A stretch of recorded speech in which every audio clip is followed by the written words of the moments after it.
to.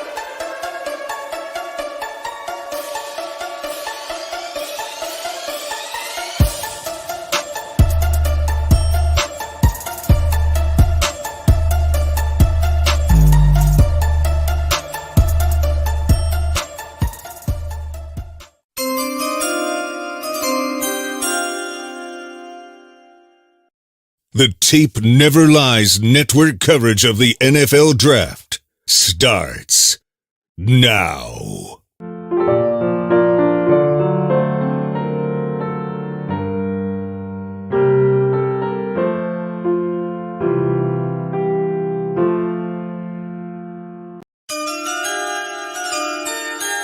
Collaborate this. The Tape Never Lies network coverage of the NFL Draft starts now. Give me some fucking names. Draft day, round one. The pick is in. Intangibles, hard hits, slinging pigskin. Chicago on the clock, pose on the chopping block. Pick smart, you maximize on your draft slot. Draft day, round one. The pick is in. Intangibles, hard hits, slinging pigskin. Chicago on the clock, pose on the chopping block. Pick smart, maximize on your draft slot. The tape never lies. Realize potential ain't the way to go. Always draft football guys. The game is one up front. Rebuild the lines. We trading up for a QB. Throwing down the best analysis out there, and there's no debating. Nerves on this collab crew. Collaborating simple. Take the guy that takes his freaking head off. TTNL with the coverage. Ryan Pace got his get off. The blog boys ride the nuts and study the swag. Flag route or the drag, we get to the bag. Left tackle or the slot, show me what you got. We need a guard and a cornerback with draft stock. Cream of the crop, last season was a flop. Protect Justin Fields in the 3-step drop. In the pocket, hits keep him ready for the sport. Even Flus told him get your track shoes if you want to run the north. Draft day, round one, the pick is in. Intangibles, hard hits, slinging pigskin. Chicago on the clock, pose on the chopping block. Pick smart, you maximize on your draft slot.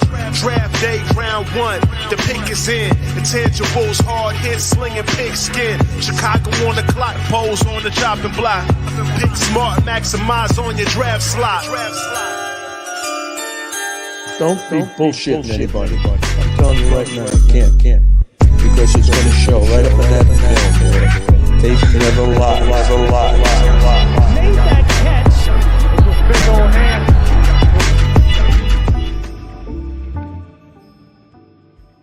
There's hope. Okay. We're back. And we're with that guy. The Big old man. 58. The That's big not man. Darnell Washington, Phil. That's Darnell Wright. Who's that guy? Darnell Wright. We have two Darnells now. That's correct. There's two Darnells. A great observation by Young Jay Tate. Atosha not only breaking down players, good at math. I Good love at it. math. Knows the roster. Yes. He's getting ready. Waiting on his boy Zach Evans, running back. 32 Out of- hours in almost, Phil. 31 hours, 20 minutes. Day 3, Ryan Pohl trading. In case You you're want just to mess tuning with in. people? We go like that. Yeah. Fuck them all People up. start going crazy. I've never seen anything like it. Put Phil on the left, for God's sake. I can't. It's so funny. Some people just have to complain about something, man. Shane, you and I gotta say, have been going 33 plus hours. Yeah, 31 hours and 20 minutes to be exact. So Well, did you count the time we had to set No. up with Ron G? So I count No. that. I mean, if you're putting production time and all that in there, we're up over 60. Yeah, exactly. And it's been a crazy whirlwind as the Bears are changing the culture of their football team. We're getting to know Ryan Poles. Obviously, Trench Shane, man. breaking news. Obviously, Bullets is just breaking it that the Bears have traded down. Yes, and selected Darnell Wright in the first round. Bullet says he's live at the draft. It's just unfolded. So the Bears trade their pick 103 to the Saints, Amy. You're 100% correct. Now they're picking at 115 and they pick up the 165th pick, Shane. Is that correct? So it's a fifth rounder. They recouped their fifth. Yeah, they recouped it. And and I'm just looking back to see who it was. So it was somebody put in there. George. So they were surprised to see Ryan Poles trade so early. Listen, guys, they've been on the clock as soon as the draft ended last night. So they've received a bunch of phone calls and this isn't something that's switching. This isn't like having the number 1 overall pick or the number 5 overall pick and something can change immediately on the clock. This is the first pick of day 3.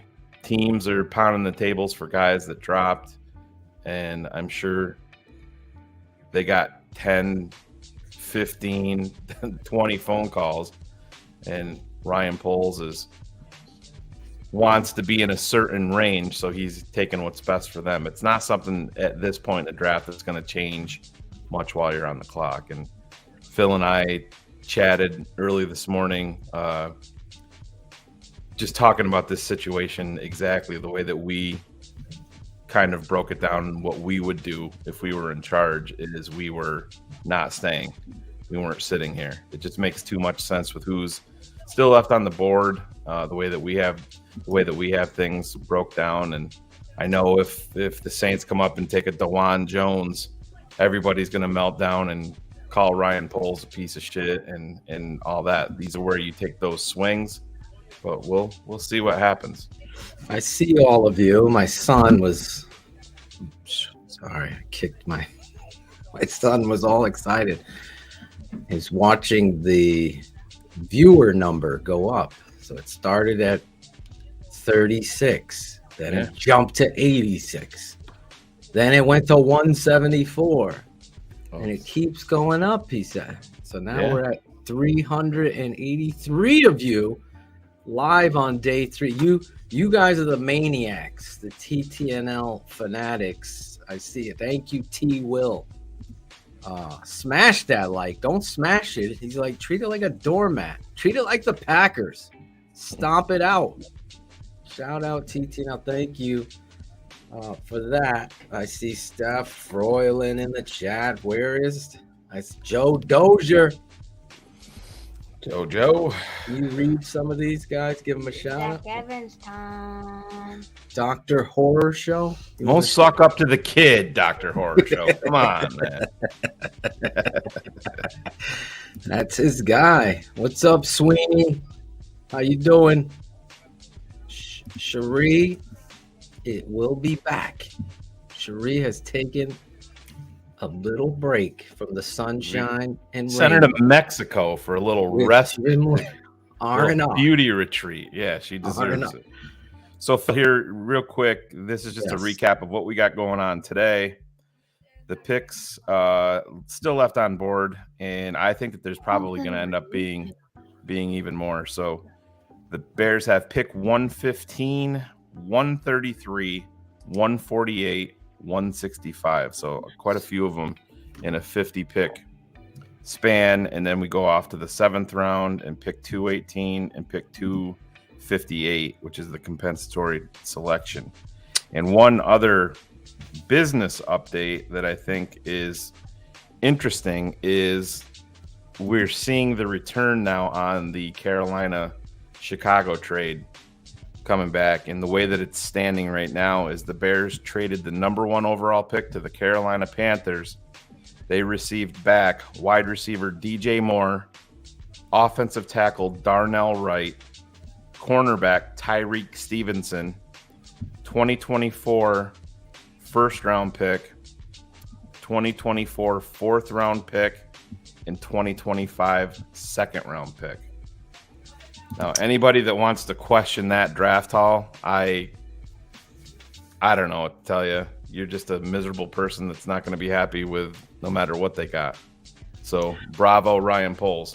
I want to agree with you there. I think it was important that they do this to get as many new faces in the building and change the losing culture. that has become the stench of Ted Phillips, I call it. And you could say whatever you want. I was 10 feet from the guy, and energetically, when you're around that kind of stuff, I really believe it takes an effect on how they do everyday business. Phil, we've both worked with people that have that negative vibe around them where nothing is ever good enough. You're never happy with anything. You're always trying to do deceitful shit behind the scenes, no matter what it is. And it takes away from the overall product 100%. And, you know, Kevin Warren, you know, little things like this matter. When they made that pick of Darnell Wright, when they show the war room, if you go back and you look at the embrace between Ryan Poles and Kevin Warren, it wasn't just a bro hug, a second. They firmly embraced, and that they realized the gravity of this moment, that the direction of this franchise is going into a whole different place than what we're used to. And two black men at the power position in this organization and in the league, where that is very, very rare, it's impactful. I agree with you 100%. I think it makes people uncomfortable, but the NFL has been such a death pit of the good old boy network and hiring your buddy's friend. Oh, I got a friend of a friend. That's, by the way, how you got Matt Nagy. Yeah. And guess who's involved with that? So to see this kind of energy go back to where the root of this whole heartbeat is, the blood of Bears football is football.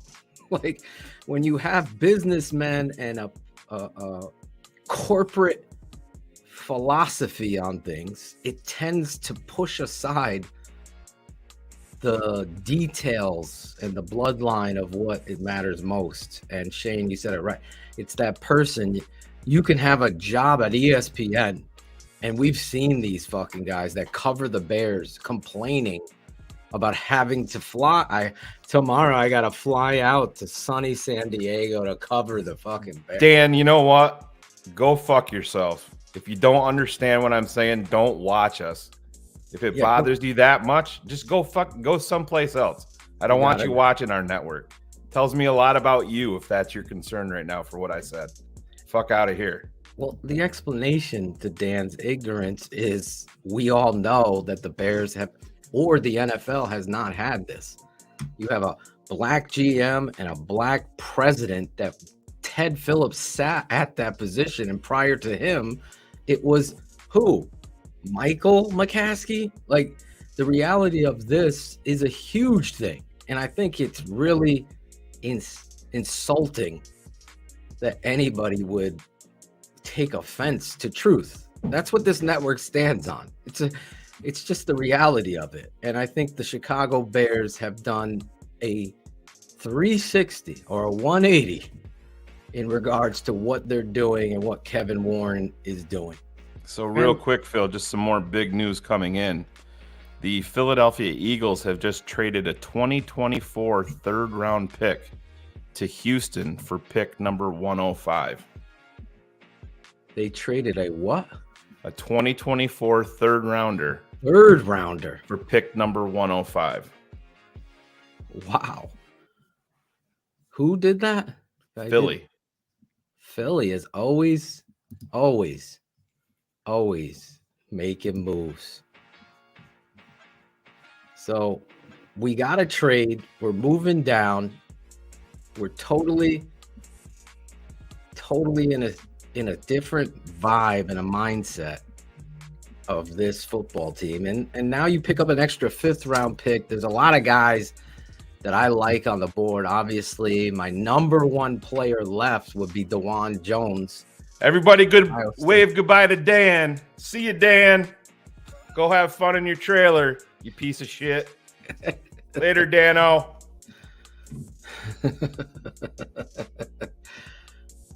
He got rid of Dan. Dan's gone. Dan couldn't take the truth. Good afternoon from London. Thank you for the coverage. Thank you for tuning in, all 560 8 of you. Tate, say bye to Dan. Bye, Dan. Thank you. You see though. So, Phil. Yes. Little let's look. So round 4 starts with a couple of guys connected to the Bears. They're falling off fast here. So my guy Xavier Hutchinson. This isn't what's happening, folks. This is just a simulator. This is yeah. So Xavier Hutchinson, AA goes to Houston, but now pick 105 is actually Philadelphia. And I will almost guarantee you number 105 to Philadelphia Eagles will be the defensive tackle from Northwestern, who I have heard multiple times that Howie Roseman is infatuated with as a guy moving forward. So they will add another little spark plug to that you defensive think that's line. Who's going with? I think that's who Philly ends up taking at 105. That's my best guess. DeJuan is going 103 where we were. You think the Saints are going up for him? He fits there with what they do, but he on this simulator he falls off to Las Vegas at pick 109. Abanaconda, the running back from Pitt, goes to the Jets. Warren McClendon, another offensive tackle, Jalen Jones goes. So if we look, Phil, there's still Zach Evans, running back Ole Miss, is still there. Tyler Scott, the wide receiver from Cincinnati, the Bears have been tied to. Bears like Zach Evans. Yeah, so it's interesting. We go over to the defensive side of the football. Andre Carter out there, who is a massive project. Isaiah ran too thin. I would like Isaiah McGuire out of Missouri. And this is another guy that interests you too, Phil. Yeah, Brenton Cox. When I've watched the Gervon tape, Brenton Cox to me was more of the standout. Now digging a little bit deeper into it, and tomorrow we're going to get into obviously start our patron off-season coverage of the draft players that were drafted. And we'll start with Darnell Wright and Gervon Dexter tomorrow in the evening. Sunday night, we kick off. We don't even get a break, Shane. Right. However, Monday, Tuesday, I'm taking a break. But tomorrow night, we're going to break down their tape with Eric Kramer, my dad, and possibly Big Steve Edwards, depending on the time. And we'll go through those guys and why I have some concerns about Gervon Dexter. But I will say this, in watching, as Shane could tell you, I was watching it here at 1 a.m. as we're going to bed. And I'm like, but they're asking him a lot of 2 gap, where Chicago's going to ask him to 1 gap. Yeah, they call it in Florida, their responsibilities are to mirror, and but Phil, we were, like you said, we were watching it last night, and it makes you want to rip your fucking hair out. You're like, my God, just go. It is hard. It is hard for me to see why they went him over the center from Minnesota. Yeah, that would have been my pick, 100%. I would have pulled the trigger on Schmitz. But listen, Chris is getting me some more games. I want to go more than 2 games that I have of him. Yep. Tennessee game as well as that. And then, Darnell Wright will be with Darnell Wright. So let me bring that back up. I'm sorry, Shane. A.T. Perry from Wake Forest. And obviously Xavier Hutchinson are 2 guys. If we're going to 115, if they're there, obviously in this mock, Xavier goes right there at 103 where we were. We traded down and we recouped the 5th round pick. We're now at 115. So at receiver, then you got Zach Evans, of course. I'm higher on Olu Oluwatimi than I am Luke Whippler. I think Oluwatimi is heavily underrated. and I believe he would be a starting center for the Chicago Bears over Doug Kramer, and he would battle Lucas Patrick. He's got the right temperament. He's got the right body type. Very smart kid. Obviously won the Best Center Award in the country. Also a Walter Camp All-American, as well as a first-team All-American, first-team Big Ten. So he's a guy that I would really be excited about here in the 4th round, because I believe he'll come in and compete to start. And that's what I'm looking for today. Clark Phillips III, who went to New England. That's a starting caliber nickel corner right there. This kid is technically sound, physical. He's smaller, but we're talking about a little bulldog at nickel. And he went. DeJuan Jones, my father, that's his favorite offensive tackle in his draft. If he didn't have the off the field stuff, Shane, he probably would be a day 1 pick. Yeah, it's dominant. It's not just the weight. They said he nuked the interviews and just was not a very good process for him. McGuire, that James is talking about, he obviously as the edge rusher right now, he's my number 1 prospect at edge right here in the draft. Now that the Bears have fallen in this mock, that would be my pick based on how it fell. Who would be? You said McGuire? McGuire, Isaiah McGuire from Missouri. I like his upside. I like the way he plays the game. The kid from Eastern Michigan that you just put up, Ramirez, that kid has a lot of potential that you like. Yep, just a little bit undersized. Small, undersized. He would be a 3rd down pass rusher. He could not hold up.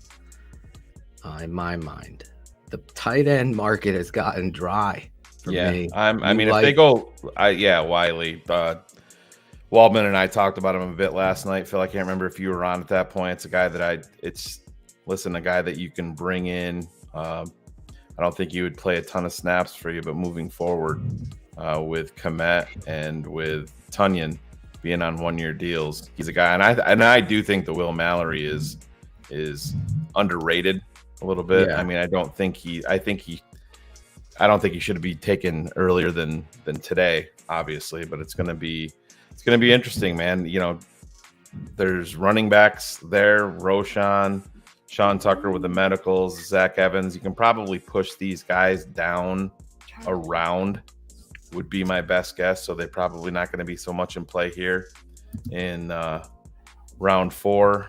The other guy there that's very interesting to me, Phil, and we haven't touched on him, he's a little bit older of a prospect, is Warren Carter. Is a guy that I actually like quite a bit, the offensive tackle from Pittsburgh.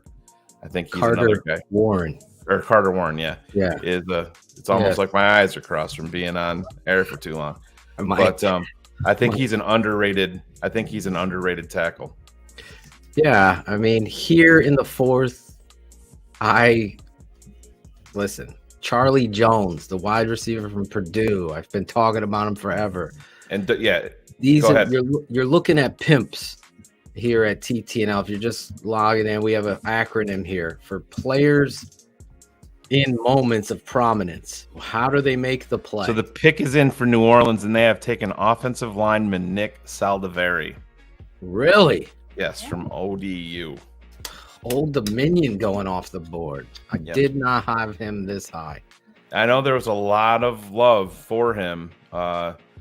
Not so much in Chicago that I saw any ties to, but I know there was a lot of love for him league-wide as a guy that may surprise. So, again, you see these guys coming off the board. I think it just points to, when we're talking about DeJuan Jones, people expecting him to go so much higher, and he is obviously not. It just speaks to how far he's fallen with his draft process. I know Rick Spielman talked about it over and over again. That pro day, he pissed a lot of people off. I'm so unfortunate because he wasn't rooting his teammates on, sat there in his tracksuit and did nothing. They knew that he had gained weight since the combine, but he wouldn't even weigh in he wouldn't even do that, and it pissed a lot of people off. KJ Henry, I like him. I don't think up here. I have McGuire over him. I love Noah Sewell, the brother of Penei Sewell, a linebacker from Oregon.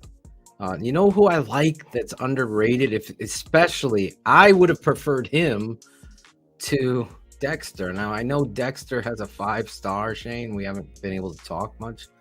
But as I went this morning, just re-looking at my boards and everything like that, Mike Morris of Michigan. He's a big boy. He's not going to freaking win in the track meet, but he's going to win inside with his strength. It doesn't prevent them from still adding him. Phil, they still still need bodies. Yeah. I would put him in my cluster of guys here. I'll be so disappointed if they take Jalen Duncan of Maryland. Yeah. Brian Cox was on that early. He was. He reminds me so much of Charles Leno. It's like, I just can't. Like, is this guy ever gonna figure it out? He just mopes. He's a mope tape. The mope lies, I'll tell you that. So Saints go offensive line. And me and Shane have not even watched the draft. Just been very, very little. I could see that you're chilling and enjoying the draft. But Shane, the other guys at tight end that haven't gone. Strange one. Josh Wile, you like, right? Wiley, yep. Very interesting pick. Yep. So the Raiders are up there on the clock, and I haven't been paying attention to see if it's already in. Yeah. Pick is in. Oh, it is. And the Raiders have taken corner Jacorian Bennett. Oh, really? Yep. You don't care. I already got a cornerback. Oh, man. Xavier Hutchinson would be great. I'm in the camp of DeJuan Jones, taking a chance on him in the 4th round with that kind of talent. But again, they met with him privately. Andrew Voorhees, the guard from USC who had the injury. Phil, real quick, one more thing that is important here with DeJuan Jones is you have a certain number 1 QB1 with a obvious connection to Ohio State. So they may have a lot more intel on him. There could be good and bad there from Justin Fields. So Bill Wagner voting Tate as a better wingman than Claudio. Give him some better looking, that's for sure, right, Tate? Yep. Very full of energy, that kid. Yep. Yep. Short on words, unlike his dad. Just short. Dad's just short. Tate's short on words. Who would I take? The center, Oluwatimi or McGuire? Honestly, that's a great question. I think there's such a higher need for the edge. I would secure the edge, man. Let me look at all my edges that are left here in my rankings. Oh, I got so many things open here. Let's see who's left. Obviously, Byron Young and Isaiah are my top 2. Dylan Horton from TCU is another guy, Shane, that I really like. Philly is on the phone here. Again? Yeah, well, this is the trade. They gave up they traded up. 3rd rounder in 2024. Again, DeJuan Jones wouldn't shock me. Oh my God! With these guys, the rich get richer. My guess is it's going to be AA, but we'll see how that goes. You know, I want to know what's going on with the corner from Georgia, Kaylee Ringo. Stiff, man. I'm not a big fan of him. He has fallen. I thought he would be in the 3rd round easy. Top of the 3rd. Pick is in. Oh, and there he goes. The Philadelphia Eagles have just selected cornerback Kaylee Ringo. There it is. It's like every time I say a name, Keys. Okay, say a bad pick for Colts. Say a bad pick for him? Okay. Let's say a guy I don't want. Who wouldn't I want right now? I would not want. So the Indianapolis Colts are now on the clock. Chandler. So Philadelphia is really trying to recreate the Georgia Bulldogs. Obviously, they're taking. They do have a lot of Bulldogs on that team. They're going to trade up, and they traded up for him. I was wondering where he would go. I had no inside information on that. Brenton Cox, Zach Harrison. You got to wonder if Byron Young. I have to assume that Philadelphia trading up. I have to assume this deal was offered to Ryan Poles, but he wanted to pick this year and didn't want to wait for the 3rd next year, which was when you're talking about the Philadelphia Eagles, that 3rd rounder is going to be a late 3rd rounder, obviously next year. So I got to assume that this deal was on the table for Poles. Andre Carter is interesting, but I don't think you get anything out of him in 2023. He is, to me, he's got some traits that you're intrigued by, but man, oh man, he is as raw as they come. He's a 5th round swing. He's a 5th round swing with where you got that, because there's things that you really like, and you know the discipline level with which he's going to carry himself. So he's going to come in here and work his ass. He's also been behind the 8 ball because you're going to school at West Point and your schedule is rigid. So to be in one of these programs, working your body in the craft of football is secondary to protecting and educating for the country. Colts pick is in, and they have selected offensive tackle Blake Freeland, the big boy, 6'8". Big time athlete, very raw. Oh yeah. He's got some things you like. I thought he was much like Mr. Skoronski when it came to absorbing contact, not giving contact. Too much for me. Better in pass pro than the run game, even though he's athletic. So Freeland, to me, you can have him. If they had picked DeJuan Jones there, that would have been a superstar pick. Well, maybe Coach O gets his wish. That would be actually pretty fun. That would be great. We'd have to call him. We'd have to call him, get him on there, and he would say, Belichick could play him a middle linebacker. Yes, Tooley and Schmitz would have been how I would have drafted last night. Permafrost. So I thank you for that. That's, I'm never going to swiftly switch my wording to pretend that I had it before anything. I always stand by my swift wording of truth. I don't play games. Shane and I probably would have drafted differently. However, Shane did tell me months ago that the Bears are interested in Gervon Dexter. They brought him in. They worked him out. I just think his responsibilities and what he was asked to do can make him out a lot. And don't forget, he's played football. He's very, very new to football. He was a basketball player, basketball recruit. He's very early in his football journey and very young. He just turned 21 years old. He's a young man. He's got a kid, kind of settled down that way. So I'm very interested. I just think I go back to what Herb Howard and I talked about yesterday when he was talking about the brush strokes. Gervon Dexter as your 3 technique alone doesn't make as much sense as pairing Javon Dexter with Zach Pickens. And both Byron Youngs are gone? When did Byron Young from Tennessee get drafted? I missed that. Was it last night? I thought he was still on the board. Probably. So, jeez.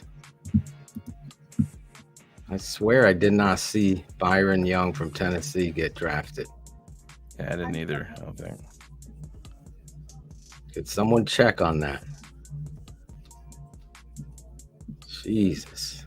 So the Eagles have Kaylee Ringo, Nolan Smith, Jalen Carter, Nakobe Dean, and Jordan Davis, and also a coach from Georgia. The Georgia Eagles. Yeah.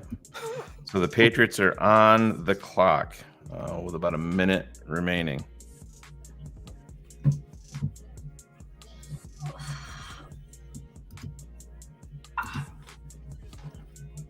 Yeah, I would like that pick, Ryan.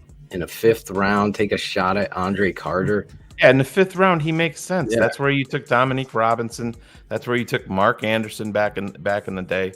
These designated, that he's going to be strictly a designated pass rush guy, and then you want to build on him going forward 100%. So the Patriots pick is in. I'm pulling for Coach O to get his guy. Come on, Coach. I'm not saying polls effed up. I'm saying what I would have done. Again, these guys are going to go prove. So the pick is in, and Coach O. Let me get this for you. Just, of course, the Patriots select Jake Andrews Toney, center. Coach O just sent me a text and said, "You tell that Belichick to go shit in his hat." Jake Andrews Toney isn't even on my list. So this is somebody they found in the doldrums of, I don't even know. I have nothing. Jake Andrews Toney is the first time I've been stumped. Holy shnikey. What college is he from? I'm looking currently. Oh, here he is. Jake Andrews Toney. From Troy.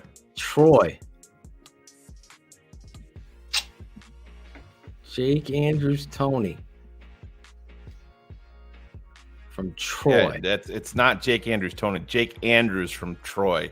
The tweet came out. That's what not correct, but Jake Andrews from Troy. Yeah.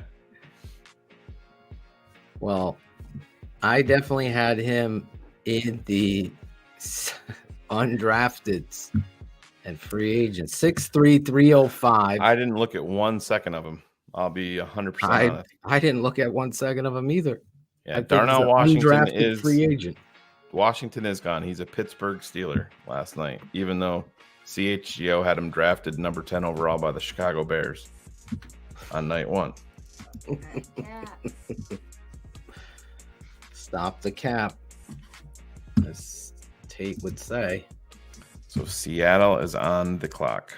Coach O is going to be like, who is this guy? Yeah, so here's another thing to remember. Last year, heading into day 3, Ryan Poles entered the day with just 3 picks. He ended the day with 8. So he woke up this morning with 5 picks, and he already has 6 before he even picks. So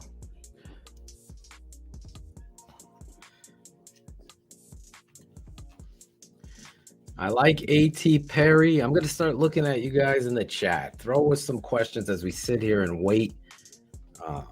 That'll be fun. A.T. Perry, to me, is in my cluster, Casey. Real quick, Phil. So the Seahawks pick is in. They have taken offensive lineman Anthony Bradford.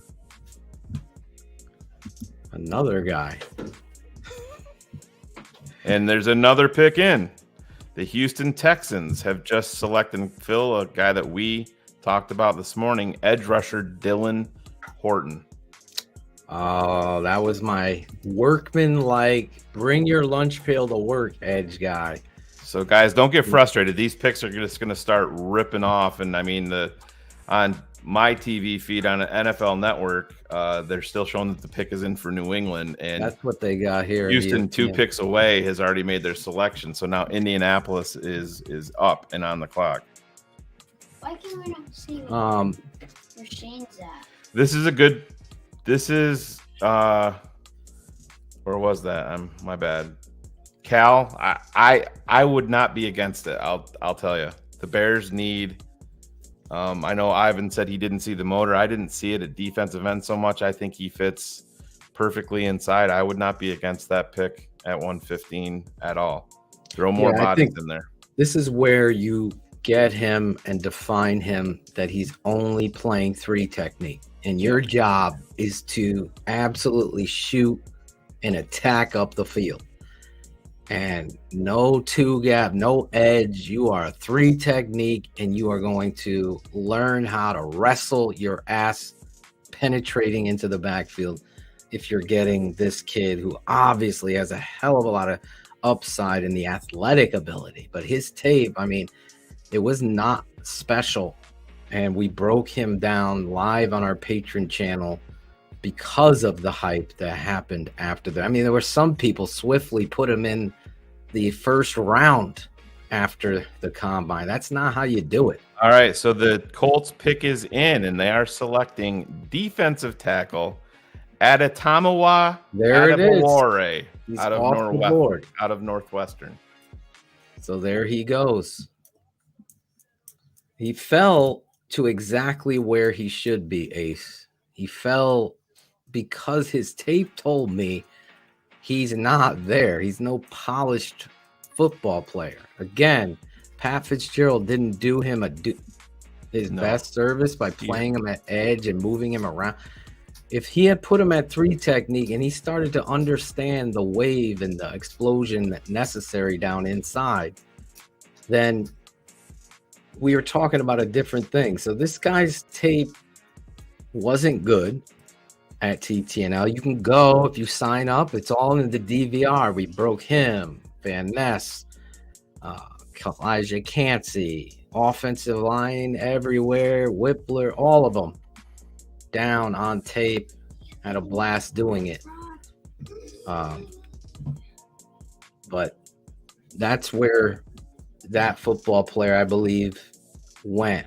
When they were talking about him in the real top. Real quick, Phil, here's a little bit of interesting news. Yannick Ngakoue just sent out a tweet that says, "Oh, come on." No, not any. Well, you can take it. It sounds like he's in contact with an NFL team, and he may be on his way shortly. I don't know where you saw that, Evan, because it never was here. If I think you're talking about AA, there was never a thought of him going in the first round.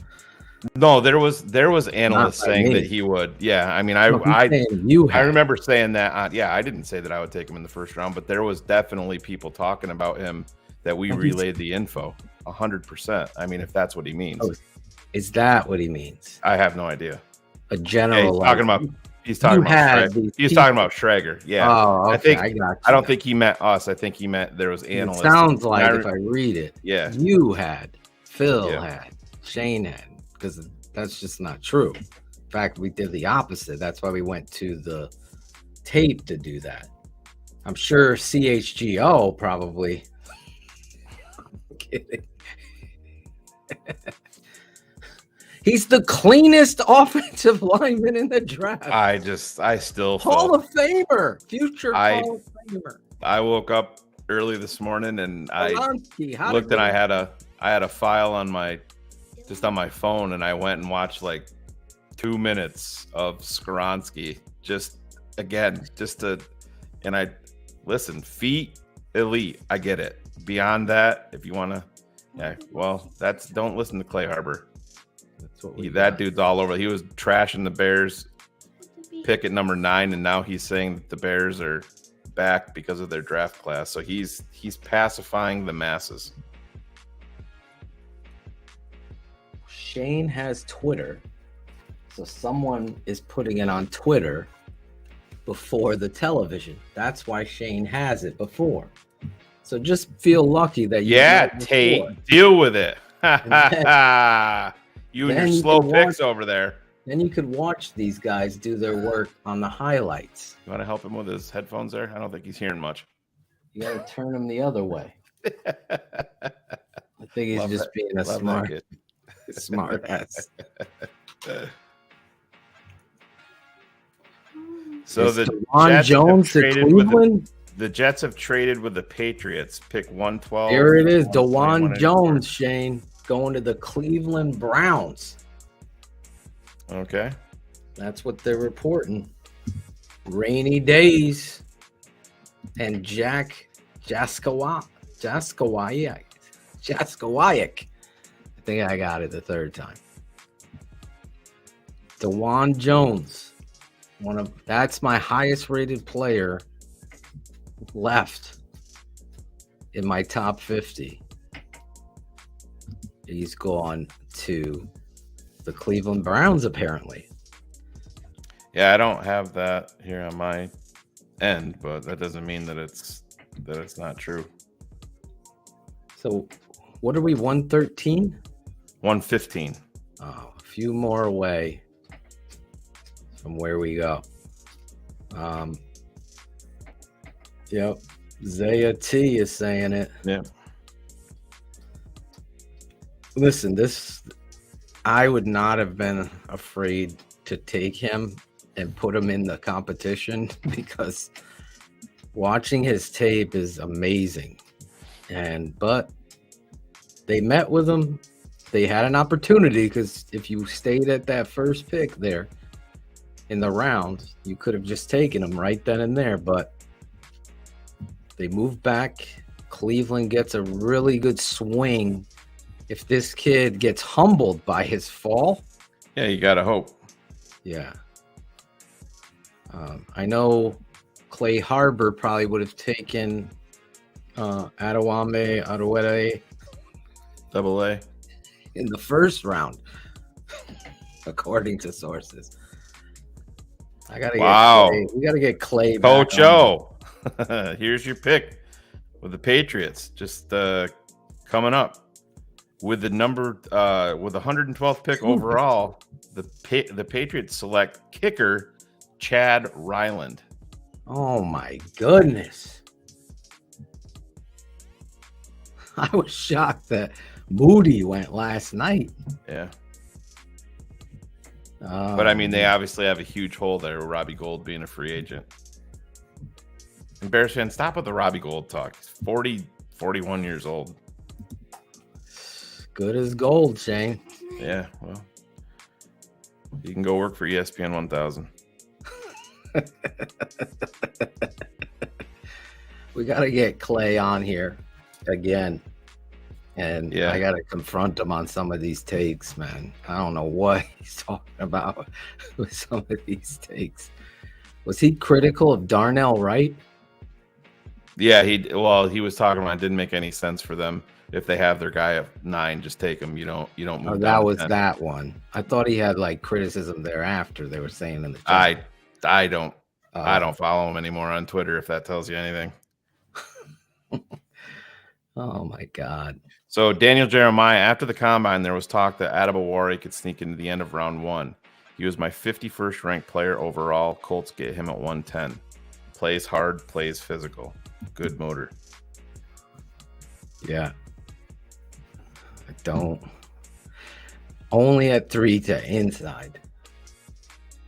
Putting him at the 5 technique was comedy for me. Oh, yeah. Terrible. A.T. Perry is there. Obviously, Antonio Johnson is the safety that I really like at Texas A&M. So the pick is in. The Atlanta Falcons are taking Clark Phillips. Oh, my nickel. He's in my cluster. Yep. He's gone. So 2 guys in my cluster are gone. So Carolina is on the clock now, and that is 1 pick ahead of the Chicago Bears. So we're 2 picks away here. Well, 1 pick away. We're on net. We're up next. Oh, okay. So they're about to pick then. Yeah, Atlanta just made their pick and Carolina's on the clock. But on TV, the Browns are just announcing their selection. So welcome to day 3, everybody. Jeez. Well. So, Tate, what are you going to do if the Bears draft Zach Evans at some point today? How happy are you going to be? So happy I'm going to scream. There you go. Oh, he's going to be happy. Yeah, I think the kid, your boy from the Buckeyes, Zach Harrison, Tavius Robinson of Ole Miss. Zach Harrison's gone. He was drafted last night. Oh, he was. Oh, yeah. Yep. The edge from Ohio State. Yep. I forget where he went to. KJ Henry, Isaiah McGuire, Ali Gay that you talked about. Those are some of the edge guys. I don't think Nick Herbig would be a fit here. John, Robbie Gould's not on a roster. He's a free agent. So you can't trade for him. KJ Henry from Clemson. But again, I have no idea where they're going here. This is interesting on the trade down. Well, no wonder why. If Clay is referencing PFF, there you go. So Carr's guy is off the board. The Carolina Panthers select offensive lineman Chandler Zavala, a guy who has gained a lot of steam here leading up to the draft. So the Chicago Bears on the are clock. Now on the clock. Here we go. Here we go, kids. Here we go, kids. Tate, what's your gut?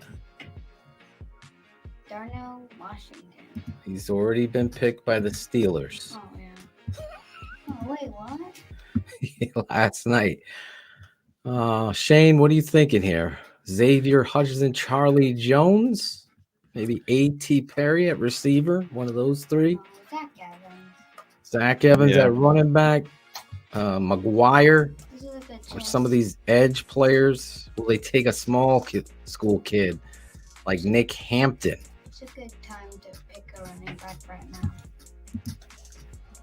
Mike Morris could shock you here. I'm excited to see where they go. I would love Charlie Jones. Olu Alawatami would just make my day, Ryan Poles. I like Olu better than Whippler. I wouldn't be disappointed in Whippler, but I think Olu's a better, stickier center.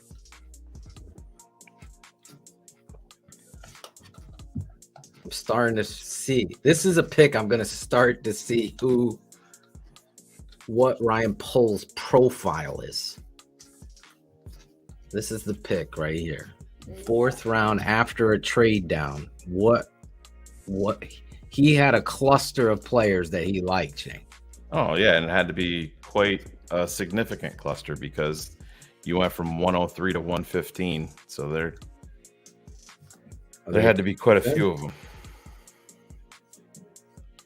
They're on the Falcons here with Clark Phillips. Yeah. Oh, man. They always make me wait. This is when the ESPN and NFL Network, when I was a kid, would go to a commercial break when the Bears were on the clock. Always. It's like, and the Bears are and we're going to a commercial break. Oh, man. Zavala from NC State went. He's a guard. I could see the Bears taking a safety here. Kind of just. They were connected to McGuire at one point too. I know. That's the guy that's in my cluster here. McGuire, Oluwalawatami.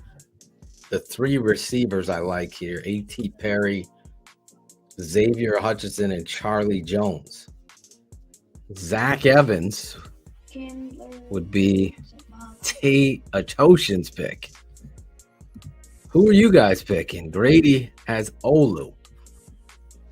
Stu Dog is picking Zach Evans for mini DDT. Ooh, love it. Uh-oh. The Chicago Bears have selected, and they have went running back Roschon Johnson from Roschon Johnson. It's going to be your starting quarter. He's going to be your starting running back. Texas. Very soon. That's my call. Waldman and I talked about him last night. Big fan. Absolutely love it. Yep. Tate, sorry to shatter your dreams live on air, buddy, but it ain't happening. I am so sorry. I still love you, though. I'll buy you a dozen donuts. Oh, he fell. He's such in shock. He's fired up. Ryan Poles knocked him over.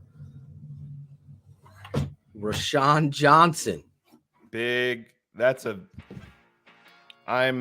might be my favorite pick of the draft other than Darnell Wright so far. Yeah. Very, very, very happy with that. This is a dude, and don't forget who he was playing behind.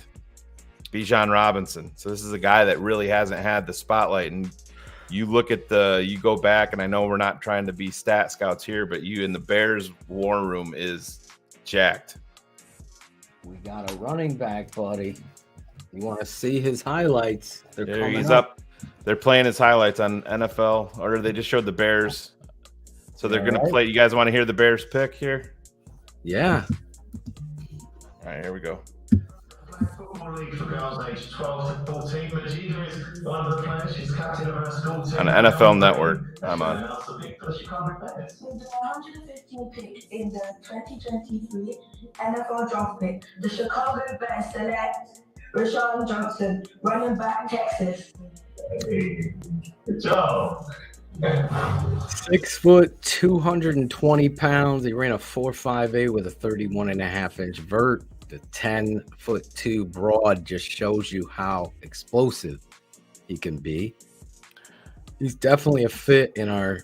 I know this guy. I like him. Yeah, I know you do. He was the backup to Bijan Robinson. Hey, you go look at the game that he took over for Bijan this year and look at the numbers that he put up. One hand. Catch. You like that? We're showing the highlights here. Spin. Oh my God, he took everybody's You know who he's better than, Tate? Who? That slow guy from Ole Miss, right? Zach Evans. Roschon Johnson. I wonder who's going to pick Zach Evans. Well, we're going to watch because that has been deemed your guy. So the Packers pick is in, and they take Wooden, the defensive lineman. I like this pick, and I'll tell you why. Sometimes when you get the third best player in the draft in there, you might have to be a backup. How do you handle that role? Because that's how high I had Bijan Robinson rated. In my opinion, there's generational talents that come out at positions, and Bijan was one of them.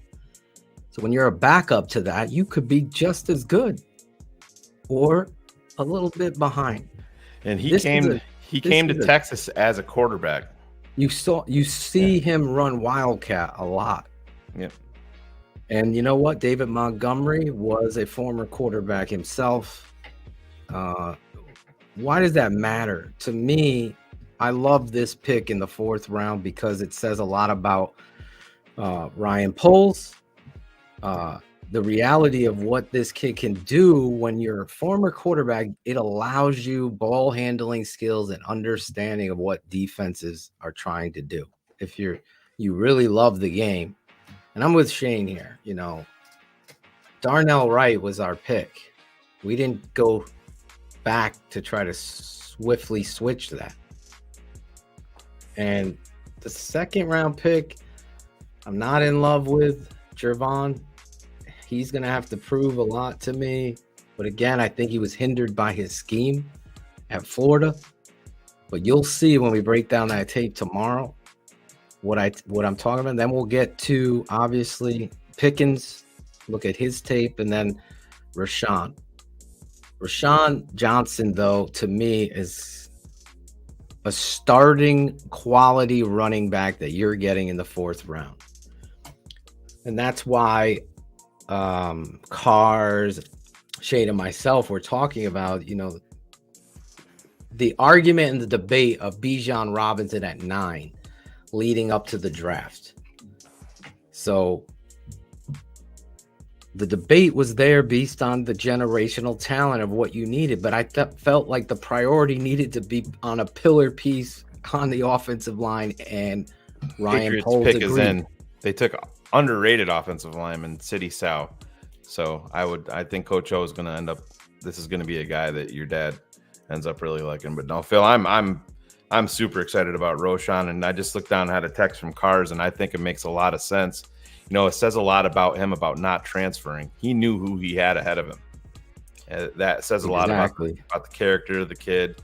And when he filled in for Bijan, when he got his chance, when Bijan sat down that game, he went over 200, and I'll have to look it up exactly. But no, this running back room, we're going to definitely have fun looking at his tape. Oh yeah, with my dad, me, you,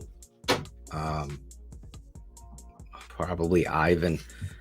Hopefully we'll be there. I know Ivan's a little under the weather. It's taking a toll on us. Jackal disappeared like David Blaine. Claudio, one night. I'm joking. Listen, but I really like the pick there. As for the Stevenson pick, as Miguel was asking me, I love that pick. So I like the pick, and Herb Howard and Shane talked about brushstrokes and art, and Brett Mailey almost went crazy in his pants when they started talking about that, right? So once you see you're putting two together, I feel like the combination of those two players makes sense as they grow and learn together. Now, there's no denying the body frame and solid athleticism that Gervon Dexter carries himself with. But on tape, he doesn't show me the twitchy desire to get to the backfield. Now, watching them a lot, they're asking him to two gap. So it's completely different than what it is he's going to be asked to do here. So Braden Daniels off the board to the Commanders. Big fan. Utah guard, loved him. But listen, when you're a scout, you want to get these guys under the framework of two pads, two coaches, two players coming at them with pads. You want to see, as a defensive tackle, how they're going to get off into their stance. When you're in a two gap, that means you got to take on contact, read, and go. If you're front side, if they're trying to move your front side, then you got to get to that gap and be able to maintain the cutback. So a lot of times he's standing straight up and he's getting moved around. When he's asked to attack upfield, he's penetrating his 6'6" frame. I get the comparison to Buckner and the Colts because you're seeing that size, but I just don't see that mean. He's a 5-star guy. We don't do highlight tape, so you're gonna see some things differently than you're gonna see Todd McShay show you on the board. So that's why you want to get over to tapeneverlies.com and become a patron so you can follow along with that. We've picked up 40 plus new patrons. We want some more. And with all the hard work that we put into this, your patronage truly does mean a lot. Now, stacking him with Pickens, who I believe has a lot of talent, and I think he's going to be a better pro. He's more of a 3 technique defined.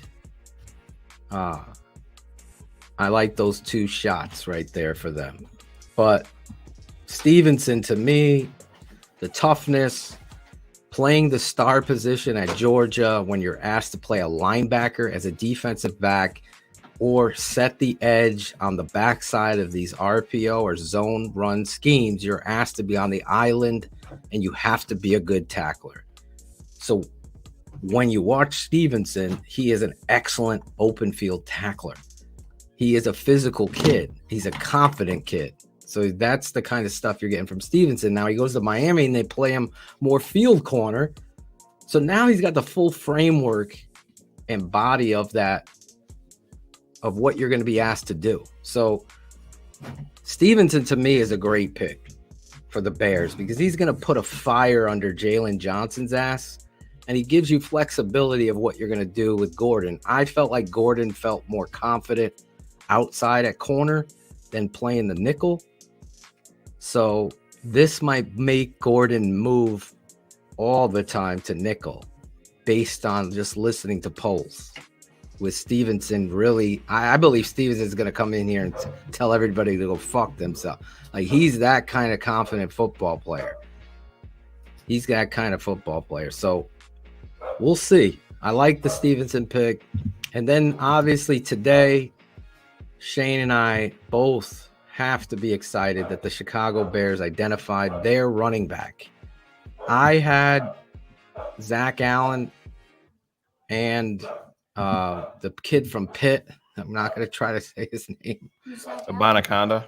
Who's Zach Allen? My anaconda don't want Israel Abanaconda. I had them both over Roschon. But I need a actual height. Is Roschon Johnson truly 6'2"? Is that an exact? Is someone sending me this text that he's 6'2"? No, he's 6 foot. Yeah, 6 foot. Like, I don't think he is 6'2". Tate's throwing stats. No, he's 6 foot. Yeah. I saw it when you got picked. You don't forget it. I love all. The official numbers at the combine: 6 foot 219, 32-inch arms, 9 5/8 inch hands. He ran a 4.58, which does not show. I was faster than you, Roschon. But if you watch him on tape, he's faster on tape. 1.52 split, 31.5 vert. Yo, listen. I really like this. Very, very powerful, and that just shows you, the Bears red zone's got to improve, and they got 2 horses in there now with Foreman and Roschon Johnson. So that's you can see their goal where they're moving to. I love this pick, man.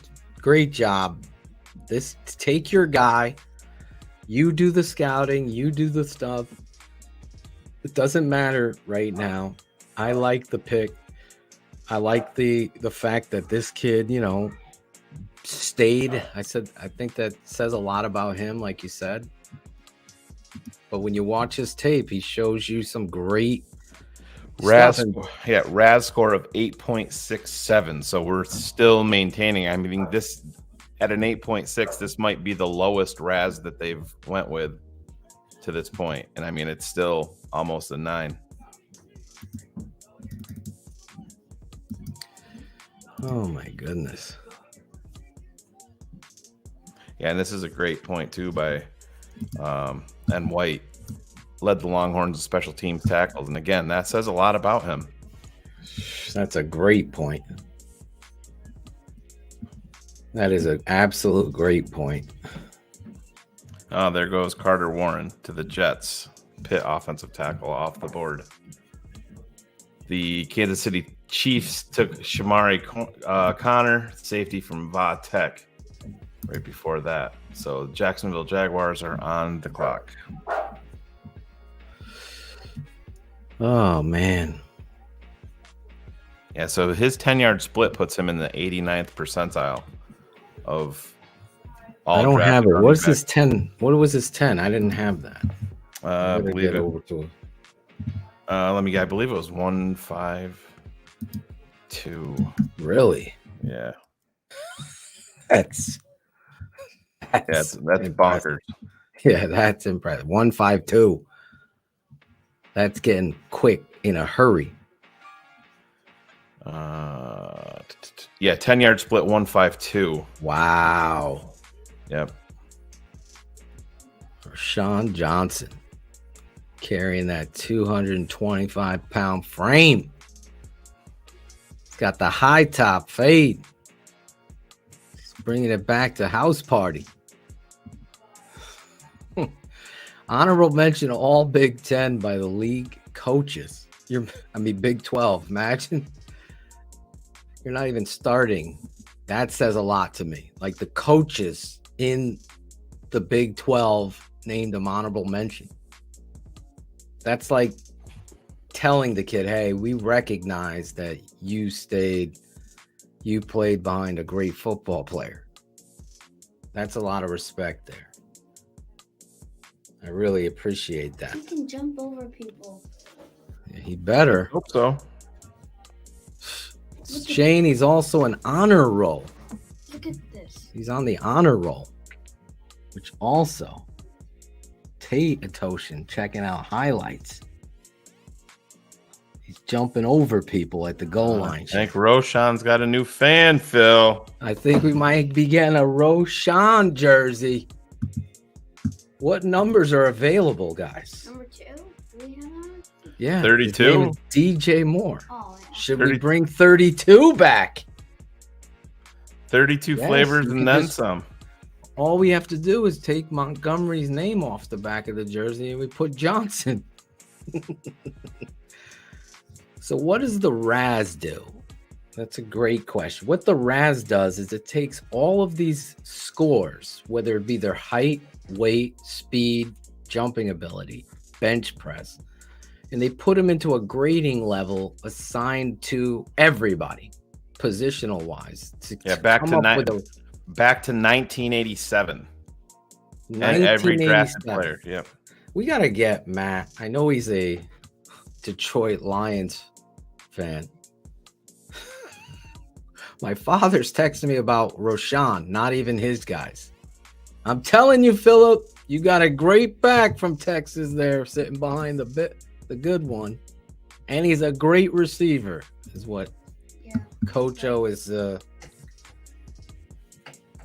texting me that. Now we need to find this real quick. Ebner Bears is gone. Yeah, I believe.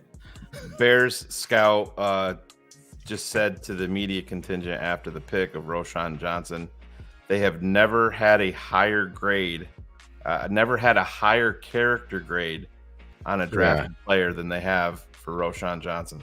Bro, that right there, honor roll. Stay this course.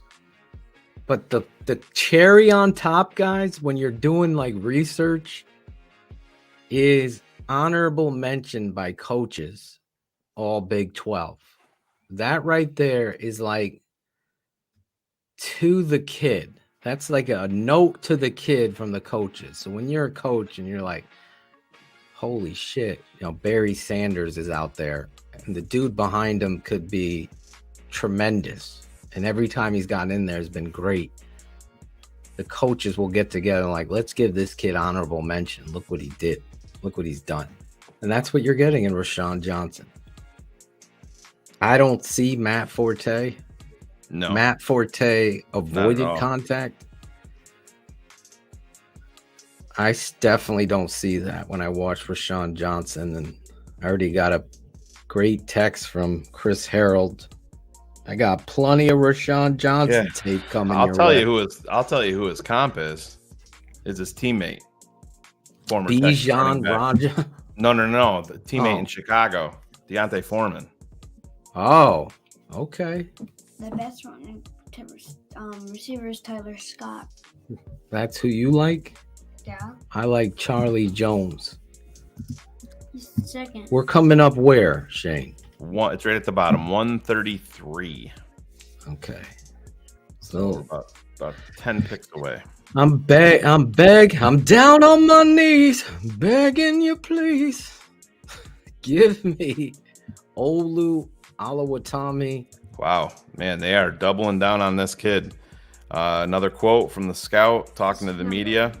We look at Roschon as someone we really feel can probably come into this organization and be a pillar for the entire organization for a really long time.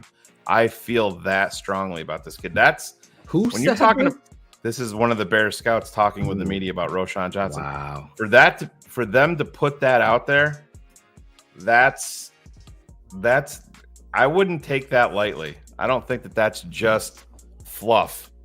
I'm not sure I've heard about a 4th round draft pick running back being referred to as a pillar for an organization.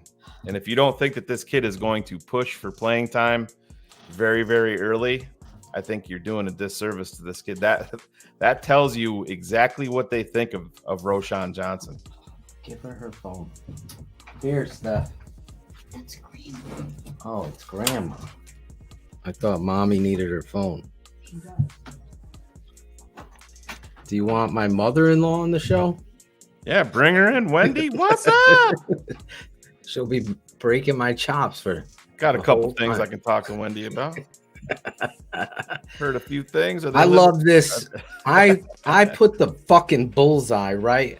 Give me the bingo balls for Khalil Herbert, because I think this says to him, hey, on top of Deontay Foreman coming here, let's bring this kid in here that the scout comes out and just defines as the character of what you're looking for. That to me sends a message to him. Linebacker everyone. from Florida goes to the Jacksonville Jaguars.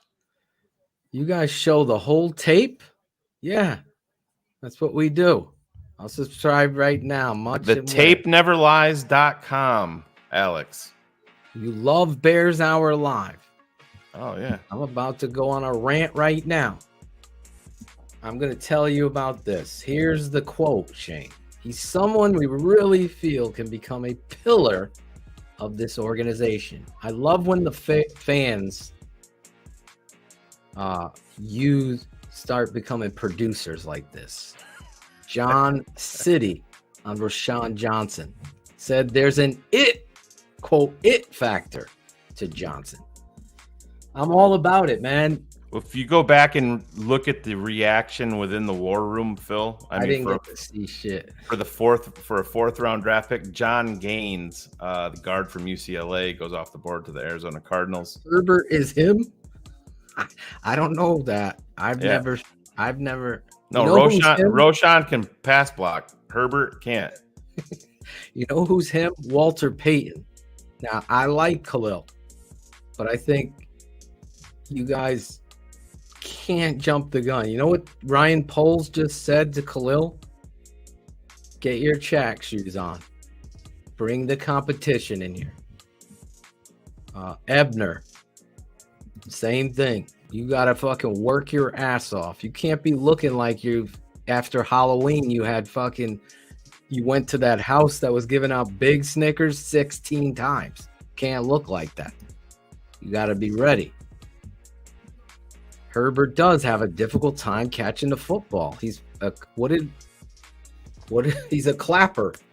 He's a clapper.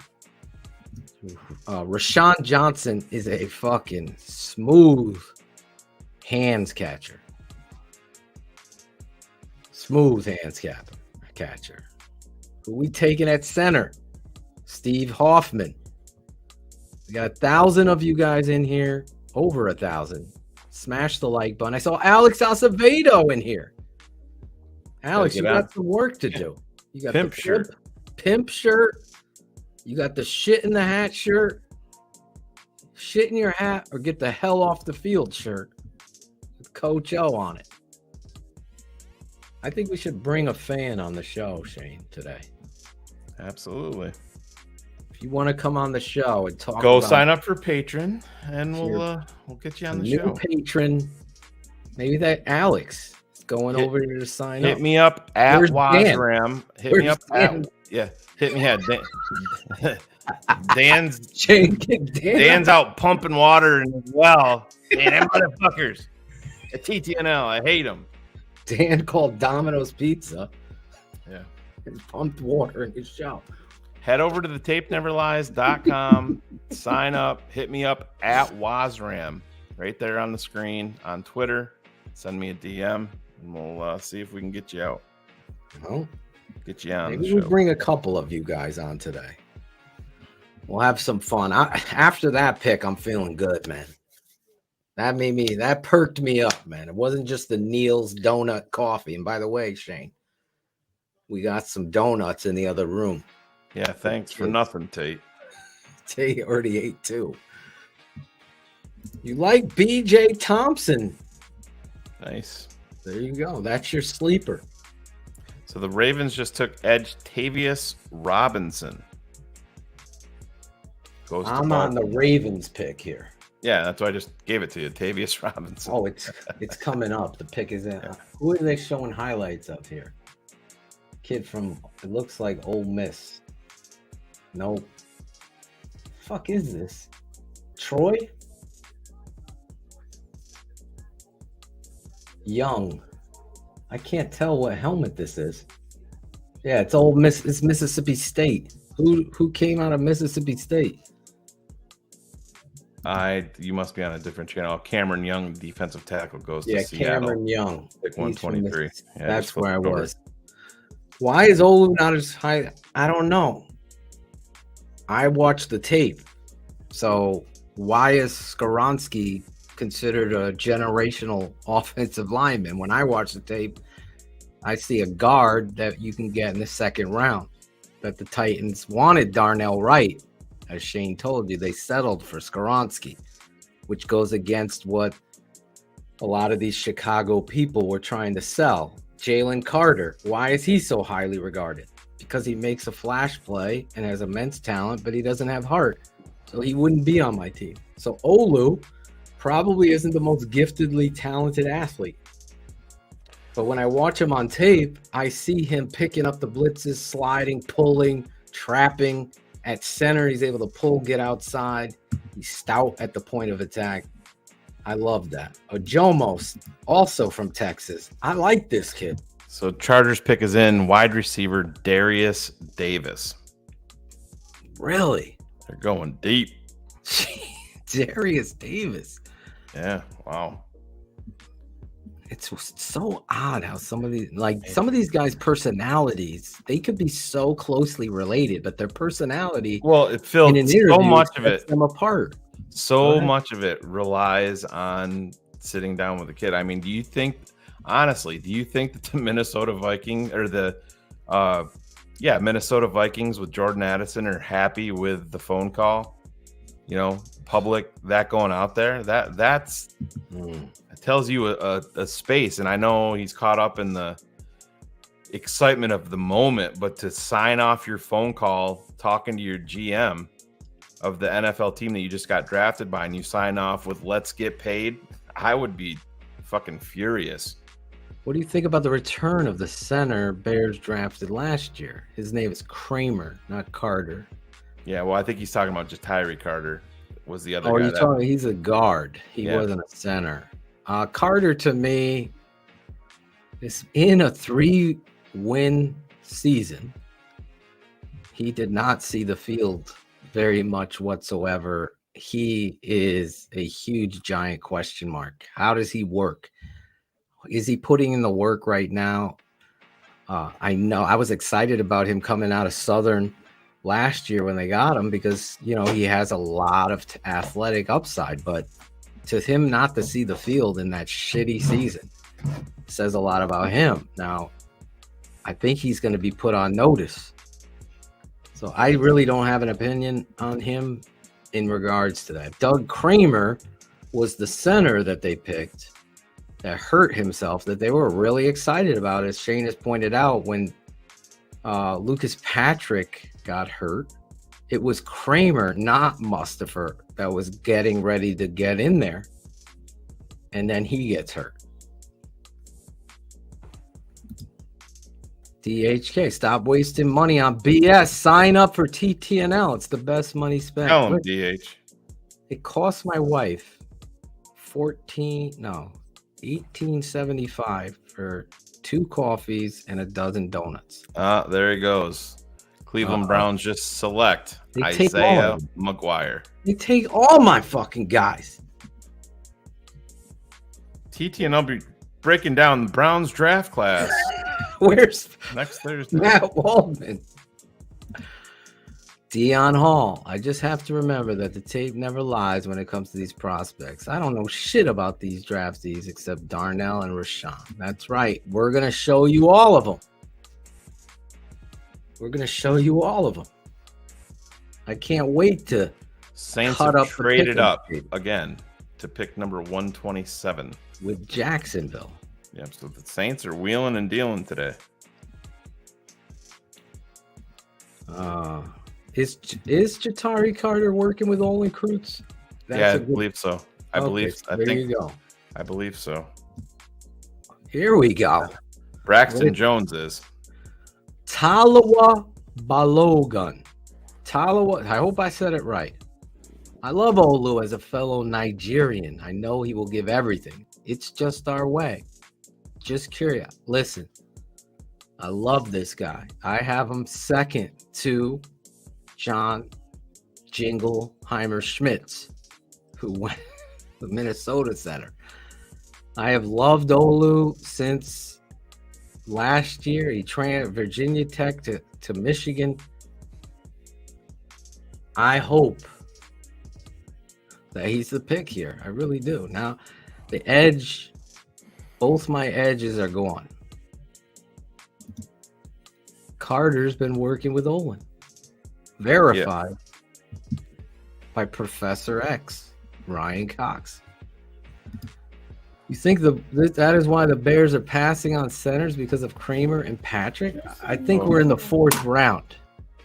Yeah, they're a lot of these centers after the big guys weren't going to be going here anyway. Another guy that nobody's talking about, a center I know Ryan Cox had brought him up a few weeks ago is Alex Forsyth from Oregon. He's a guy that I think you can get. It's a very interesting guy. But don't forget, guys, I know nobody still got 5th round. Well, and they still have Cody Whitehair. We don't know what their feelings are on that. It's $9 million cap savings, but they also have like $40 million in cap space. So that's to them. They may want a veteran bookending Tevin Jenkins and Nate Davis. You don't know. So it's going to be interesting. I remember the start of this draft season that Quentin Johnson was the bona fide number 1 wide receiver in this draft. And then when you watch tape, he started to drop. That's how this is. The tape never lies. So you got to look at these players and how they rank. It's interesting how the teams rank them versus some of us. And I think we have been by far on point. Wow, Saints go quarterback Jake Haener. What? Jake Haener out of Fresno. Nice. So the trade for them to get to 127, they traded pick 227 and a 2024 4th round pick. So that's a sizable investment. That's a terrible thing. No one wants it. No one wants that. Listen, these Nigerian football players, you'll see them all around the league. The NFL is tapping into Africa. They're doing clinics out there. They're doing combines out there. And you could see the growth of the sport. Obviously, the NFL wants to grow this sport all over the place. Well, the Bears will be playing in Germany, Hans. They're saying that the Saints jumped the Rams for Haener. Well, there you go. But I have been so impressed with Olu and these Nigerian football players. I mean, the pass rushers that have come into this league, linebackers, running backs.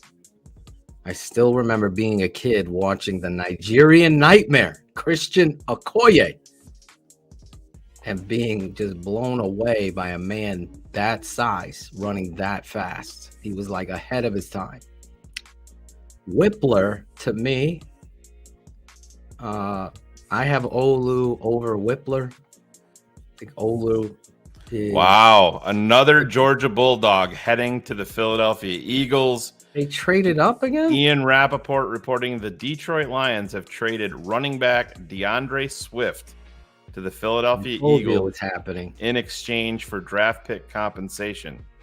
With David Montgomery and now first-rounder Jahmyr Gibbs, Swift heads to Philly. Swiftly. Do da diggity dip buddy. So then why do the Lions drop him? KJ Henry here at 133. What did Philly give up? Did they tell you? The draft pick compensation, all it said. That's all it said. We could have got Jahmyr Gibbs. We don't want Jahmyr Gibbs. Why? He's already gone. He's already gone. He's Detroit. We got our guy, Roschon Johnson. Let me look now at my board here. Zach Evans. You know, the kid that Darius Davis that they took is a tiny 5'7", 165 Shane out of TCU. Yep. Darius Davis. So they're obviously looking punt return slot receiver on that kid. Did not see him going this high.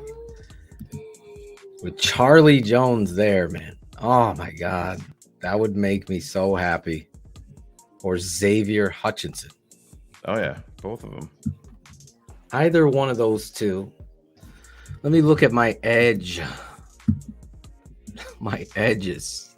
I think we're at the let's sign someone at edge point in my edges. Well, we could get Andre Carter, obviously. KJ Henry. My boy Dylan Horton went.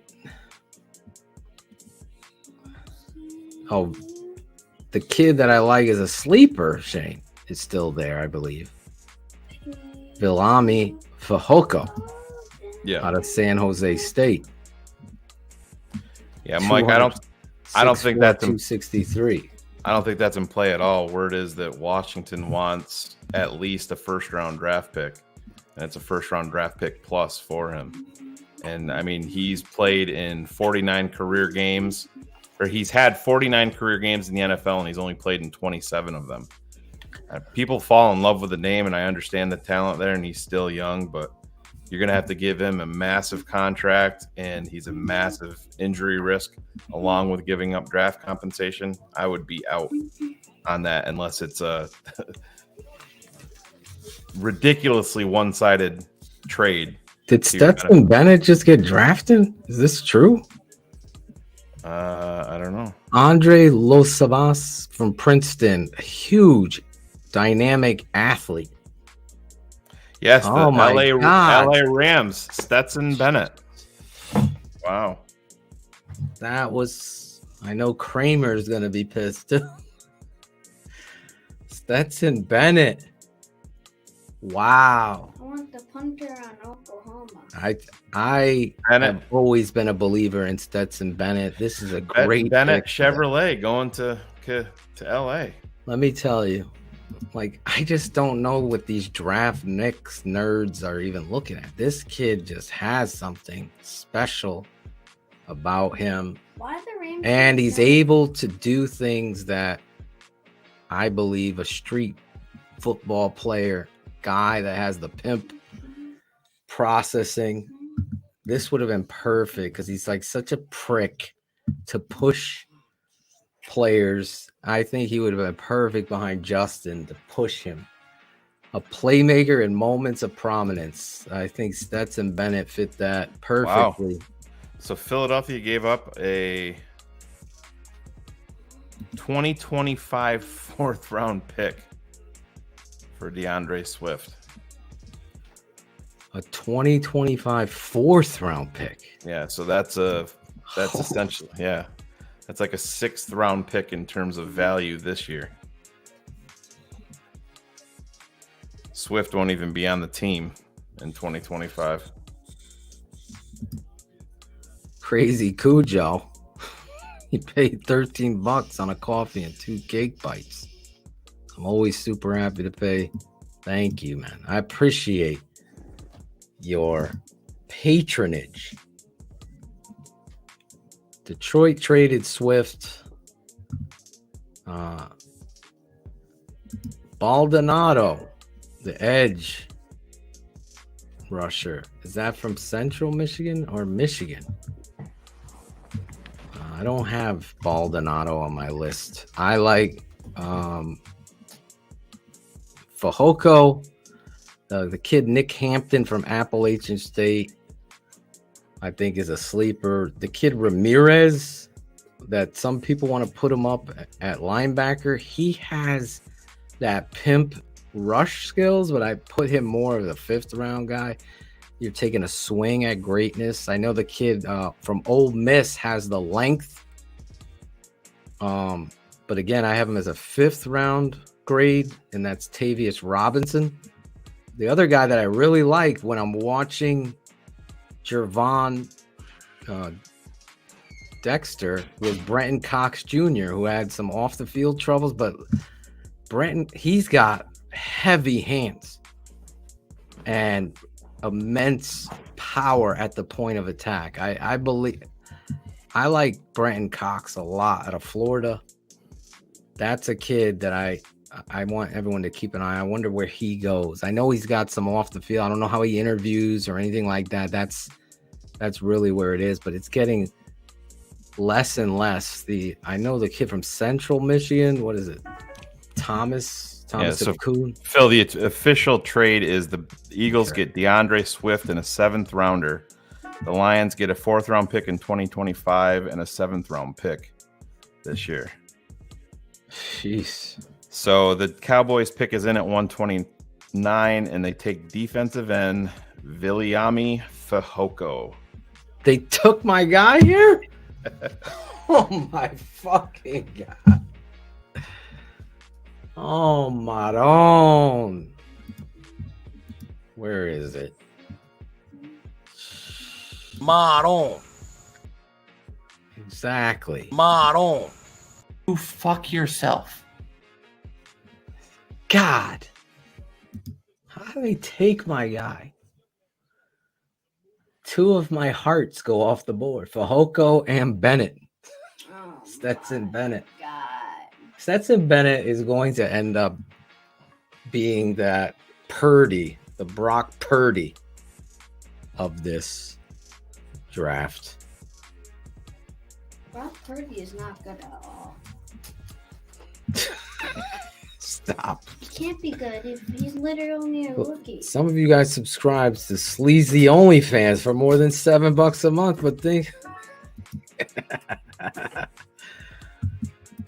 Dan just subscribed to OnlyFans. Nice. Oh man, the edge position is a big question mark. I thought maybe we'd sneak Fehoko into our room and he would shine in camp. That thought overnight just died. So the Bears coming up here. The Cowboys? Yeah, Dallas. Fucking Cowboys.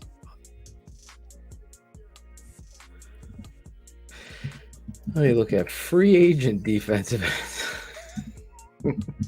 Well, and don't forget what I said about Ngakoue sending out what that did he tweet. say? I didn't hear it because you got distracted. It sounds like he's in contact with teams right now. So the pick is in for the Jaguars at pick 130. They're taking defensive end Tyler Lacey. Tyler Lacey.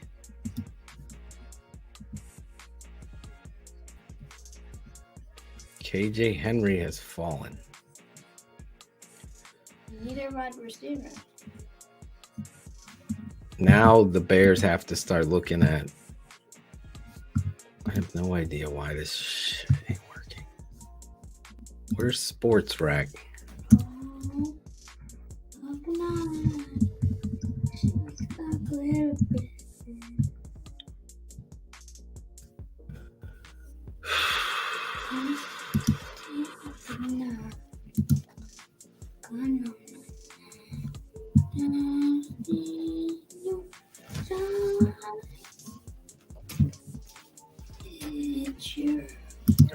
idea what is going on here.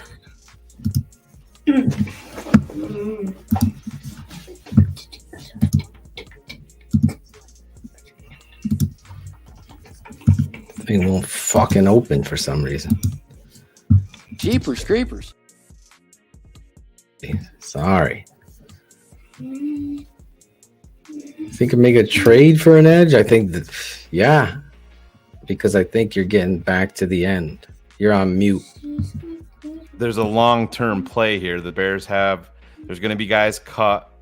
The Bears are going to be first in line for anybody, all the way through week 4 or 5 for the players that are cut, because they're going to be first in the waiver claim process because they had the first pick. Mm-hmm. That doesn't shift to Carolina in a trade. So just because they don't get it today doesn't mean that they can't get it later. Very good point. What? Very good point. So the Cincinnati Bengals pick is in, and it's a guy that we all know, Oh my God. from Purdue, wide receiver Charlie Jones.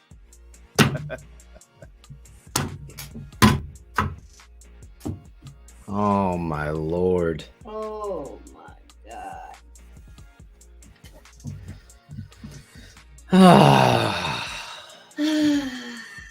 Boy, 4 picks away. No. Pick 133. We're up next. Oh. So Cincinnati picked them. Just pick the Georgia guy. Yeah, Cincinnati was pick 132, correct? There goes my favorite receiver. Or 131. Just pick the Georgia guy. That was my guy. How's it your guy? Ding, ding. Ding, ding. He gets a ding, ding. He's gone. There goes my dream. Every time when someone gets gone, they do a ding, ding. I can't believe it. What are you doing, I Bear? can't believe the Eagles didn't trade for Roquan. Right. Should have. Now I gotta see where they're gonna go. You gotta go. I would go center Olu here now. You'd take him over Hutchinson? Oh, Xavier Hutchinson is there. Yeah. What do we have? 133 and what? It's right at the bottom. 133, 148, 165. Okay, then I would take Hutchinson and pick Olu at 148. Keishawn Butte has gone and dropped.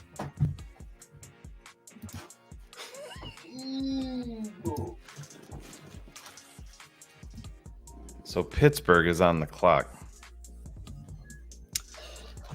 Oh, Hutchinson for me here, the receiver from Iowa State.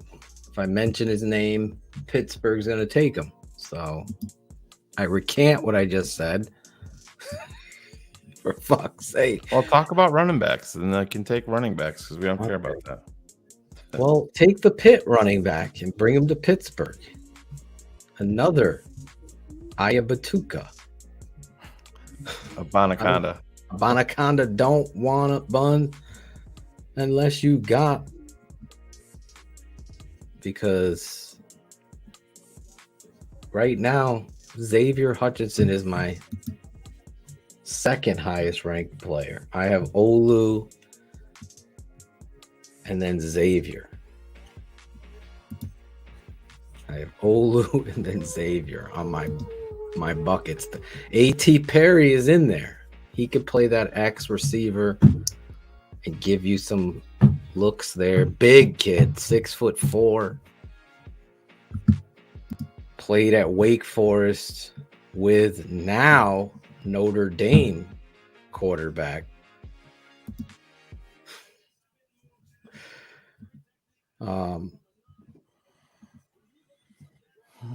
First team All ACC. There's Charlie Jones coming off. So they're going to show some highlights probably. Here's Charlie Jones. So Fahoku and Charlie Jones. This has been a round of fill. Jeez. They're showing the Cowboys war room, not some Charlie Jones highlights, so I can say goodbye to Charlie Jones. Bye, Charlie Jones. You're trash. Tyler So Lacey. the Steelers have selected Nick Herbig from Wisconsin. Better on the 3-4 edge. Bears are on the Bears clock. are on the clock. Here we go, Bears! Here we go.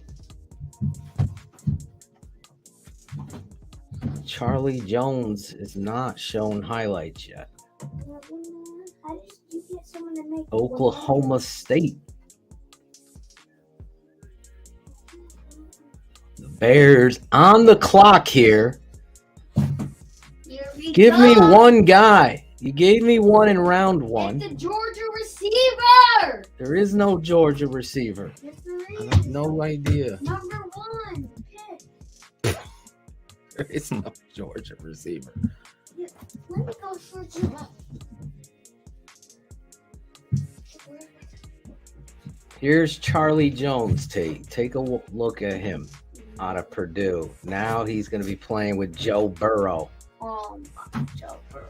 Here he is playing at Buffalo on ESPN. In the slot, wide open. Then he goes to Iowa. Pressing. Look at him at the stem. Press the in, back out. Goodbye. Come on. He would have been nice as a Bear for me.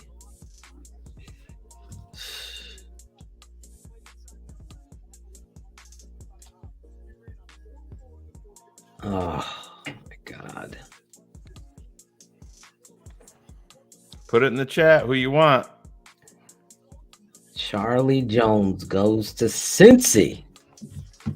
Pittsburgh takes the Wisconsin 3-4 linebacker.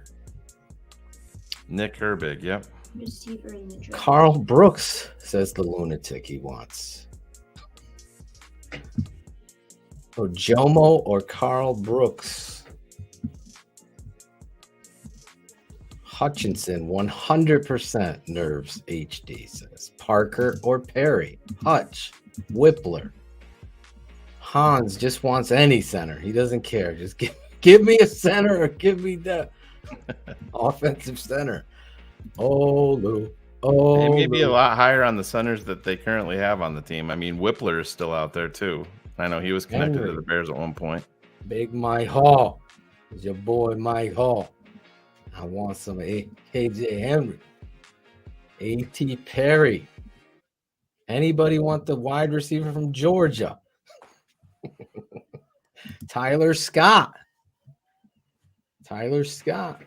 Been connected to the Bears. Very, very fast. Very fast. Very, very small. Look at John. Jimenez is back. The Bears have selected. It's funny that you bring his name up. They just selected wide receiver Tyler Scott from Tate. Cincinnati. You just called it, Tate. Tyler Scott. Told you guys. Wide receiver. The speedster. Fuck. I could have had Charlie Jones. But he brings elite level speed. That's for good though. Yeah, I just had a higher grade on Xavier Hutchinson and Charlie Jones. Now Tyler Scott's going to be a slot. Cincinnati, 5'10", 177 pounds. He's definitely going to get up to 180. 11 games. You know, all ACC second team. They put him on Bruce Feldman's freak list. Yep. So he's a freaky, twitchy athlete. Cincinnati has him listed at 5'11", 185. So you know that's probably not what he really is. No, he's Tyler Scott, Bearcats. He's from Ohio, Shane. He played his college football at Cincinnati, but he had offers from Michigan State, Nebraska, Syracuse, Iowa State, Indiana. Let me Grab some explosive athlete, right? Separation skills. Elite level speed. 4.3 speed. So here they go. They're getting their speed guy to go along with Darnell Mooney. Yeah, so 5'10", 177 are his official numbers, 9-inch hands, 4.44 40-yard dash, 1.51 split, 39.5-inch vert, 11 foot 1 inch broad. Be number 21 in the NFL? He was a junior Olympic sprinter who has electric top end speed. 10 of 14 career touchdowns have went for 30+ yards. Limited catch radius because of size. Could he be number 21? Did 15 reps on the bench. Yeah, that's impressive. That's pretty good for a smaller guy.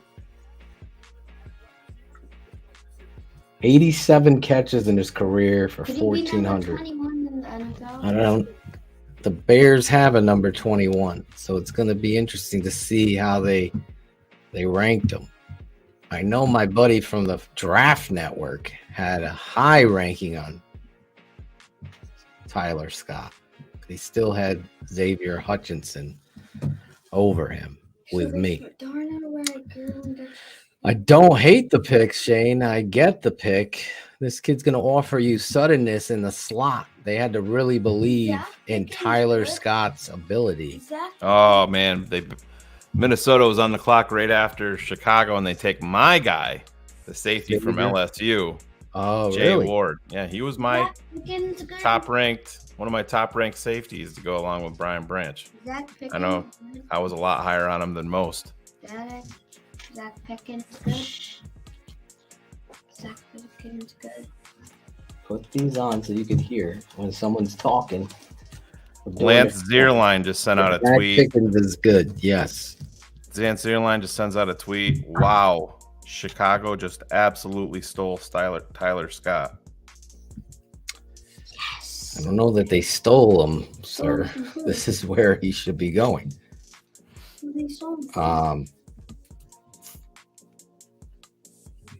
This is a guy that's going to play the slot and going to give you a lot of reps with that kind of speed. Right now, my buddy's texting me. He had him as his number 2 slot guy behind Zay Flowers. That's a high compliment from him. So we got another trade. Vegas has just traded up. Looks like probably with New England.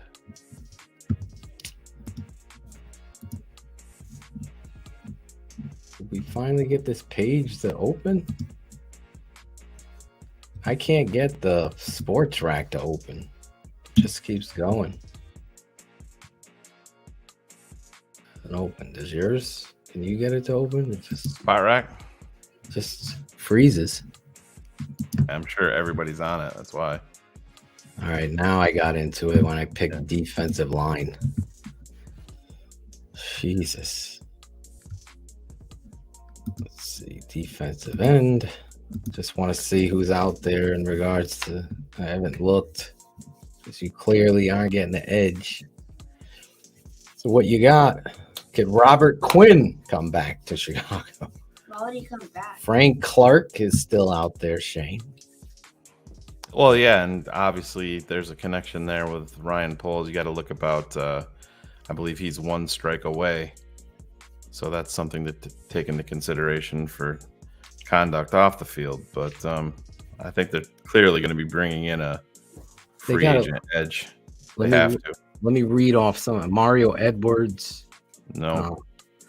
Jason Pierre-Paul. No, I'd be surprised there.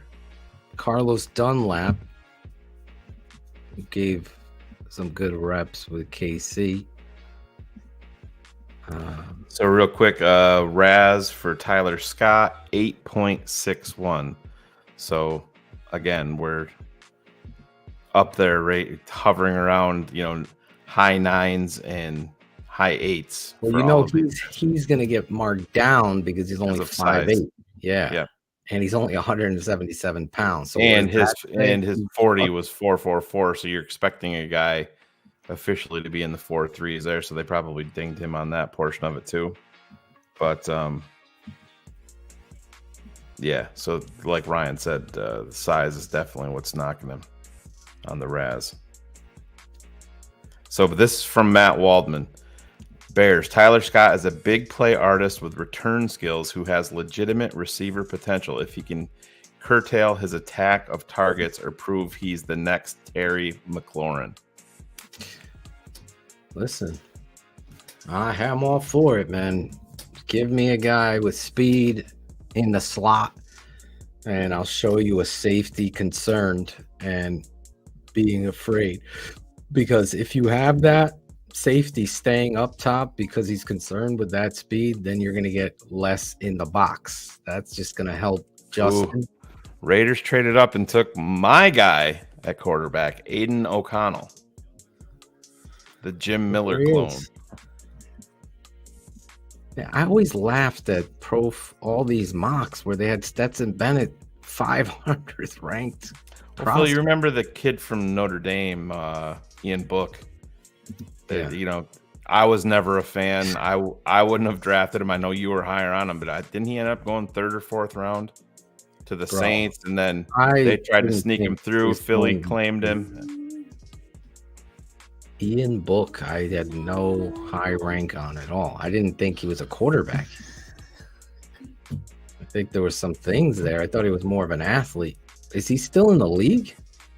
Ian Book, yeah. He's with the Eagles?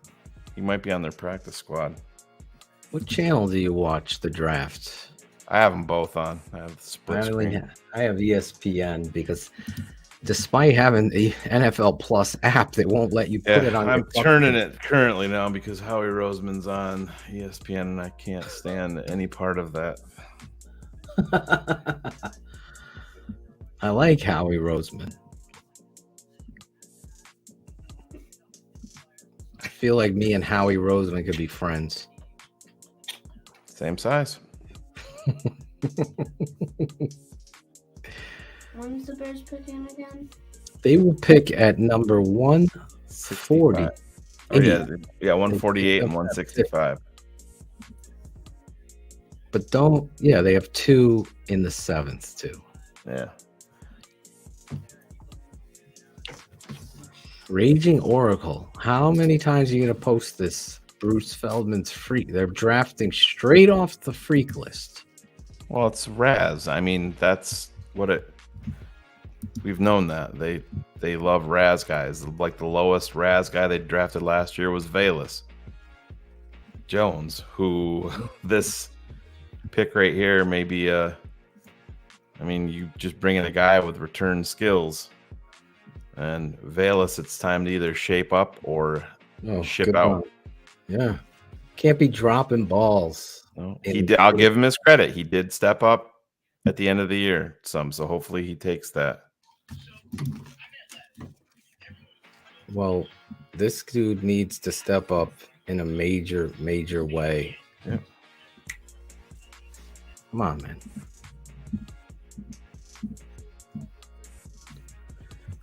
Where is this draft tracker? NFL.com. So we are starting the 5th round right now. Jacksonville. So there you go. We are right at the 5th round. That's funny. So the Steelers now have defensive lineman Cam Hayward and fullback tight end Connor Hayward. Outside linebacker Nick Herbig. Offensive lineman Nate Herbig. And Derek Watt is the brother of TJ Watt. And they have Joey Porter, the son of Joey Porter Sr. So it's all family. And they had Terrell Edmonds and Trey Edmonds at one point, too. Okay, sit down. All right, what do we got here? Bears area scout Ryan Cavanaugh and wide receiver Tyler Scott. We love his speed. Great kid. Justin is going to like throwing to him deep. Says he can play outside and in the slot and is a great gunner on special teams. So it's a big benefit there. can't see. Technical. The Jaguars select Yasir Abdullah, linebacker. Yasir Abdullah. Nate Tice. Love Tyler Scott going to Chicago. Best as a vertical threat with good ball tracking ability and sticky hands. Was higher on him, as was Dane Brugler, than where he went. Polls is cooking. So the Buffalo Bills have just traded. Have they? Yes. My number one player on the top of my board, Shane, now is Olu Oluwatimi, followed by Antonio Johnson, the safety from Texas A&M. So let's just take a step back, Phil, here, getting weapons for Justin Fields this season. You brought in DJ Moore, just drafted Tyler Scott, Nate Davis, Darnell Wright, Roschon Johnson, Deontay Foreman, Travis Homer, and Robert Tonyan. Robert Tonyan. I don't think they are concerned with Mooney's ankle. I just think you got to add speed and good. They needed to add players. speed. The Bears overall are one of the slowest teams overall in the NFL. You know, Dante Pettis ain't, and then St. Brown ain't pushing anybody around. Mooney is perfectly safe. I think they're going to. I would rather re-sign Mooney than Cole Kmet every day, all day. I know Mooney, according to Cap, is asking for a lot of money, but we can work with this. I keep those guys. He's a pimp. Mooney is a pimp. When there's a big play to be made, Mooney is going to make the play in the clutch. Now, I know you're going to point out, we traded up against Washington. When we traded up last night, it was with Jacksonville, correct? I believe so, when we took Tyreek Stevenson. So that linebacker that they just took, was with the pick that we traded to Jacksonville last night, Abdullah. Okay. I'm surprised my guy Sewell is still there. Unless I missed that he got Noah Sewell. Yeah, I like Noah Sewell. That's right, Kyle. See, I like Cal wearing his TTNL swag in his AVI. Shane, are we bringing any fans on? Yeah, I haven't gotten any. Nobody's read. You got to reach out to Shane. Hit up to me at Wasram on Twitter. Right there under his screen. Or you can hit me at my Instagram and jump on. Wow. So Tyler Scott averaged 44.6 yards per touchdown in college. That's ridiculous. Who did? Scott, the wide receiver we just took. Oh, okay, yes. If you want to jump on, I know Brett Selms is watching all the way from Australia. I'll just send Brett the link. Coming in from Australia, Shane. So the Commanders have selected edge rusher KJ Henry. Oh, really? Yeah. KJ Henry.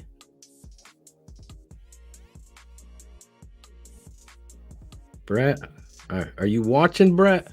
So I'm about to send you this link. See if you can check in all the way from sunny Australia. Is it ever rain in Australia? I don't know. I would love to move to Australia and just have YouTube TV and live on a beach and watch the Bears.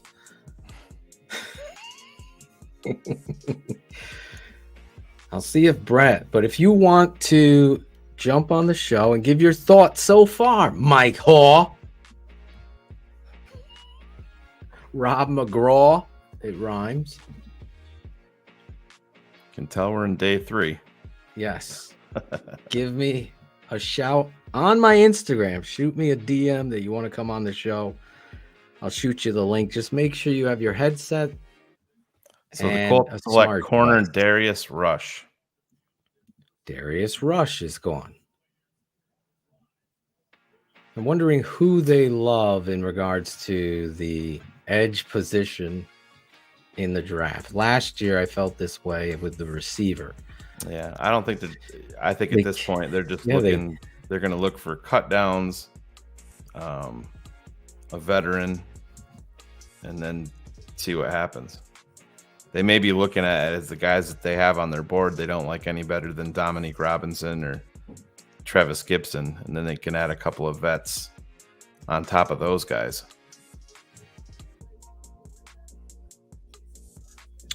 I got Ryan reaching out to me. This is how it's done. Live producing. It's just Shane and I produce. Every producer has taken a vacation, Shane.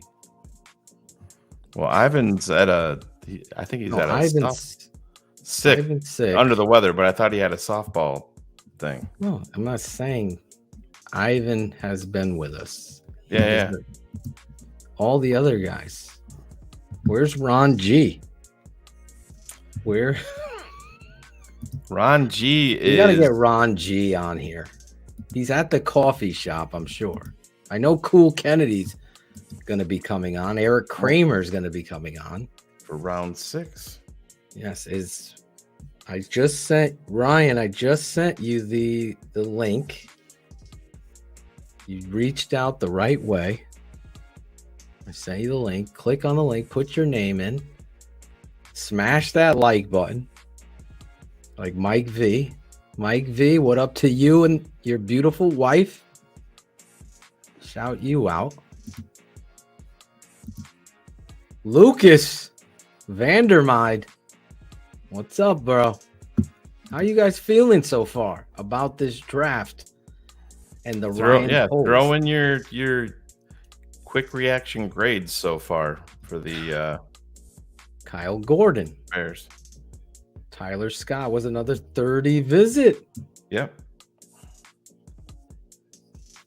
I'm Mike V and I get respect. Your cash and your jewelry is what I collect. Good one, Preston. I needed that. Chris Hart. What up, kid? So the Arizona Cardinals have just selected quarterback Clayton Tune. So far, A-, B+. Brandon Daniels, the guard from Utah, is checking in. It's Braden. David Ekval. Where are you from, David? Throw that in there, too. I need to know where you're from with your grade, because then I could tell what part of the country. David Ekval, I'm guessing you're from Midwest, and you're giving it a B. Lucas Vandermeyer. Jason, there's my boy. Mowing the lawn. I would consider asking to be on with you guys. Well, you just did. Once you're done, jump on. B+. Your wife just texted and said, fuck that. Get that lawn done. B+ says my guy EJ and his beautiful family down in the great state of Florida. So rivals.com sent me this thing and they were like, Phil, where do you think the most NFL players, what state you think the most NFL players have come from in the history of the NFL draft? And it was Florida in a runaway. Florida. I don't think that's a big surprise, right? I honestly I was guessing Texas. Michael Kinder in Japan. Checking in from Japan. Dorian Thompson-Robinson comes off the clock to the Cleveland Browns. Yes. Oh, man, I like that pick. Hank, I didn't know you were from Mississippi. Mississippi. So real quick, I'm going to share something with you guys up here on the screen if I can get it to go. Rogers Park, I'm guessing, is Illinois. I have no idea where that is. Here you go, Phil. Roschon Johnson getting the call. Okay, let's see this. Roschon got a fresh cut. Eating McDonald's. Is that a initiative to grow the NFL and the Panthers globally? I'm here with my incredible German fans in He doesn't know what to feel. He's shaking off the emotion. Disappointment. There you go. Mom is fired up. Uncle Ray giving him a shove in the back. A little dap. A little hug. Get it, big boy. Look at Mom's doing Cabbage Patch. All right, he's starting. It's coming to him. He's starting to realize what this is. I could watch those phone calls. They should actually make a show of that. We should do a show of that.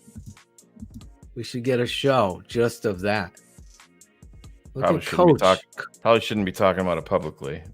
Yeah, they'll steal it. Greg Braggs will be like, Adam Hogue, you're never going to believe what I came up with. I'm kidding, Greg. Oh, my God. Greg Braggs. Look at all the way. Who's luckier than you? Is this the receiver, Chris Carter? Probably is. Watching the best network covering the draft. In Honolulu, Oahu. Giving it a B+. Giving it a B+. Nice. Do you have any spare rooms for a family to come visit?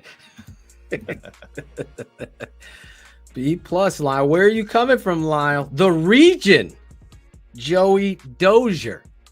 The region. Let's send him over to Greg's house. So the Vikings have just traded up to pick 141, and they are now on the clock. Bears are up at 148.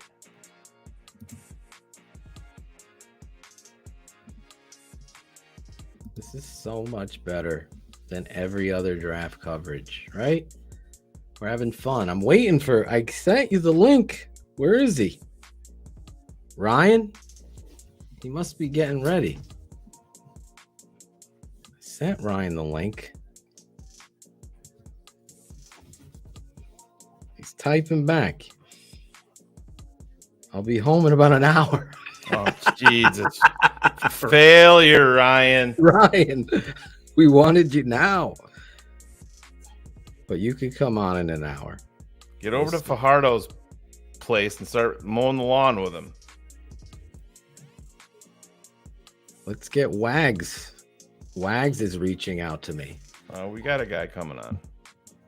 I saw you send the link. We're listening, watching from Churchill Downs. Keep it coming as they prepare for the Derby. What's up, Heidi? Tate, can you go get Daddy one of those and get yourself one? A 0-7-Up downstairs in the fridge. What? Can you go get us a 0-7-Up? I'm getting myself. Yeah, you can have one as well. No, actually, I'm getting myself there. All right. Daddy's thirsty. Your voice starts to go out. You start. When's the Bears pick again? We're coming up at 148. Oh, 48. So we got 7 more picks. Michael Kinder in Japan. It's almost 3. Amy Dill shouting you out in Arizona. How's the weather? I'm sure it's hot, sunny. It's 100 degrees. Look at her. She's reading my mind. B+. Darnell Wright will be special. Jam on it. Jam on it. Say Jam. Jam on. Where are you from? Waukegan. Jose Torres. Hold on a minute. I got some more stuff. Hendricks giving you a B+ here. Solid B from Rhys Anderson from Glasgow, Scotland. Here's Tyler Scott. Tyler Scott. Where are we going? Oh, he's got all the hats. It's like Shane. He's got all the hats. In the 2023 NFL Draft, the Chicago Bears select Tyler Scott. Good for you, kid. Tyler Scott. Oh, That's him. Look. Hey, he looks like you. he said that this is the team he wanted to be drafted by all along, just because of Justin Fields. Come on. Huge fan. No, I'm serious. He just tweeted that out. Yes, sir. Yes. A-. Can I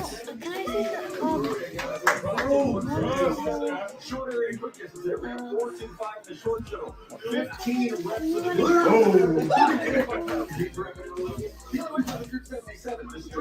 George Hall in Atlanta, Georgia. Born in Chicago, stayed there 28 years. He loves the draft. A-. What's our new running back's name? Roschon Johnson. Can you show me his clip with his family? So Phil, Shane just played it. He'll play it again after we have a little bit of our next guest. breaking news here. Breaking news. Breaking news. The Tape Never Lies Network. Breaking news.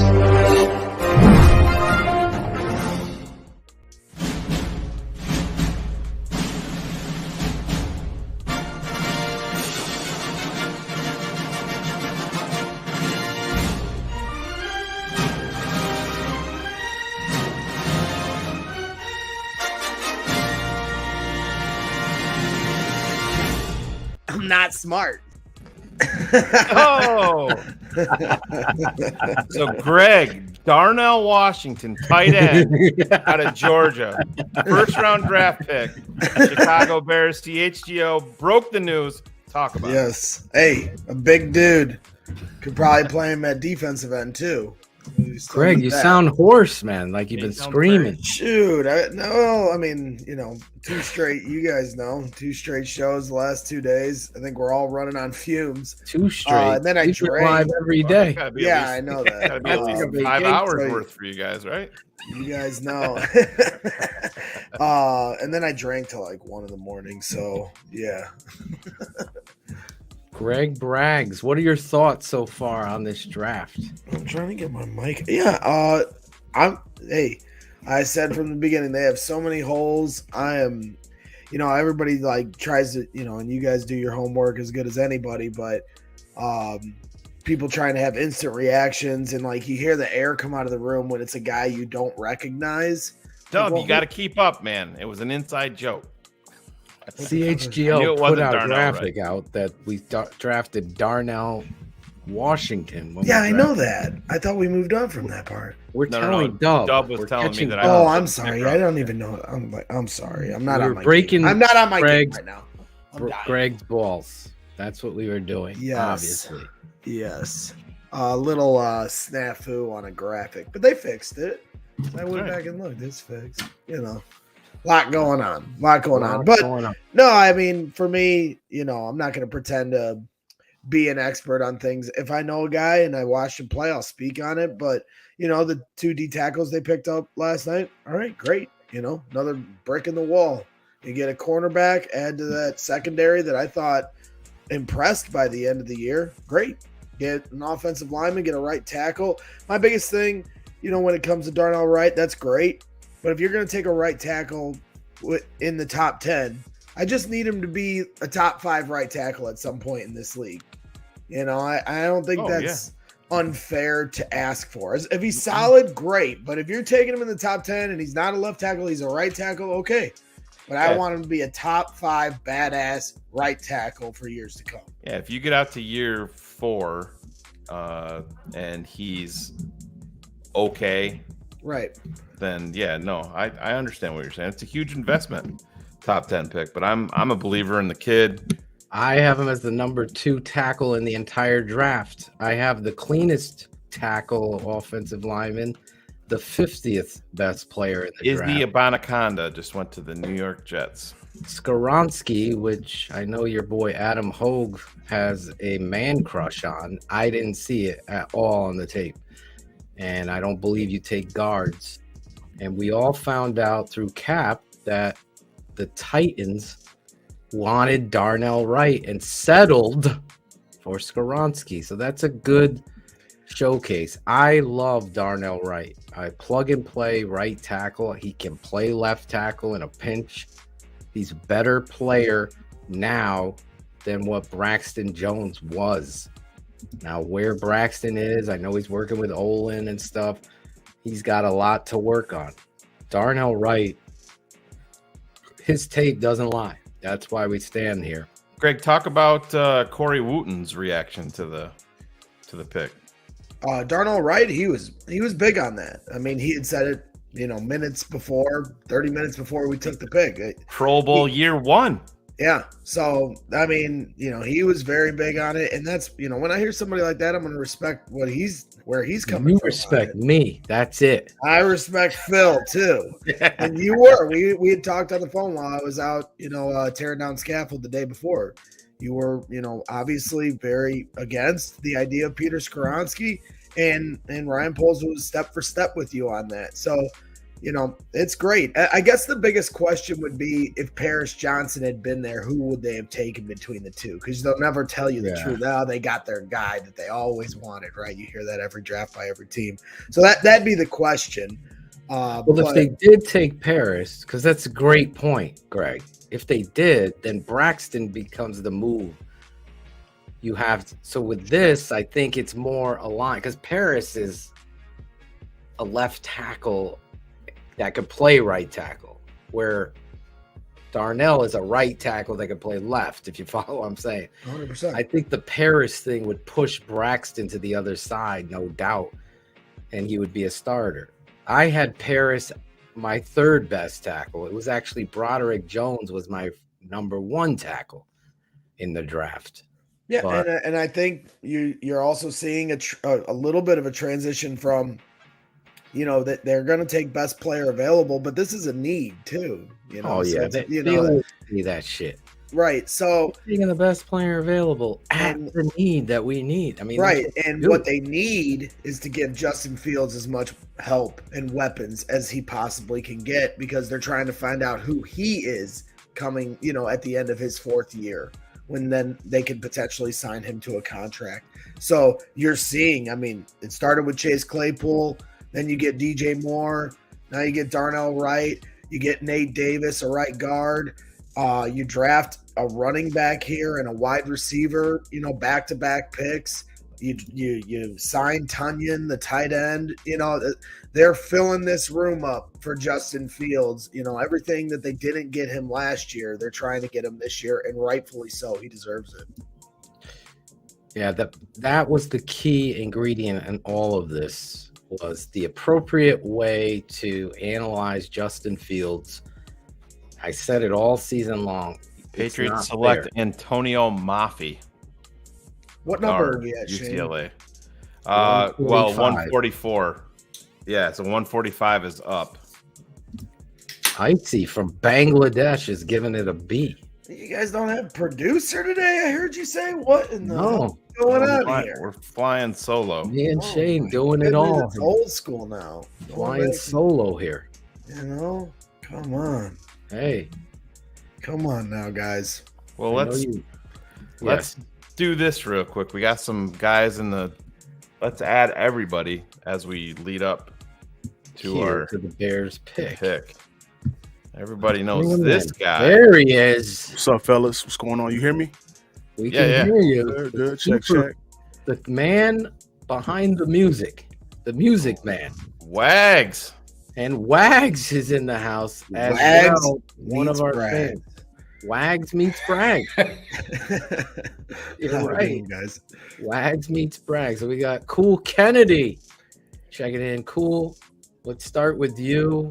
Obviously, you've been producing all these graphics for us as we get ready here. You can see we haven't been able to get to our phones to upload the other ones that you. What are your thoughts so far on this draft?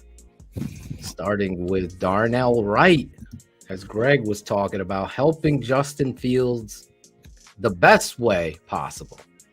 It's just a smart thing to do. Leading with that bodyguard status. I've been watching his tape for the past day now, and it's just amazing, man. Like, you see he's getting some of the top respect from the top rushers that were in his class, so you get utmost respect no matter what. When you see him, like Poles talks about his anchor point, when he falls off, he gets the block, beats him a little bit, he jumps back and he's quick enough to get in front. He puts his body in front.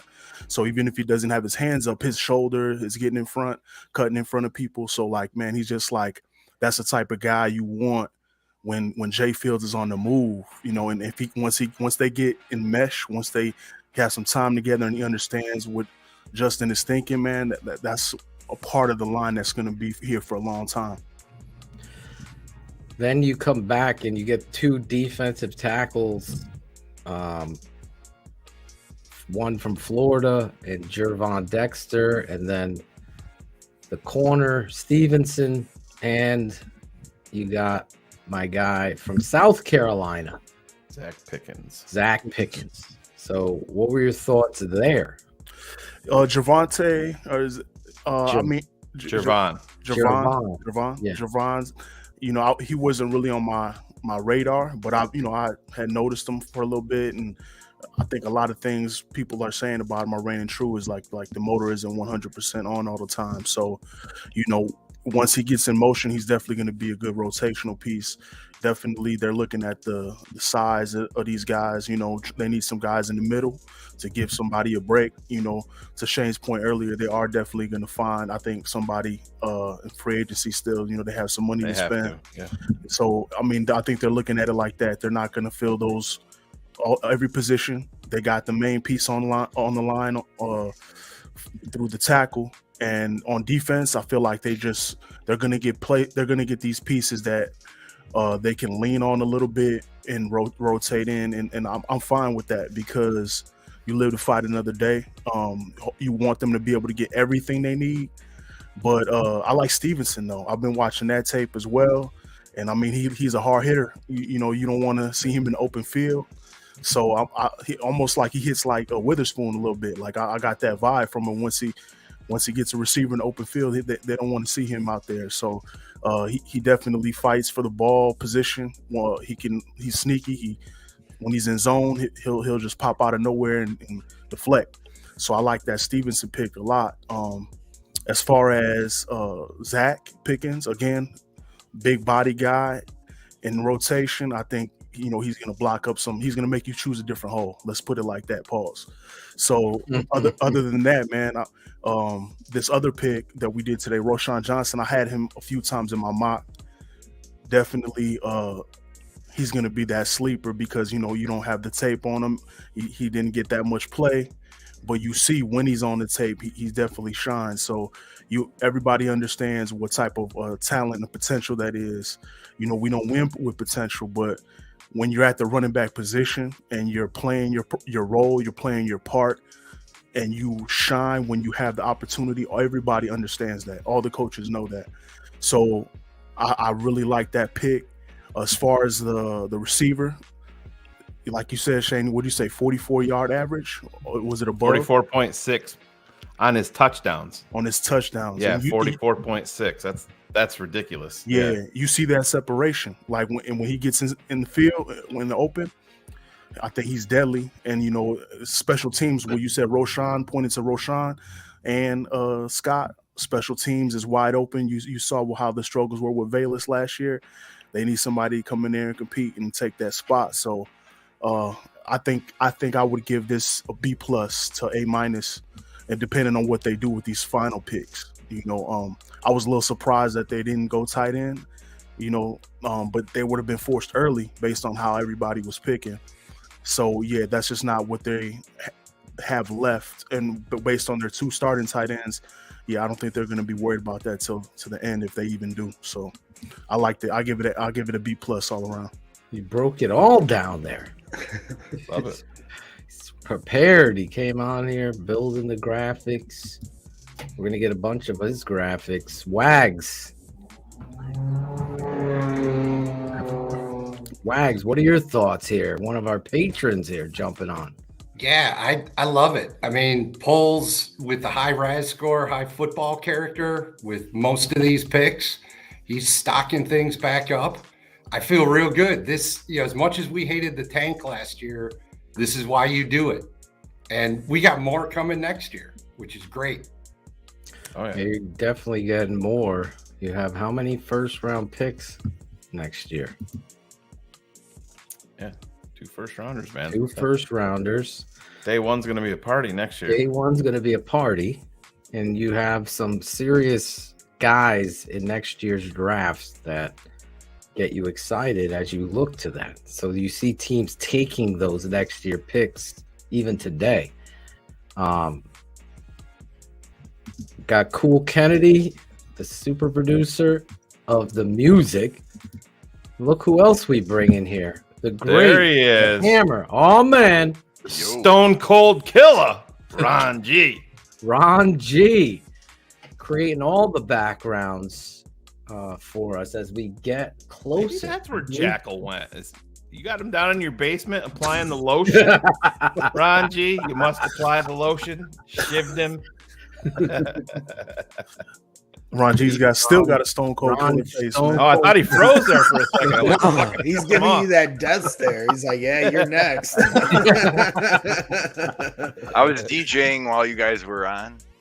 So it was set up for different audio. How you doing, Ron? I'm not sure how.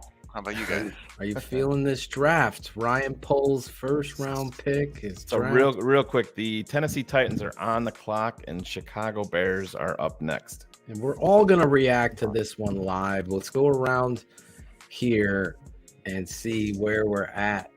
Is there any? Obviously, Greg has no idea who's left on the clock. I want Payne Durham.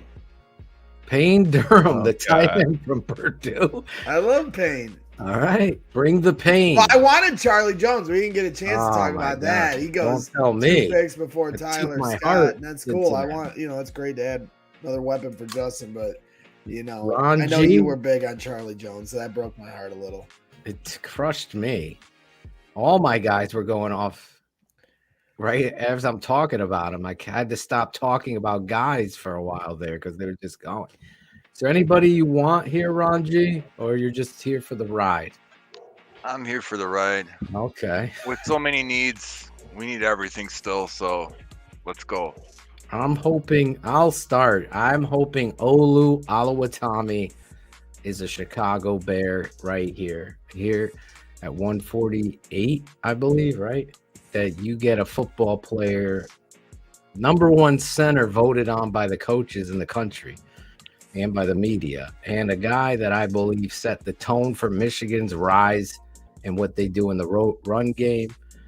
I have him higher than Whippler, and I know a lot of people. I know they've put Stromberg with the Bears a lot because of the high RAS score, but Olu, when I'm looking at centers, I like intelligence and tenacity. He's got that pimp. So that's who I'm going with. Shane, do you got someone here that you want?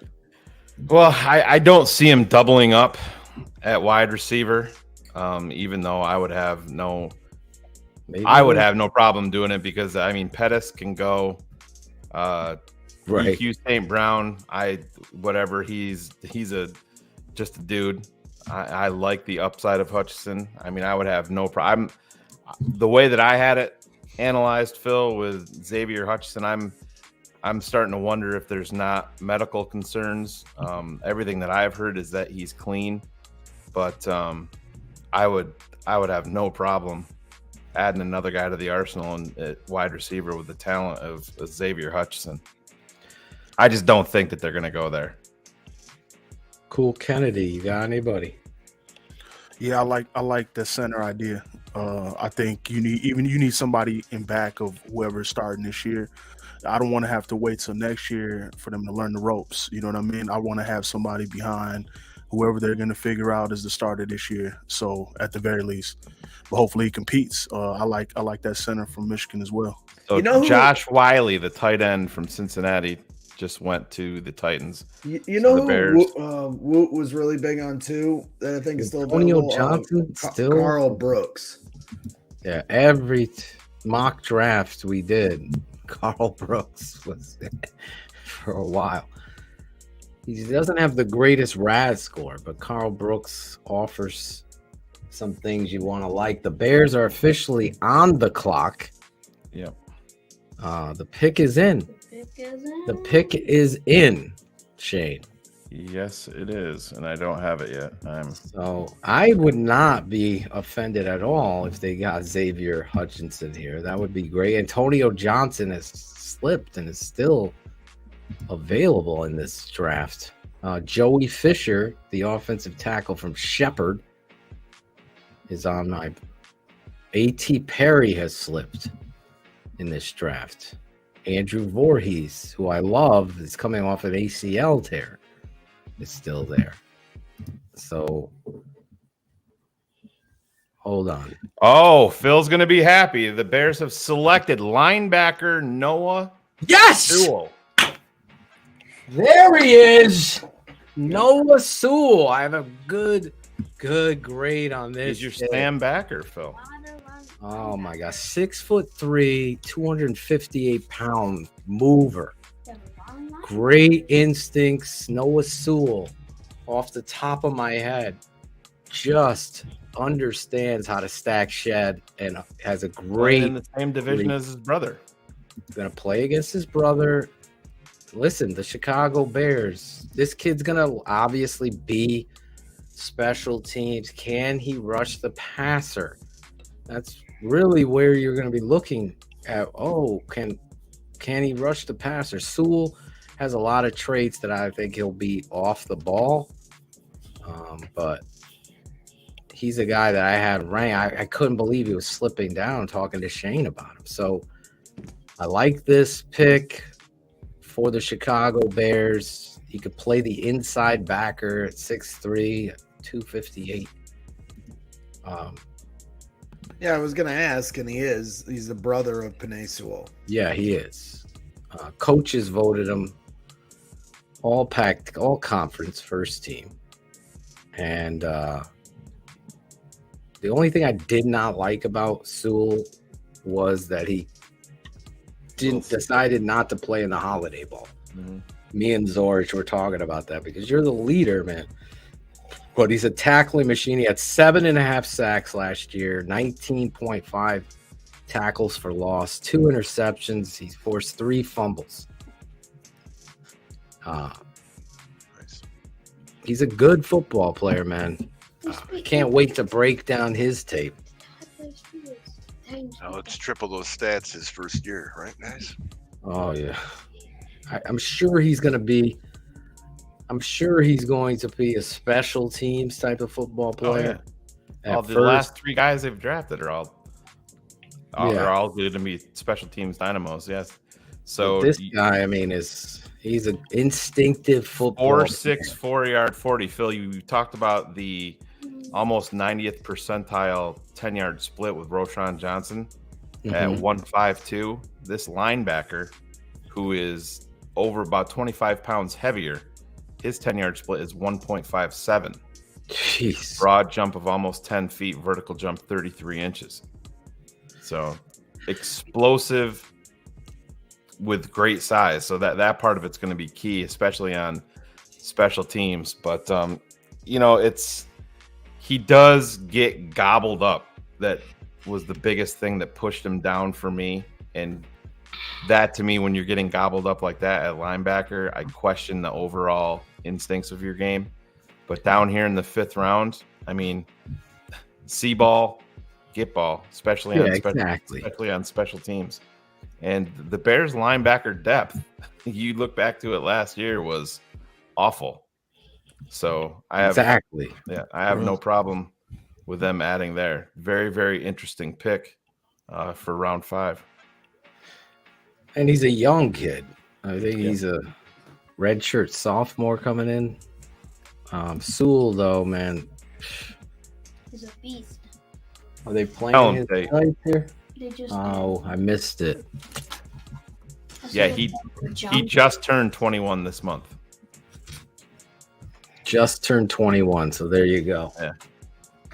I can't believe Bullets hasn't made an appearance on ESPN's coverage. I have to bounce out and go check on the little terror who just woke up. I'll be right back. Sure. Good luck.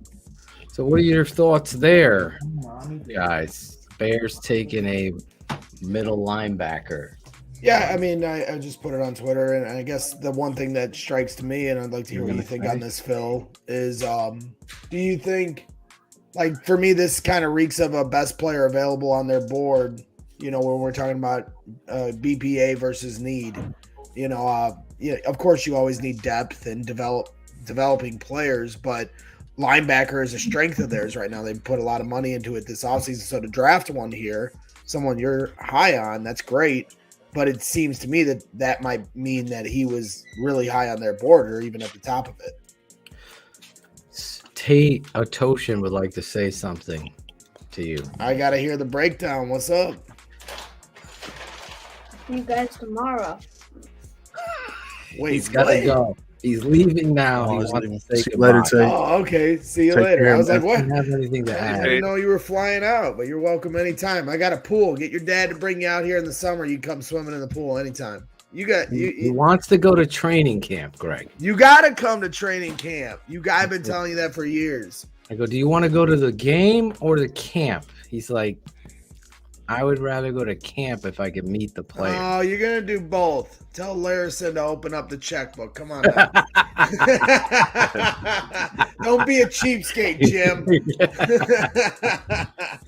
So you want to go stay with Greg for a couple days? Yeah. You're welcome anytime. Yeah. I bet you the weather has a little bit to do with that, too.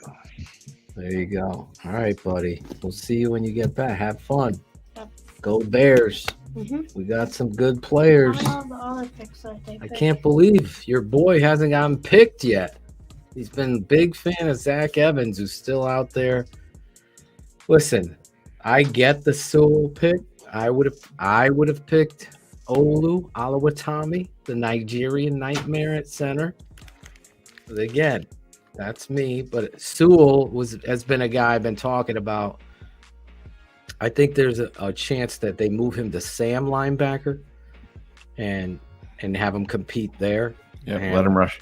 Phil, Raz score still falling in line, 8.38. Yeah. So he's about the lowest that they've went at this point, but I mean, still, that's. But you're about giving that 10-yard split. That means, think about, you're lining a linebacker, especially with the Bears 4-3 scheme. Mike Morris to Seattle. He would have been a nice pick for the Bears here, too. He would have pushed Dexter's ass. That's that kind of player that Morris is a leader over there. But again, Sewell gives you that tenacity, I believe. Off the ball linebacker, what I was going to say, when you see those 10-yard splits, you like to see that explosiveness because now they're firing. And this kid, the instincts. I know they give him a checkbox on some of his instincts. I see the instincts. Yeah. But go ahead. I'm sorry. I just thought he got gobbled up a little bit too much for my liking. But again, you got to study what he's got in front of him, and you got to study what his responsibilities were. But the one thing that I think play the edge, Shank, too. Yep, so this could be a third down. Absolutely. Guy comes in like Roosevelt Colvin. One thing that we haven't talked, 27 reps, Phil. I know. That's what I see on tape. That's crazy. That's like Greg Braggs with double-fisted chalupas. It's going fucking crazy out there. Gordita crunches, all right? Whatever the fuck they are. He picked me up.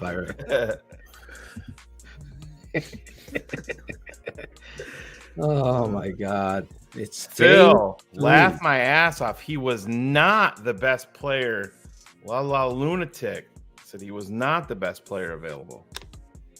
I didn't say he was. I didn't Greg was either. talking about. No, I asked the question. Best Yeah, player I asked the question just because Shane had just felt like obviously it's not a need, and when you're just weighing between need and best player available or who's high on your board, to take a linebacker there when they put so much money into that position, I understand you need depth and guys you're going to develop, but that to me spoke more to he must have been very high, if not at the top of their board. I don't know what LL. Oh yeah, board looks like. Everybody's got a different. Yeah, and where was the Octane? We don't have a 6th rounder to my knowledge, do we? No, we don't. No, we were out. Yeah, we have another 5th and then the 2 7ths.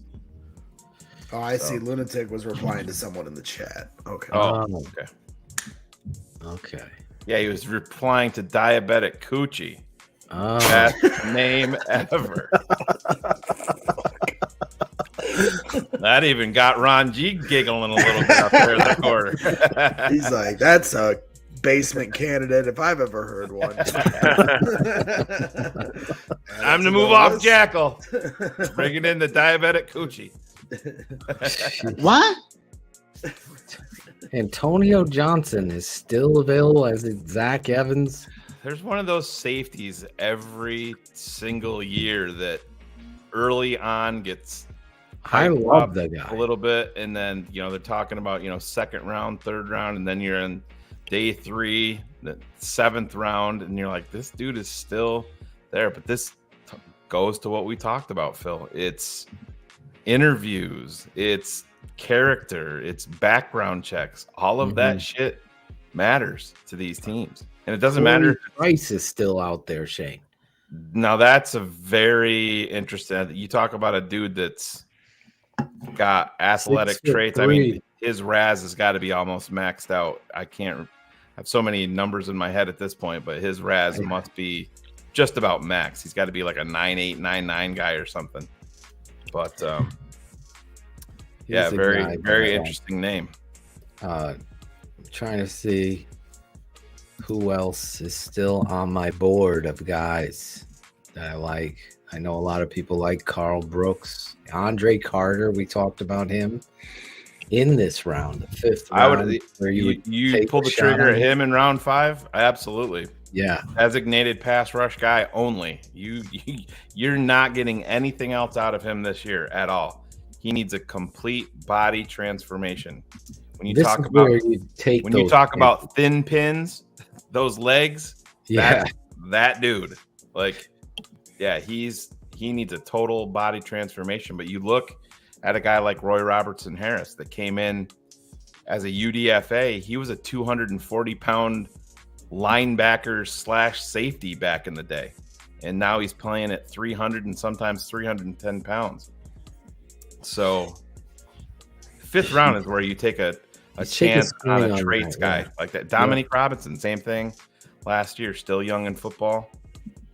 So he can get in a weekend, no problem. And that is, we are to the point now here in this draft where it's very unlikely you're going to find someone that is going to be a starter for you all year. I understand there are exceptions every year. Rare. Braxton Jones, so I'm not saying it's impossible, but now when I look at this, it seems to me like when you look at defensive end or edge, they're going to have to address this after the draft for somebody that's going to be a difference maker to help, the guys that they're obviously adding a lot of depth and people that can develop hopefully as fast as possible. So I'm wondering for you guys, like, who are you looking at? I know everybody says Ngakoue and guys like that. Like, is there anybody? He sent out a tweet today, and it sounds like he's already been taught. He didn't allude to any team, but he did send out a tweet. Made it sound like he's been in contact with an NFL team. I mean, if you're looking, again, he's a guy, if you want the hits principle applied to him, it's not going to work. Getting any run stop production out of him is negligible. I mean, it's almost zero, but as a designated pass rush guy, I mean, add him to the lot, and they want a vet. And I said, we haven't taken it. Oluwatumi goes to the Tampa Bay Bucks, so they get Mock and Oluwatumi. No, they got Cansey, Mock, and Oluwatumi. Yeah, those are 3 of my absolute favorite. Phil's been traded to the Bucks for a player to be named later. Unfucking believable. Tampa Bay. Yeah. But this very well could be, like I said, my next guy would be Alex Forsyth at center, and I think probably one of those seventh rounders. He went to the Seahawks, not Tampa. Oh, okay. They had him up there. They had the Tampa thing, so I read that wrong. My bad. I love this kid. But listen, guys, this could be a tip of the cap to Doug Kramer. Let's not forget that. They invested a draft pick into him last year. We don't know how they feel about Cody Whitehair at center. They may want that veteran in there. You know, he's got warts. He's got issues. He snaps the football unlike a guy that I've ever seen before. But it is what it is. So this is the thing. When just because you draft a center here, Bears fans, any player, you draft a center here, 97% of Bears fans are going to say, oh, he's the starter. We got our center for the next 12 years. It doesn't work that way. It's very, very, very rare that it does. Yeah, I mean, Shane, they passed on pulling the trigger on a center multiple times. Yeah. They got 4 of them signed right now. Yeah. Maybe Poles and Cunningham like a couple of those guys more than what they saw on the board. Yeah, and don't forget, number 1 pick in the waiver process through week 4 or week 5. Centers go. I mean, maybe Tampa Bay announced Mock at center. I would have zero problem with bringing in their veteran center, Ryan Jensen. Jensen, to be the staple of my offensive line with my youth surrounding him all fucking day long. Yeah, come on over. Then you have my guy Dieter Eisland, who they've told straight up that he's going to be working at center. We tend to have him on the show in the next couple Did the Packers really just draft a quarterback? I don't know. And there's Stu Lacker. You got Lucas Patrick there still at center, and you're gonna need depth, because you got Cody Whitehair penciled into center, and let's hope Tevin Jenkins can stay healthy, but I'm not counting on that at this point. I mean, I'm certainly rooting for the guy. If he stays healthy, he can be a beast on this line, but if he doesn't, then you're sliding Cody Whitehair to left guard, right? They took Clifford. Sean Clifford too. Have fun. The Packers. Wow. I had him as a UD. Probably the best quarterback on their roster, let's be honest. So have fun, Green Bay. But going back to what you said, Shane, being the number 1 in the pecking order on the waiver claim, after the draft, teams reestablish a look at their players.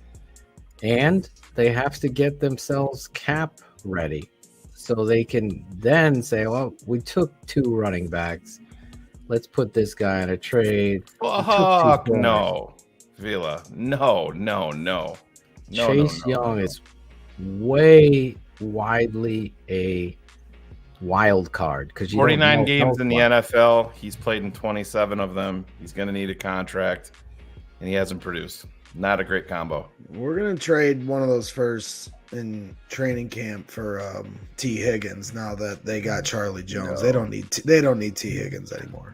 No. No. The reality, they need an edge. So, yes, Chase Young should be talked about by them and how they view him, but never a first-round pick next year for Chase Young. But I definitely would be talking about him. That's the reality of how I would handle that, because right now you have Green from USC by way of Houston that they signed later on in free agency. You got Dominique Robinson, and then you have a Travis Gibson. I'm going to throw a name out there, though. Somebody that was drafted by the Rams in round 3, highly productive, and has had a problem staying healthy. The Bears brought him in last year kind of under the radar and promoted him, and it's Terrell Lewis.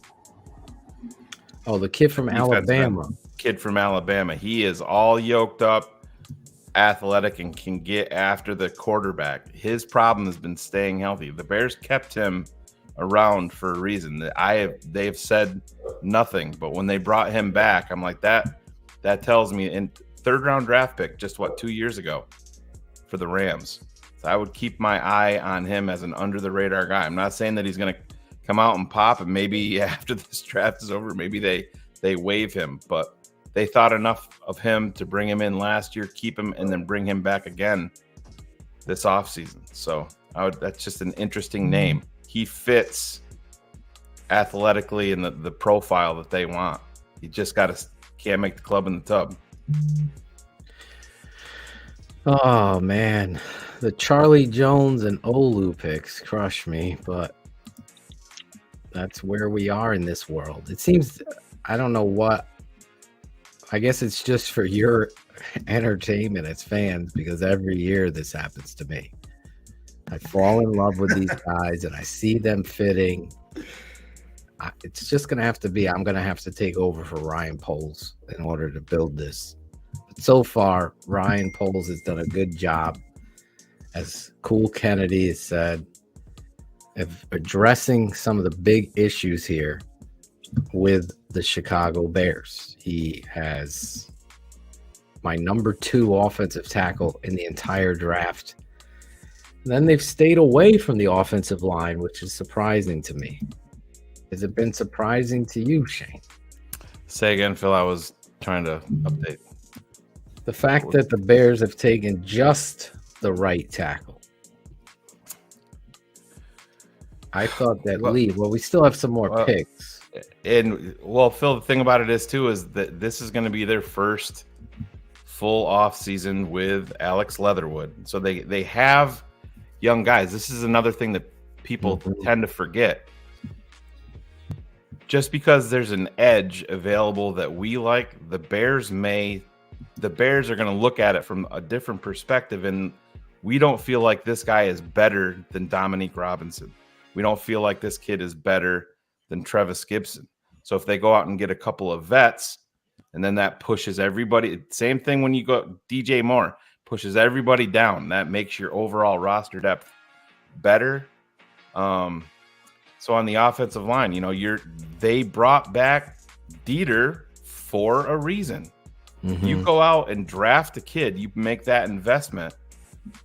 Your investment in these other guys that you also like. It's like if they would say they went out and got Osiris Torrance last night. We talked about that. Do you think that Tevin Jenkins is on this team? I don't. I think they would put him at tackle. Yeah, I don't agree with you. I think he would be at tackle where he should be. It'd be a hell of a camp, though. Yeah. Right, Braggs? It would be a fight.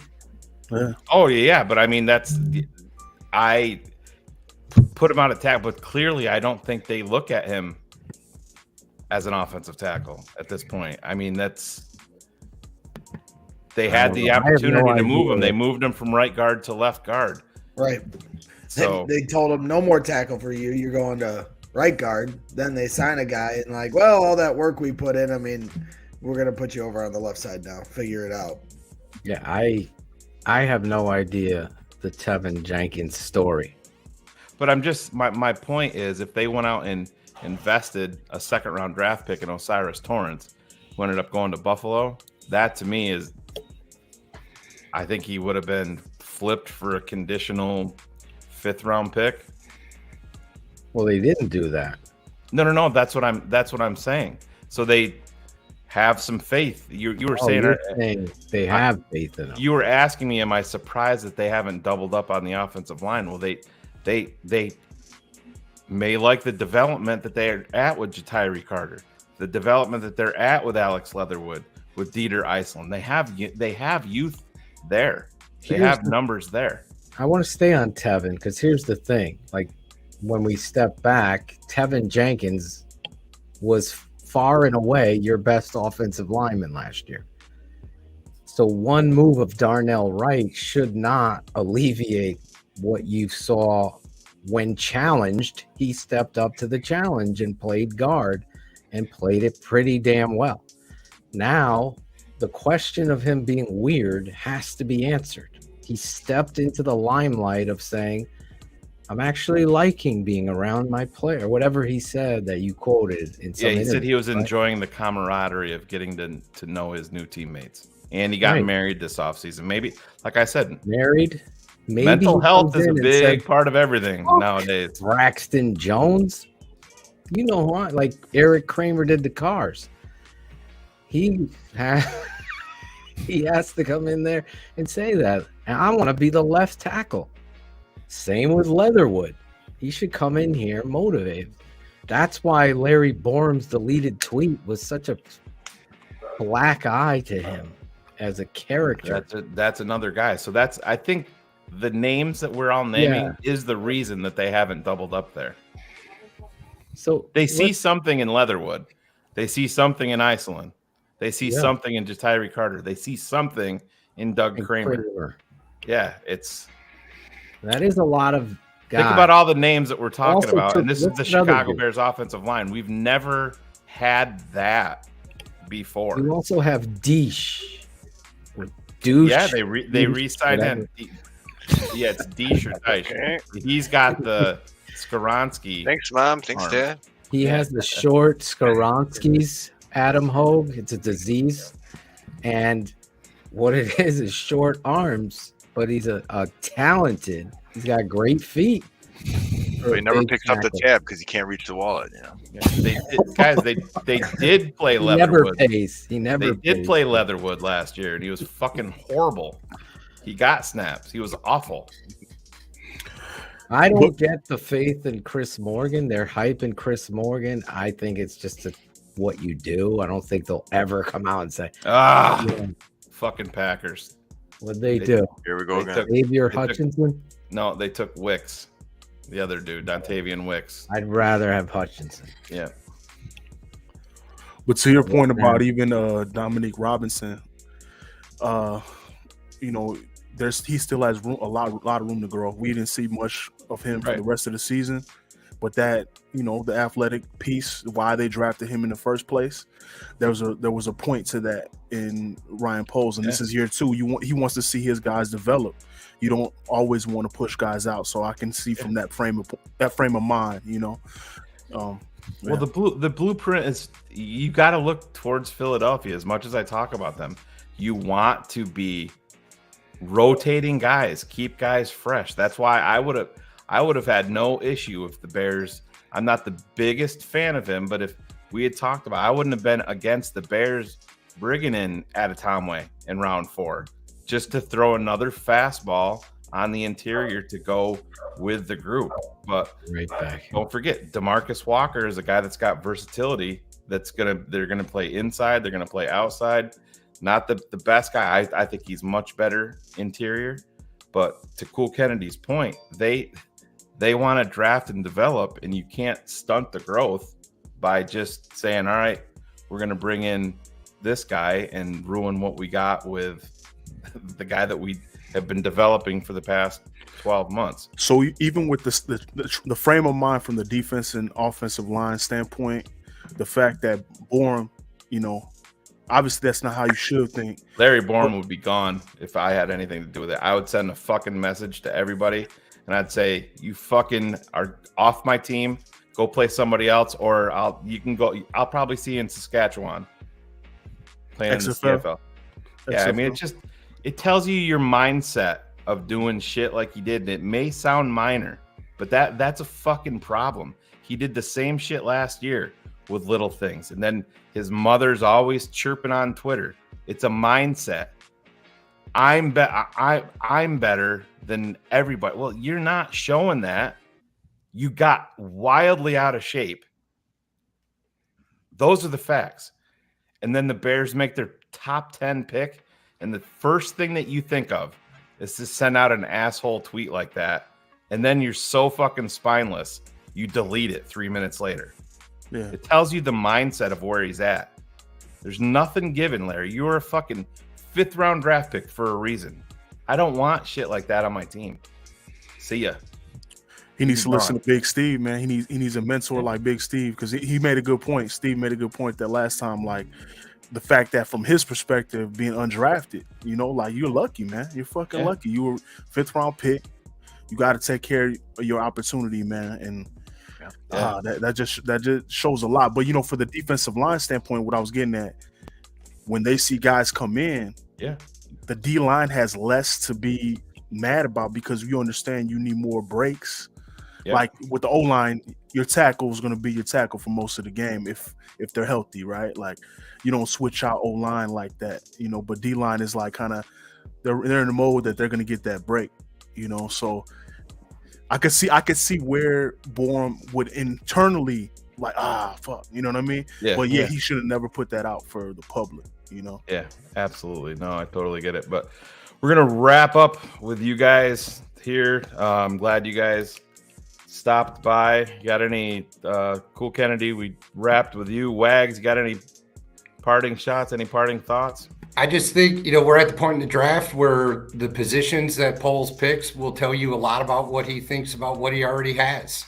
So keep an eye on that because, like we just talked about, I think we're good on the offensive line. He's not feeling great about linebacker depth, and he's looking for more skill position guys. Greg? Wags, I thought that was Cars. I was like, when did Cars get so nice? No, I appreciate you guys having me on. Great work all week. I've been popping in and out. Every day you guys are doing a show. Checking what you guys are having said.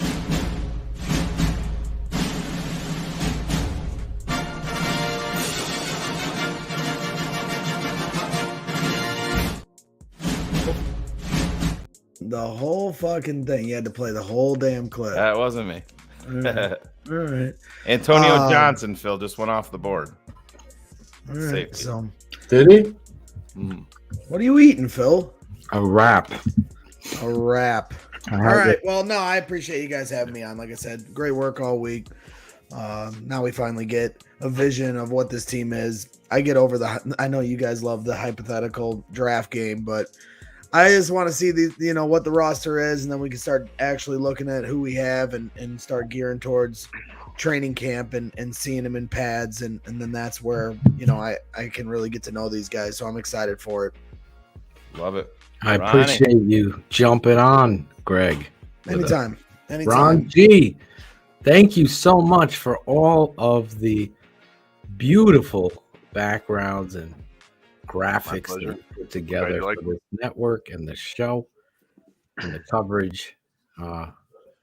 Final thought there? Yeah, it's now is the time to take some chances. Go for some guys that may not shine in the sun as much, but I think we should do some dumpster diving afterwards. We'll hopefully find something else, and they'll be active in that market. But thank you guys. Go dumpster diving and get those people in the basement fed. Yeah. All right. Later, fellas. Later, guys. Appreciate you all. Love you guys. Cool Kennedy, Ron G, and Greg Braggs and Wags. Wags the dog. A lot of talk about the Bears drafting a quarterback, but we have our quarterback. We were together a few nights before the draft, and we put together a draft war room that came together perfectly. I would have given our draft an A+. This guy was the GM of that draft here at TTNL Network. Ding, ding. There he is. There he is. The quarterback. Ding, ding. I should get a T-shirt made up with keeping it 100. Ding, ding. That's right. Exactly. Ding, You get Alex Acevedo on that one too. Let's take a look at that T-shirt right there. Look at that. There you go. Beauty. We would send you a hoodie, but you're always in the sun in sunny California. True enough. And I'm actually at my son's baseball game. So rather than subject you to the walk up, music that everybody gets played, I'm sitting in my car. Got my little NC State hat on too, just representing there too. You got to. So Eric, what did you think when you saw your guy come off the board after a little bit of I thought this was all going to fall in line, like pick for pick for pick for pick. But I love the draft at this point. Love it. I think that clearly they're putting the onus, like as a player, they want to draft your potential. Yep. And then they put the onus on the players in front of you when you get there, along with the coaches. Yep. And so, which is exactly the formula I would follow. So if you're, which in a way, to me, at this point, could spell trouble for the offensive line. Because that coach has proved zero to me. I agree with you. I've been saying it. I actually, before you came on, I was just saying it because one of the guys, I was like, I feel like they have to praise Chris Morgan, but you and I watching the tape throughout with my dad, you were ready to hire my dad right away. It's I'm just saying, like the closest comparison I can draw is hearing how glad and how it never even came up with the Charger head coach to even think about. They love him. They love him.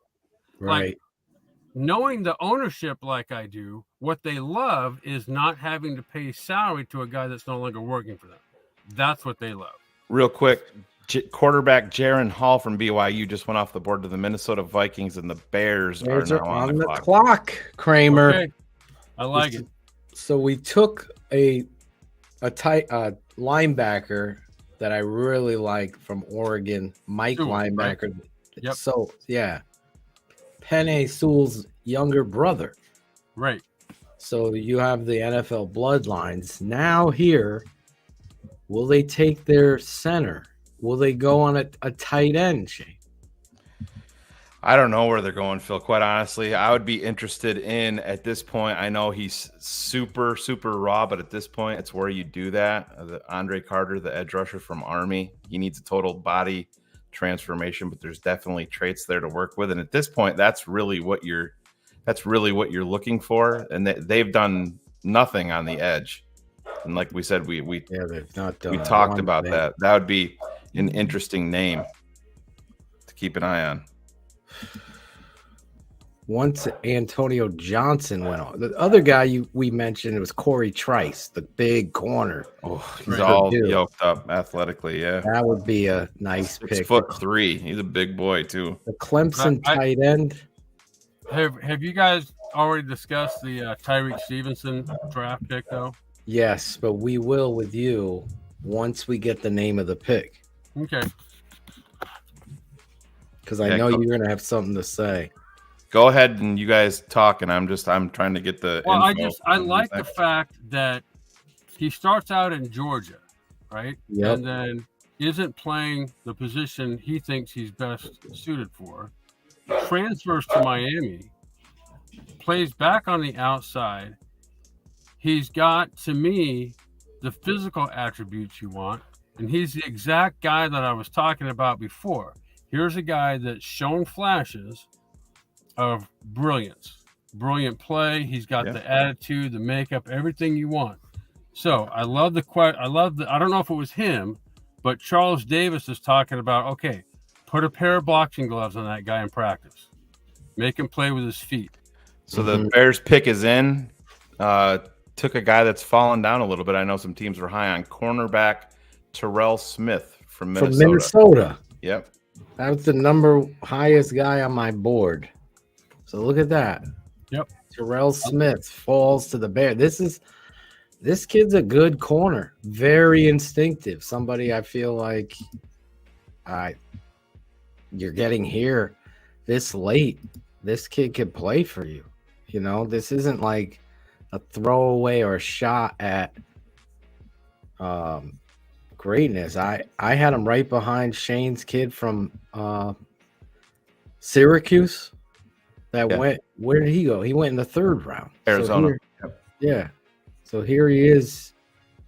38 tackles, 48, 4.5 tackles for a loss. He comes on the blitz. I'm excited to see his highlights when they come up. Or did they already play him? No, I haven't seen the highlights yet. Oh yeah, they're on Antonio Johnston. But This kid's a very good football player, Terrell Smith. He's from Georgia. Yep. Yeah, I like it. Of Georgia. And I like the quote from Poles. He was referring to the bigger players, but it's kind of true for everybody. You don't want the finished product coming out of college. No. You want people to develop. You want to give it. You want to be able to arrow going up, right? 2 or 3 years down the road. Oh yeah. And not the day he gets out. And that's as I was hearing, people talk about Skoronski coming out of college, how he's technically the most sound guy now. Fantastic. We're not looking for the most sound guy now. Yeah. We're looking for the most sound guy 3, 4, 5 years from now. And I think that's who, by and large, has been drafted so far. Yep. I can't disagree with that at all. Eric, I know we haven't talked about the running back from Texas, obviously him backing up Bijan and still standing, but there was some pretty huge quotes coming out from the scouts after they drafted Roschon Johnson.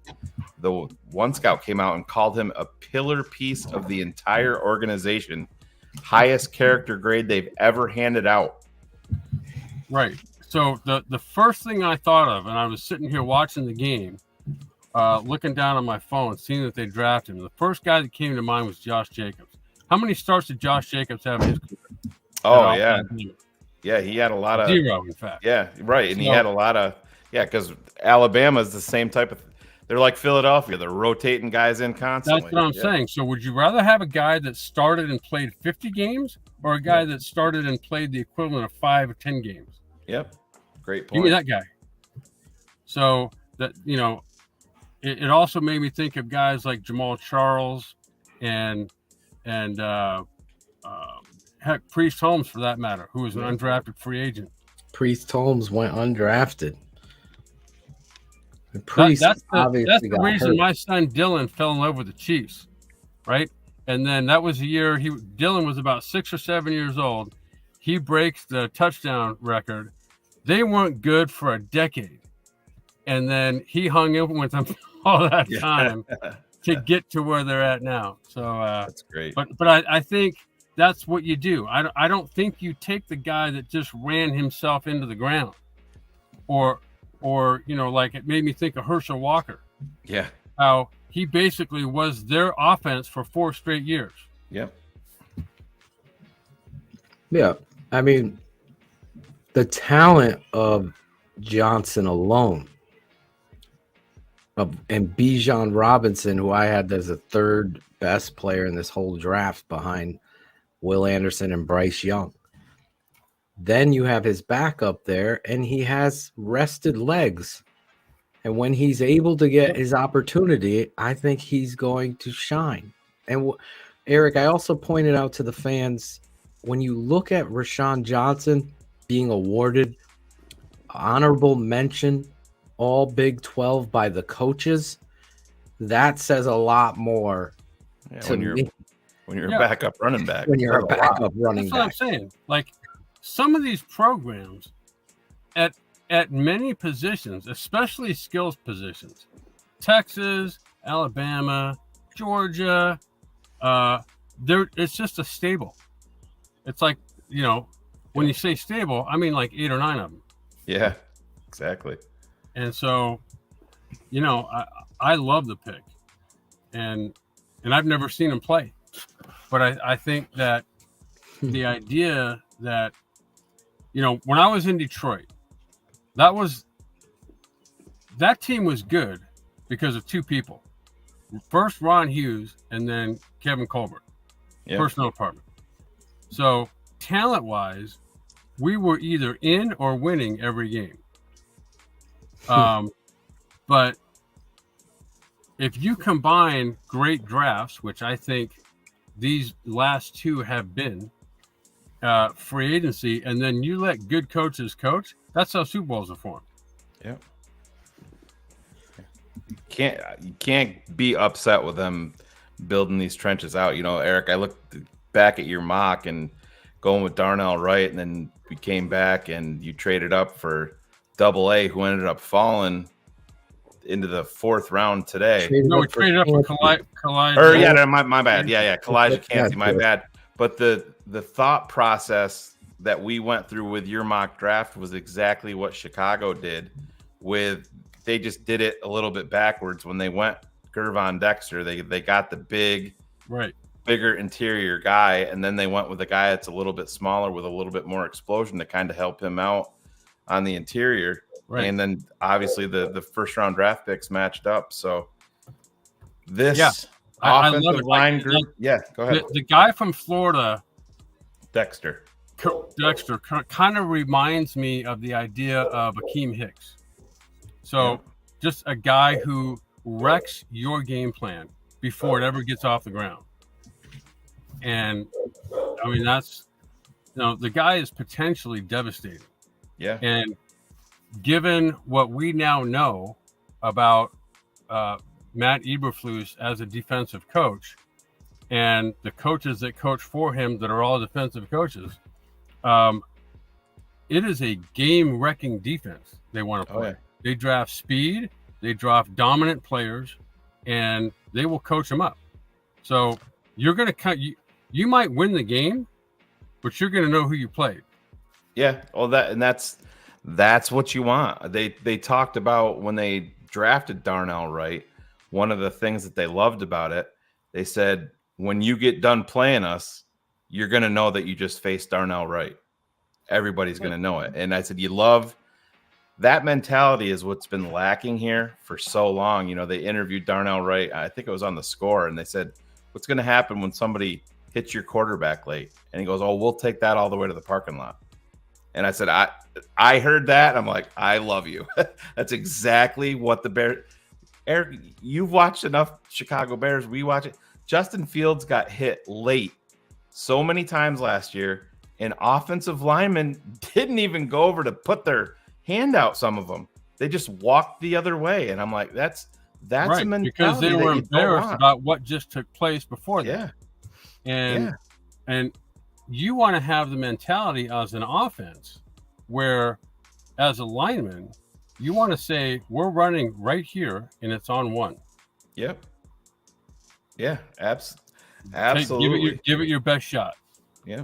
And it's, I know everybody, I'm just looking at the chat and everybody's upset that they haven't went edge. And I said, you don't just have to get your edge in the 5th or 6th round, guys. There's going to be veterans like Yannick Ngakoue that are still out there. He's tweeted out today that it sounds like he's talking to NFL teams, and I can't undersell how important it is that the Bears originally picking number 1, that puts them number 1 in the waiver wire process. So teams that are strapped, financially heading into June, heading into camp, they're going to cut guys. And the Bears are the first ones in line to be able to claim them. So that's going to be a big part of it. Yeah. Yeah. And I kind of look at this as the rebuild started last year in a little way. Yeah. This is the big chunk. And then next year is an even bigger chunk. Even bigger. They've stockpiled draft picks for next year. Yep. And I love, from the day this team got turned over to Ryan Poles and Matt Eberflus, it's been, think of this. Chase Claypool is sitting on the sidelines, who came in during the year. Yeah. And so now he gets a full off season to kind of get back on track. That's a guy that I think people are forgetting about. Absolutely. Yeah, that's a critical point in analysis. A lot of people are, including myself, I'm not gonna lie, not having that top of the 2nd round pick really crushed the opportunity to get or trade up for Cansey, because you and I were step for step. We came away Darnell Wright, Cansey. I'm ecstatic. But who knows? This guy from Florida, shoot, man. I have my reservations on him, but the hope is, and we're going to look at him Sunday. with you, Eric, and my dad. Tomorrow is Sunday. Yep. Jesus. Time flies, isn't it, when you're having fun? We've been on the air for over 34 and a half hours of coverage. You're going to get a break one day. It won't be today and it won't be tomorrow, but it'll be one day you'll get a break. Tonight, I'm going to go out for dinner with the family and celebrate the draft. They already took the kids out. Don't fall asleep. Just don't fall asleep, man. Hopefully my wife doesn't say, let's watch a movie tonight, because she's going to be in trouble. I can't even watch a movie with my wife. Me either. She's out. Right out. I don't pass out. Oh, I do. Have you ever fallen asleep, Eric, in a movie theater? Yeah. I've one time in my life. That was it. It was 007. Oh my God. The one when the British singer Adele, she sang. Oh God. Well, you're right. There's like 45 007. I know. I'm trying to think of which 007. I go, this is the first movie I've ever fallen asleep on, and I've never watched it to this day. Well, I remember like going to watch a movie, and I walked out. I didn't even know there was a movie. I got a good nap in there. No, not napping. Like, can't concentrate on anything outside of plays and football. Oh, you were just thinking. And you know the kind of the constant companion, the fear of failure guy that's always hanging out. Mm-hmm. Dub, we got to get you on the show just for getting that one right. But Sarah Posel beat you to it. So Sarah, if you want to come on the show later, head over to my Skyfall. DM. There you go. She's right. It was Skyfall. I couldn't think of it. Dude, they're paying attention. You don't think they are, but they're listening. They're hanging on every word you're saying. Yeah. Listen, these fans are just as good, if not better, than me and Shane. These guys are here every show, every week. But for the draft, I mean, it's day 3. We had close to once Greg Braggs came on, it started to go down. Yeah. So right now we're pushing 1,000 people live. 1,000 people live watching. Day 3 of the draft. Former Chicago Bear. This is the guy I always say. For all my life, and this is including Justin Fields now, I had anxiety leading up to every Bears game as if I'm playing it. My stomach is nervous. I'm at the tailgate in Chicago. People are trying to give me a blunt. I'm like, bro, here's something to drink. I mean, I can't. You're like, this is game day. Give me a break. Exactly. I go, I can't. I don't know how people do that. Like drink.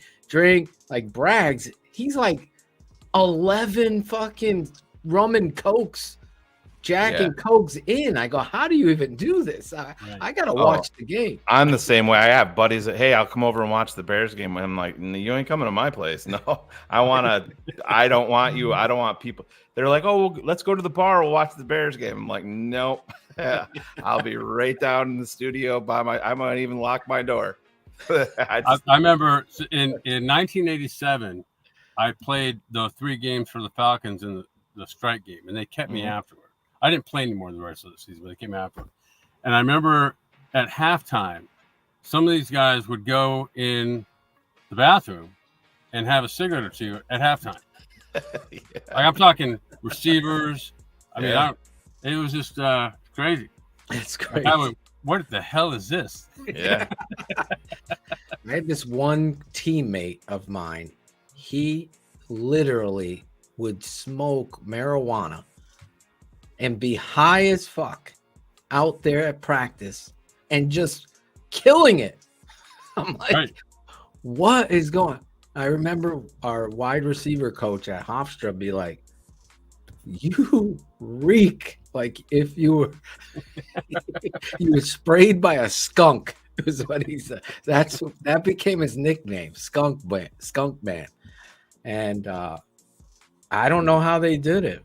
But anyway, my point was, you were the only guy on game days that I felt, okay, we're in control at quarterback. And it's been since you. Like Rex Grossman, I don't know what we're going to get. Go all the way down the line. Even my boy Jim Harbaugh. I didn't know what Harbaugh was going to show up, but Kramer, 1995, every game, I was like, Eric's got this. And I was there at Lambeau when you guys got fucked over by the official. Jeremy Lincoln makes an interception that would have changed the whole game. Right. And there's this late flag thrown. Pass interference. I'm like, where?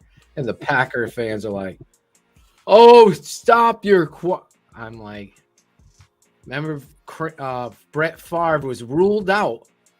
Right. Oh, yeah. Right. It's never comes been out done. those five Right. touchdown passes. Yeah, like throws it's not five miraculously comes out. I'm like, now all of a sudden he's in this mother. Anyway. But anyway, that's who we got here. Eric Craig. Let me go back to Terrell Smith, guys. Now, in the 5th round, I had a 2nd or 3rd round grade on Terrell Smith. I know NFL Network had a 4th round grade. So to get this kind of size length guy here in this round, I mean, this is a really, really good pick for the Bears. And you bring competition into the defensive back. Eric, you know, you can never have enough defensive backs. Never. Well, think about last year. Okay, so you draft 2 second-round picks, Kyler Gordon and Brisker, right? Kyler Gordon, he's the equivalent of Justin Fields early in the year.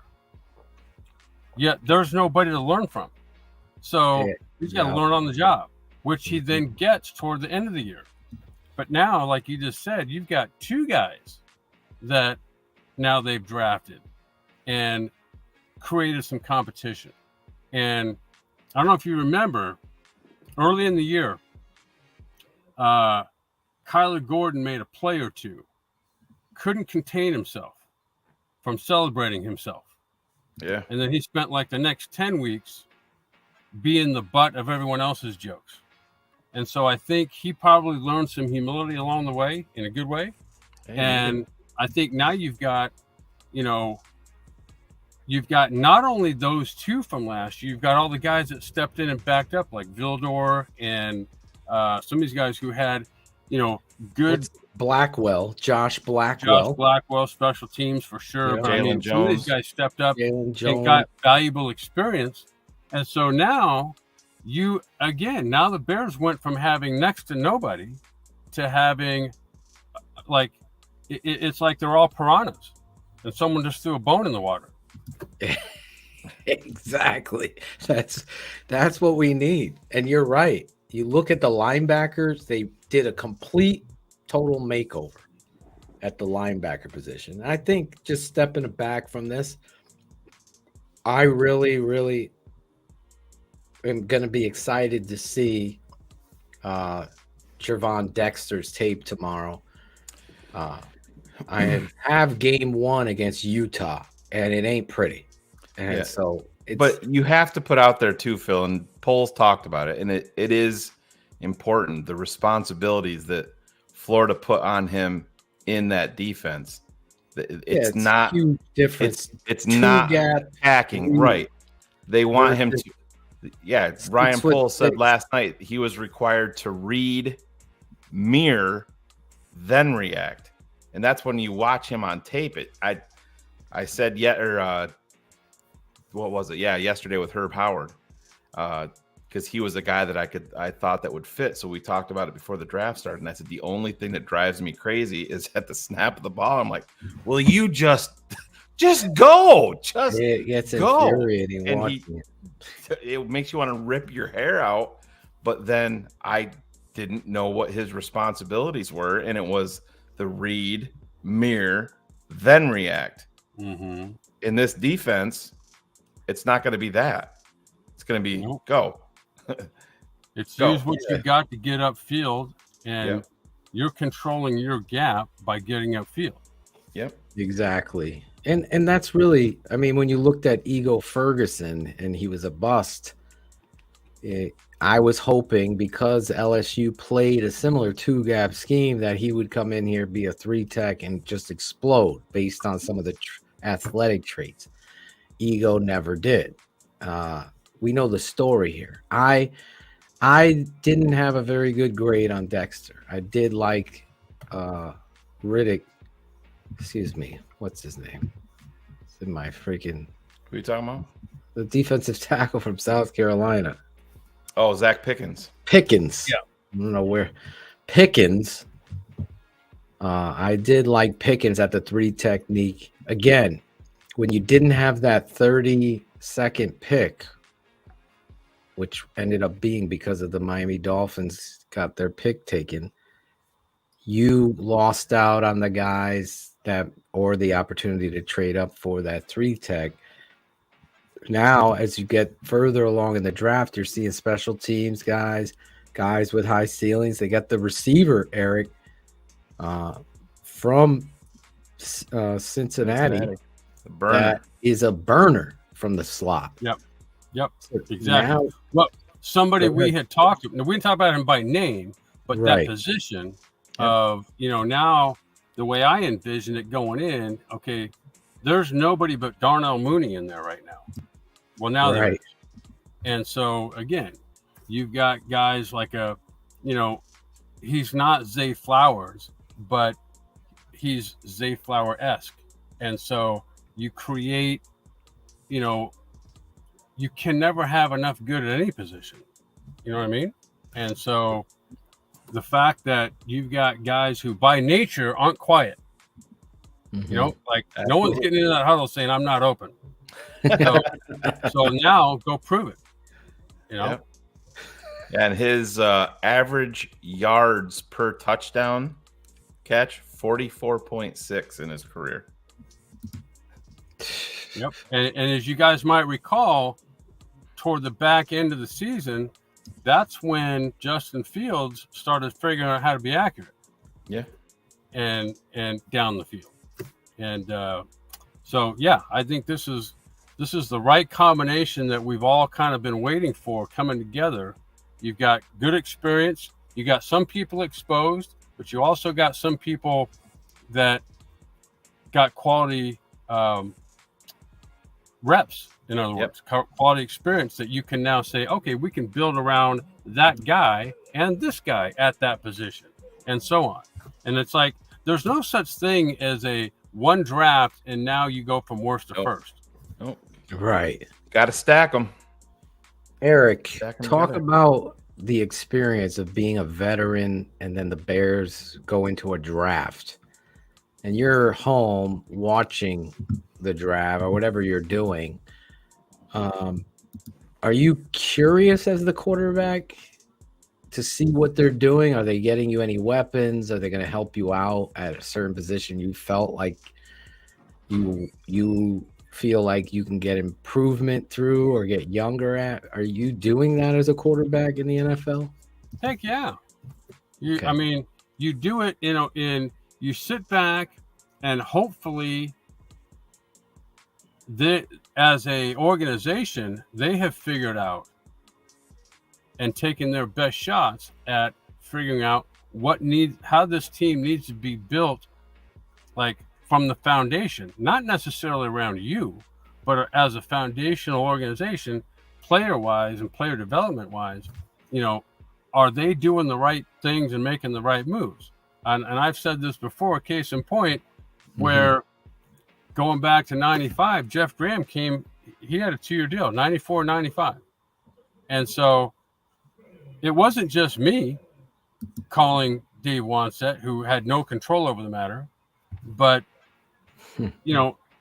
that's when the organization wasn't led by Ryan Poles. And so they just decided, nope, we're not spending that much on French fries this week. So we're going to cut back on everything. And so that's, you want to feel like, and I don't know how anybody could feel at this point that the combination of Ryan Poles and his staff, Matt Eberflus and his staff, and as an organization, they are doing everything they can to work toward the top of the pyramid. Build it first, and then we're building the pyramid. So eventually there's going to be a peak, and that peak is hopefully going to be long sustained. That's the feeling I get from what I'm seeing over these last, year and a half, 2 years. No, I hear you. I hear you 100%. Then I ask you, how long does it take you as you're going through this to say, wait a second, this kid that they drafted, he ain't the real deal. I don't see it. So right. Well, I think everybody starts to figure that out as soon as you have a mini camp. Mm-hmm. And it's following the draft. You'll have not only mini camp, you'll have sort of an off season of workouts. And over time, you can kind of tell, okay, this guy gets it. This guy never did get it. What are we doing there? And when the organization doesn't eventually say, you know what, here's somebody we whiffed on, and then that guy gets cut, that's how you tell the rest of the team, I don't care if it's from an attitude standpoint. I don't care if it's a veteran guy. Like, you create what you want to create, and when people fit inside of that, they fit. And when they don't, they don't. And you can send a message to your team, like, if I'll let him go, I'll let you go. This is the critical point. Like, you're swinging at these players. You're hopefully doing all your backgrounds and due diligence here. It's the reason why in every round you're going to find someone who was drafted too high, too low, whatever it is. But you've always found players that are outliers that go beyond the tape, that come in and show you the determination. And then you've got stolen a guy, even the undrafteds. Obviously, you could look back to Sanborn last year, but you mentioned Priest Holmes. I can look at Wes Welker, a guy that was undrafted. Exactly. My buddy Wayne Krebet with the Jets went undrafted, became a Pro Bowl, 4-time Pro Bowler. Right. It depends on the team. It depends on the culture and the coach. I have watched the Chicago Bears play politics way too often, saving guys they might have drafted to kind of protect their rep, instead of saying, you know what, this kid from the Cleveland that they cut, he's a better option than what we have here, and we got to get better. Or this undrafted. So I think this administration, I believe, is getting it. And you saw it with the Roschon trade, and then they moved to Sanborn. Again, I'm looking at how they've built this. In day 3, Roschon Johnson could be your starting tailback come the fall. Same with Tyler Scott. He could be your starting slot receiver. And that should be applauded here. That's what you're trying to do. Now, with the final 2 picks in the 7th round, I think you try to swing for some high-end potential picks and go the route of guys that you really want before undrafted free agents, because we're going to look at those guys too here at TTNL. But that's what you got to do. The point you're making, and I know we don't want to hang on this forever, but back when I was broadcasting for previews, the Bears preseason games, I fell in love with Rod Marinelli over one quote. 3 dogs, 1 bone. That's what we want to create. And so, and you just let them attack. But you also, at the same time, you've got to kind of, as a coaching staff and organization, give them a chance, like mold them and love them your way, love them as they're going through it, and build a culture where you're not looking to chop heads. You're looking to bring people in and give them the tools to compete. And then you have what you're talking about. And that's really what hopefully this franchise does. They turn to that 3 dogs, 1 bone philosophy. That's all I've been dying for the Chicago Bears, to play the best players that are going to help you win. Even if it means you have to admit you might have paid a guy and had to, like what they did with Tariq Cohen. You paid him, and he was just a situational use guy. So now you paid him, which allowed David Montgomery to go somewhere else. Like, you just didn't see the right way to go, and that was a Ryan Pace thing. Now Poles gets into a situation where it's just too late, and David probably wanted out of here. Now you've redone your running back room in this draft. Yep. I love the Roschon Johnson pick. I'm excited to see where he goes. I know my son's favorite running back is still in this draft. He didn't get drafted. Who's that? I know. That is Zach Evans out of Ole Miss. Okay. I'm surprised he hasn't gone yet. You know, I kind of, as you're talking about this, it reminds me. So when the Jets and all the focus is on Aaron Rodgers, it's really Breece Hall. Oh, yeah. Who people are going, well, wait till we get him back. Well, Khalil Herbert for the Bears is that guy. And I hope. You know, right. Well, he proved that he is. And so, you know, you have an injury that kind of takes you out of the equation. But I'm just saying, don't forget about him and guys like him that, you know, got a chance, showed some flashes, and then for whatever reason, could be an injury, whatever. So there's more than just what people remember on the roster. And, you know, the way this is going, a lot of fans want to ask you. I know Ante Barasevic loves Eric Kramer. They want to know, what would you like to see the Bears do at quarterback? Is there any quarterbacks? Now, a lot of them have gone off the board. The one guy we picked in our mock is now off the board, right? Oh my God, he went like in to the fourth or great fifth round. Where'd he go? LA Rams took him. Rams, that's right. It took Stetson Bennett, our guy. Right. So you know, I think they got a good backup in PJ Walker, who kind of fits the style of Justin Fields, and so I think that's what you're going to see more of. Is whatever style your starter has, whoever's his backup, like if your offense is going to be built around a certain style of play, then you want your starters and backups to also be that style of play.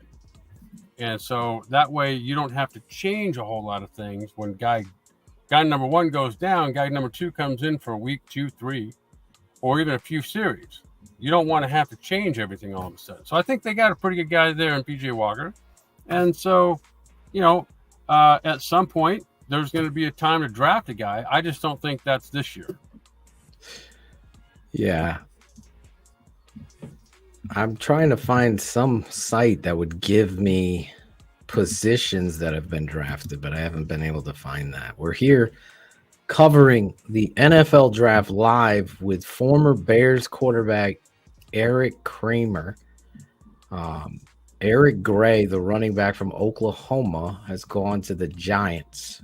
Robert Beal Jr., the underrated edge rusher, went from Georgia to the 49ers.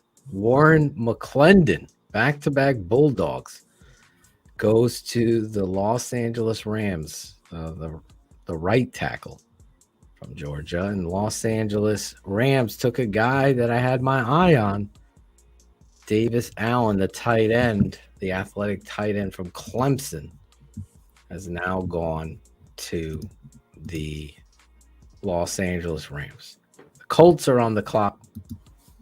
I'm here with quarterback Eric Kramer. I got to look at what quarter. I know the other guy that I thought would be a great choice was the quarterback from UCLA. Oh, Dorian Thompson-Robinson? Yeah. I thought he would be a great. Where did he go to? Was it Baltimore? He went to the Cleveland Browns. Cleveland Browns, right, behind Deshaun Watson. Yep. So that's another nice little combination.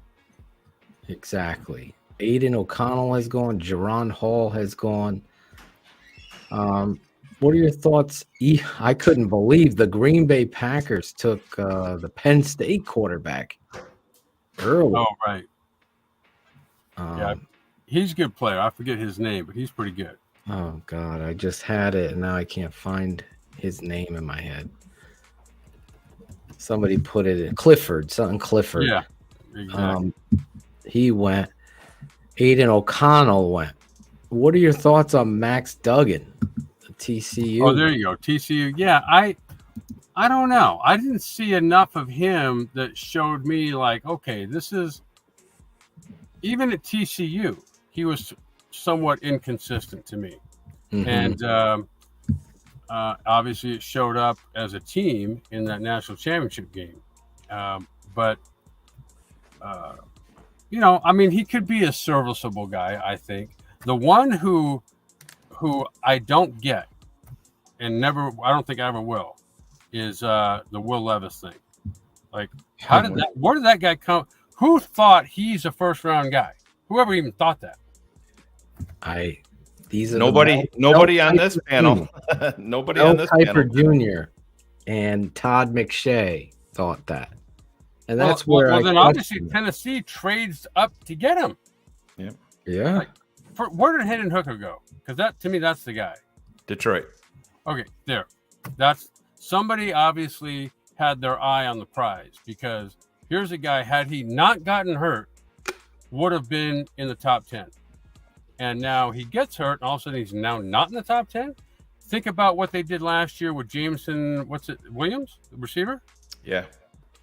So they drafted him in the first round, even though he tore his ACL in the championship. Wasn't even going to play last year. He came back to show enough that he's going to be special. And so now they get the real Jameson Williams. So yeah, I think Hendon Hooker's going to fall into that category himself, because he's the perfect guy to me. He's more of a classic drop back quarterback. He's not what I would consider in today's jargon a dual threat quarterback. You're not going to create half of your offense like they do in Baltimore for Lamar Jackson. That's not happening with Hendon Hooker. He knows how to move around the pocket. He knows how to be accurate down the field, move defenders. He didn't play in a highly sophisticated offense. So what? And the guy has enjoyed some success and has clear talent. And I guarantee you he's got the mentality and the mindset. He's an older guy. He's 25, right? Yeah. And so he's had a bunch of experience, transferred schools. To me, that's the steal of the draft so far. Don't you think their right tackle made him, though, Eric? That Darnell Wright guy? Thanks for linking those two back up together. I like it. Yes. I got an update for you, and I got to shout this guy out. Chris Harold, who he's actually an Eagles fan, but has been such... Nobody's perfect, Chris. Right. He's been such a huge supporter of our network. Like, he religiously watches our shows, even when we're talking about the Bears, and has supported us in a way. He's already sent me, Shane, Roschon Johnson, Zach Pickens, Noah Sewell. Can't wait. Gervin Dexter, or Gervin, and obviously Darnell Wright's tape. So that's just going to be me tomorrow. I thought you were going to say cell phone numbers, like you're going to call them in the middle of the night. Let's get them on the phone. Are you in the weight room? Why are you in bed at 3 a.m? In the weight room? Who did Philadelphia trade up for? My daughter was having a meltdown upstairs. They don't build 1-year-olds like they used to, Eric. They're a little clingy sometimes, these kids. I didn't see where Philly picked. Right? Yeah. They said that Philly had traded up, a few picks ago, but I didn't see who they ended up. The last pick was Puka Nacua. Big Matt Waldman. He was a big fan of the last pick of the 5th round. That means we're in the 6th round. Kramer. A long wait for Chicago. 218. So a lot of guys going to go off the board here. Unless they flip a couple of these. For the Cowboys. Yep. Eric Scott Jr., corner from Southern Miss. They traded up for him too. You start going, who? Green Bay's pick is in now too. We're in that part of the draft where more people than not are going to get drafted, and the only people that know them is the team that drafted them. Yeah, exactly. Or complete degenerates like TTNL Network. I'm going to know at least 60% of these guys. The corner from Southern Miss, Eric Scott, via a trade from Chicago, Miami, Kansas City to Dallas is how he gets drafted. So Eric Scott is 6 foot, 197. That's all I know about him. Good size. Yeah, that's all I know about him. So the Cowboys obviously, and this is where the great part of the draft. Actually, Shane, 6th round pick. Obviously, everybody knows Tom Brady was picked in the 6th round. He's 199. The most famous 6th round pick, but also wasn't Terrell Davis, or was he the 7th rounder out of Georgia? Yeah. 6th round. So 6th round also was a fucking bear killer in Joey Driver, Donald Driver. Right. Actually, I got a pretty good story about a late round draft pick. So the Bears back. Do you remember Glenn Milburn, the return guy for the Bears? Well, did he play with you? He was with High School. Yeah. Yeah. So he was with the Packers. The Bears traded a 7th round draft pick to the Packers for Glenn Milburn. So I'm like, oh man, this is perfect. I love Glenn Milburn. Give us a return guy. Love it. Right. You only had to give up a 7th round draft pick. Little problem. The Packers in the 7th round drafted wide receiver Donald Driver. So we still got fucked. He killed it for years. Yep. Listen to these 6th round picks, Kramer. 2011 6th round pick, the Philadelphia Eagles selected Jason Kelsey. Ah. In 2010, the Pittsburgh Steelers selected Antonio Brown.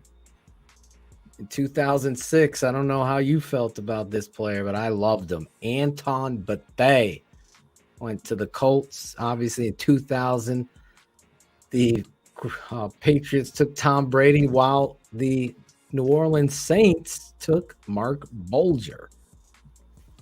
Remember this guy, Adelaus Thomas, Shane. The Baltimore Ravens took Adalius Thomas. Matt Hasselbeck. That's right. Matt Burke, the center from Harvard, went to the Vikings. I don't know if you remember Marco Rivera, Shane. Oh, yeah. Packers. Yeah. Terrell Davis, I was right. Michael Bates, the kick returner. I did not know this, and Eric Kramer probably hated this fucking guy. In 1990, the Packers took Bryce Paup. Oh, yeah. Oh, he was damn good. Yeah, went to Buffalo. Got I remember throwing him a gift interception for a touchdown on Halloween. Don't he did not. He did nothing. All he did was drop back and catch a pass. Was that the rainstorm Halloween game? Oh yes. Dale Sayers and Dick Butkus got honored at halftime. That's right. That's right. Did Robert Brooks have like a 99-yard touchdown? Yeah, they ran a sluggo on Donnell Wolford. Yep. Yeah. From the 1 yard line. Terrence Mathis. I totally love this guy with the Jets. Right. Yep. Greg Lloyd. I did not know he was a 6th round pick. Fort Valley State. Mark Rippon. Lloyd and Kevin Green as 2 outside edge rusher pass droppers was legit. Yeah, they were tough. Draft TTNL Draftnik fans' favorite, Carl Brooks, just went to the Green Bay Packers. Yeah. TTNL fans love that guy. Jay Novacek was picked in the 6th. Joe Klecko out of Temple went in the 6th round. Hall of Fame. Wilbert Montgomery. I love how now when you go to games, so like I'm a Chargers season ticket holder, but it doesn't matter what game you go to.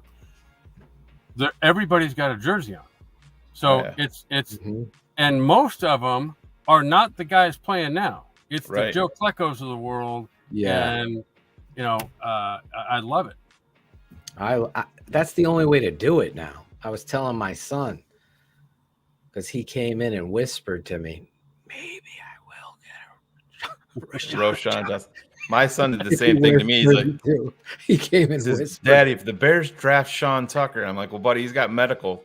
He's probably not going to get drafted. And he goes, well, if they sign him as an undrafted free agent, can I get a Sean Tucker Bears jersey? And I said, well, tell you what, if he makes the team and he sticks around for a little bit, yeah, definitely. But I said, if we sign him as a UDFA, I'm not getting you a Sean Tucker jersey. That might not be. By the way, what's the Spears, right? The guy that Jacksonville drafted, right? Yeah. The one and only Tennessee. thing they were talking about. You went to Tennessee. Right. Okay, Tennessee was both of those knee injuries and the fact that he's likely to have maybe a 3-year career. Yeah. And it could be overanalyzing. I don't know. Yeah. But that's going to scare off a lot of teams. Yeah. So listen, I had to go back. I mean, it gives you a perspective, Danny, that you could find some studs in the 6th round. For sure. And when the Bears don't have a pick in the 6th round. Was that a real guy, Danny Noonan? Yeah. Or did he just adopt that name from Caddyshack? It probably is adopted from Caddyshack. You're right. Who's going to be the first person that yells duty in the chat room and points to the pool?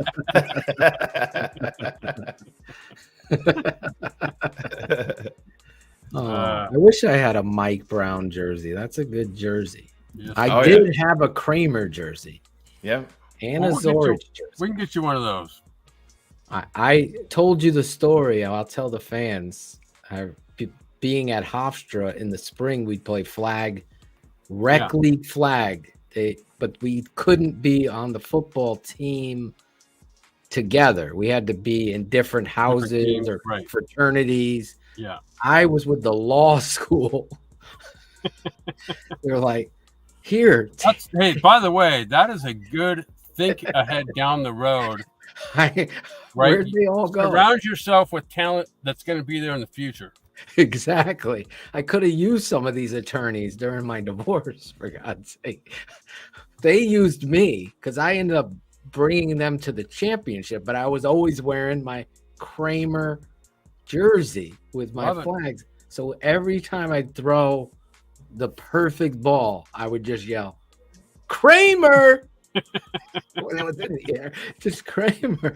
And people started getting pissed off by it. They would hit me after the play, like Kramer. That's part of the game, but you're right. A lot of fun. I like it.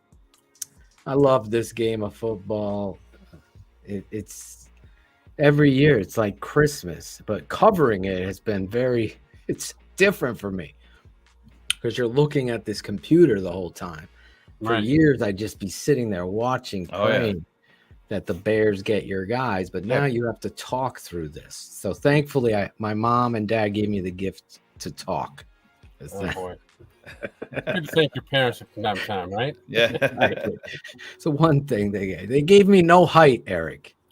Well, that wasn't part of the equation. And so they gave you the gift of gab, the passion for the Bears, and now one day when your kids are old enough, because now they're not, but one day they will be, and you'll get it in return. That's right. Exactly. I'm getting it. Tomorrow is our first practice for spring flag, so they're all excited. I had to send the parents' email out because the commissioner wrote me. He's like, by the way, you haven't spoken to the parent. I go, I don't even know I have a roster yet. He's like, here it is. So I wrote them a nice letter today before the draft explaining I've been kind of distracted covering this NFL draft. Oh, God. Did Zach Evans just go? Is that what Bush Hog? I'm sure that's not his real name either. Oh, the Rams pick is in. I haven't been. Yeah, so E90, head over to the tapeneverlies.com. I can put it right at the bottom of the page. Scroll it across the screen. Yes, in season, you're going to get so much analysis, and Kramer's QB School will be one of those shows. With the telestrator going back, looking at the critical plays in the game. He's not just going to focus on Justin Fields. He focuses on everything, whether it be Cole Kmet's rounding a route that opens up an avenue for a player to sneak under him or get in position for an interception or a block. Thank God that center. I'm gonna be basically the John Madden with confusing everybody, and at the end, that's when you step in, Bill, and go interesting. Great point. Speaking of John Madden, like this morning, I don't know why. I was making the coffee. My wife was gone and the kids were screaming. My daughter has her friend sleeping over. And I don't know what happened, but somehow on YouTube, it went back to 90s football or something. And here's Pat Summerall and John Madden. And those voices just unmistakable, right? Oh my God. It's like the best of time. It's so funny. I used to have a family friend. He's recently passed on, but it's just one of those voices. Like I grew up, my father was a huge Dodgers fan, and I can remember way back in the day falling asleep because the Dodgers were out on the West Coast listening to Vin Scully. You hear that name, and it just, it almost soothes you a little bit. John Madden, you just hear that name and you think about football. My buddy, he's like, every time John Madden came on, he would watch the game, but he'd put it on mute. He's like, I can't fucking take it. It's driving me nuts. I'm like, man, I love every part of it. He couldn't stand it. I agree with you. Stuff like that is the best white noise in the house. Yeah, 100%. It really is. It really is. Sending this. Hold on. I'm trying to get the. Hopefully this year, the Bears and Soldier Field will have their game together and not have to replace the field before the first game of the season. Yeah, let's hope. Let's hope. I mean, hopefully Kevin Warren, they're going to have a little bit different, leadership to deal with now with the city and with Kevin Warren. So maybe that clean slate will help with that. But it's a great point. But at least it's still better than it used to be, man. Back, Jesus, used to be terrible. I can remember watching them out there with the green spray paint. Oh, I remember I played several games, green spray paint over dirt. Yeah, exactly. God, making it pretty for TV. Right. I remember them in the timeout. It still was happening in 2000. When we won the NFC North. They had fucking spray paint on like a stick. So it was all the way down. So they're gripping it and they were playing like guns. We had a game there against New Orleans, I think it was. And these enormous crater-sized dirt and mud was just getting churned up. I'm like, how do you say that before the game, we'll sign off on that. This is safe to play on. Yeah. Yeah, it's crazy. That was my thing, when wood chips out there. Yeah, green. When Lovie Smith was the coach here, he always used to talk about having a team full of thoroughbreds and speed. And I'm like, you play on Soldier Field turf. It's like one of the slowest and worst surfaces. Oh, that's the home field advantage. And I'm like, but you're drafting speed. You're drafting athletic, high-end speed guys. Just typical Chicago for it to be ass backwards. Right. But when you're tied as a football team to the park district taking care of your field, you're screwed. There's never going to come a day where that's going to work. Yeah. Well, they did say, who was it, Phil, that we had talked to? And they said if the Bears ever decided that they wanted an artificial surface in there, that the district would do it in a heartbeat because it would save them money in the long term. But the Bears have flat refused to put in the artificial surface because Ted used to, Phil, you remember you talked to, I think you talked to Ted about that, or was it George? No, it was George, because Ted got on the bus and didn't even acknowledge us. He knew exactly who I was. Ted would run from anything that resembled a journalistic question. He did jump into the conversation when me and George were talking and Jim's there. I don't remember if I told this part. And I go, so are you guys planning on putting a dome on the new stadium? And George goes, yes, and turns to Ted. And Ted was like in this conversation in a minute. He's like, we found it to be more economical. Right. Talk to the bean counter. He's the guy that's directing the ship. That's the captain right there. He went right in, Eric. We found it to be more economic. I always find it funny. My son's Madden game when his Millhouse. It was like Riley will always select the Bears, and if you run the franchise mode on Madden, it's funny. You get up into ownership, so you're going through, and Jerry Jones, the owner, and it shows their picture. You get to the Bears. Who does it show? It shows Ted Phillips as the owner. Crazy. Yep. Yeah. If it's welcome, Zach. Just appreciate you. It was a bad model to begin with, and stayed one all the way up until, like we all know, just a couple years ago. It was an experience that I'll never forget, and I thank Jim Larison from the bottom of my heart. I know he's probably 3 Coco Locos deep in Mexico right now. And I don't blame him. I go, Jim, I got to text him this, but if you're watching, Jim, next year, Shane and Phil TTNL draft coverage with Kramer, Zorich, Atoch from a resort in Mexico. Right? What are we fucking doing? Yeah. 5-night. Snap our fingers and they'll bring us somewhere in the Caribbean, Punta Cana, somewhere. Yeah. Oh, yes. Why didn't we think of this before? Well, it's now at the top of the list. So that's why Jim is so smart. We're just economical. No, we're very economical, my family.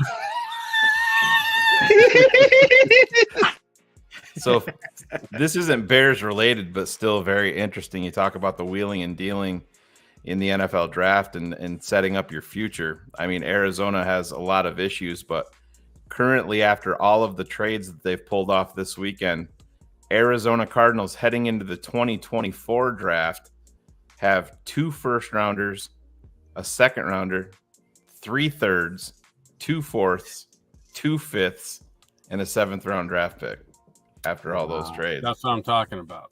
Yep. And I think another team that's going to come out of this draft and next one really well is the Houston Texans. Oh, yeah. I think the first thing they did was basically not tell anybody a thing, which was great. Yep. Then they all you ever heard about was people's like, how can you not take CJ Stroud, which they ended up doing. Then they trade right back and get Will Anderson.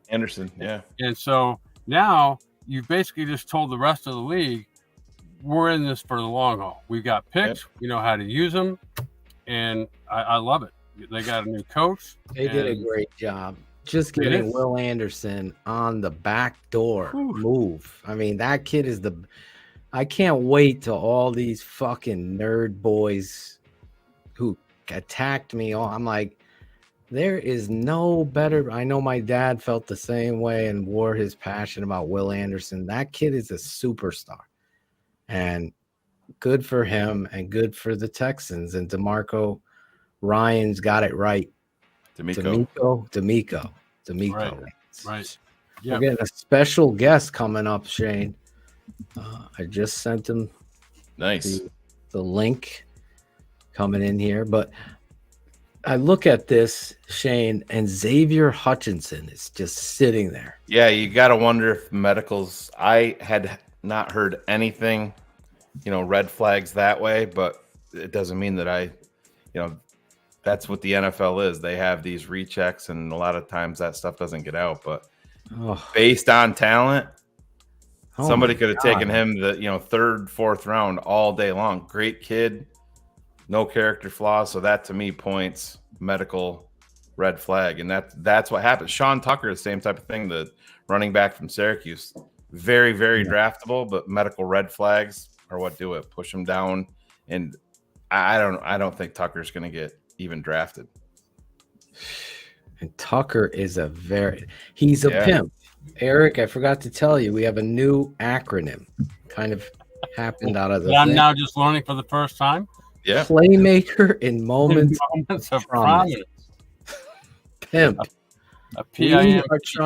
We are trying to find pimps for the Chicago Bears. And Sean Tucker was that guy at Syracuse. Right. God. Every time he went into the backfield, he was able to do something that needed to be done. In fact, I wanted to kill Dino, the head coach. Against Clemson. Right. Yeah. I'm like, what are you doing? They had that game won. You had the game won. You take Carter out. What the? Then he's throwing the ball. Run the ball. I'm like, is Nagy calling your plays? I want to fucking kill him. I was stuck at the zoo trying not to get in trouble for that game, staring at my phone, not paying any attention to my daughter running around with all of the animals. I'm looking at it. I'm swearing, and people are looking at me. Finally, this one father is like, "You got the game on?" I'm like, "Yep." We're sitting there. I was so pissed. He touched the ball 5 times in the second half. 5. Meanwhile, your kids are in the lion's den. Yeah. Just rub some dirt on it. You'll be fine. Meanwhile, here, I got to put my movie voice on. Meanwhile, back at the Hall of Justice. If you were a Saturday morning cartoon guy like me, I was all over that. Oh, yeah. I used to love that sound effect. Let's go to one of the Wonder Twins powers. Activate, right? Way to pull one out. Yeah. From NBC Sports Chicago, the Under Center podcast. Let's bring him out here. There he is. Alex Shapiro. Looks like Ted Phillips put you in the closet. Must be a Hallis Hall in that closet, Alex. Coming to you from the literal coat closet in Hallis Hall. You know, I went downstairs to go to my usual podcasting space. Sometimes having a little meeting. I'm like, all right, let's go to the backup podcasting space. Oh, Carmen Vitale taping a hit. So here I am in the coat closet, option number 3. But no, thanks for having me on the show, guys. It's great to see you all and sharing a moment with Bears great Eric Kramer. What a pleasure and what an honor. Yeah, good. Yes. Good to have you, Alex. Thank you. Just as a personal moment, Eric, we've never met, but it was a pleasure being here. You were my favorite player as a child growing up. Like, my earliest memories of Bears football is Eric Kramer, Curtis Conway, and I was like, you know what? This sport is fun. Yeah. So, cool moment for me. Awesome. I love it. Appreciate that. A lot of us love that moment. In fact, I talked about that earlier. I was like, that was the first time in my whole life of anxiety-ridden mornings waiting to be, riddled by the Bears, that I felt a little confident, a lot of confidence that our quarterback play was going to be on point and that somehow our defense needed to make a stop, not the other way around. You played in the Ireland game, right, Eric? Yeah, against the Steelers. Yep. Yeah, you hit that deep post to Conway. I think Curtis Conway. Yeah, I still remember that. I think that was preseason, correct? That was 2 Irish owned family NFL teams playing in Ireland. And my favorite part of that trip was the Guinness factory. Oh, yeah, don't blame it. Sure. Sure. I remember you hitting Curtis Conway on a deep post, and I think that was you guys had signed Brian Cox. That's right. Oh, yeah. That's right. Yeah. What I remember also was coming back, we were our flight was delayed like a ridiculous, like we were on the tarmac ready to go. Oh, no. Yeah. And then headed back and sat there for about 6 hours. Oh my goodness! And then on the tarmac the whole time. What's that? On the tarmac the whole time? No. We came back and we were in the whatever it is. But we were the only people in the airport. And my God. And then so I couldn't sleep, and so Haywood Jeffries and I, who was a college teammate of mine, we sat and played cards like for however long that flight was, like 10 hours or something. It was ridiculous. Knowing Ted Phil is probably trying to get you guys on a boat back home because it was cheaper. Right. If You guys don't need to fly. Land, we would have been on camels walking back. Alex Shapiro, NBC Sports. We haven't had the pleasure to talk yet, so let's go back to the tickety top of the Ryan Poles first ever first round pick, and then we'll go down. What were your thoughts there, and what was the vibe at Hallis? So I actually wasn't in Hallis Hall for the first round. I was in the studio with our guy Kenneth Davis. We were doing our little live stream show. But to me, I thought it made all the sense in the world. You know, Yes. Jalen Carter for me was the only guy I actually had crossed off on my list because the Bears at the very beginning of their rebuild, because I do believe they're at the very beginning of the rebuild, right? Last year was all about tearing it down. This year is all about building it back up. To me, you can't miss at 9.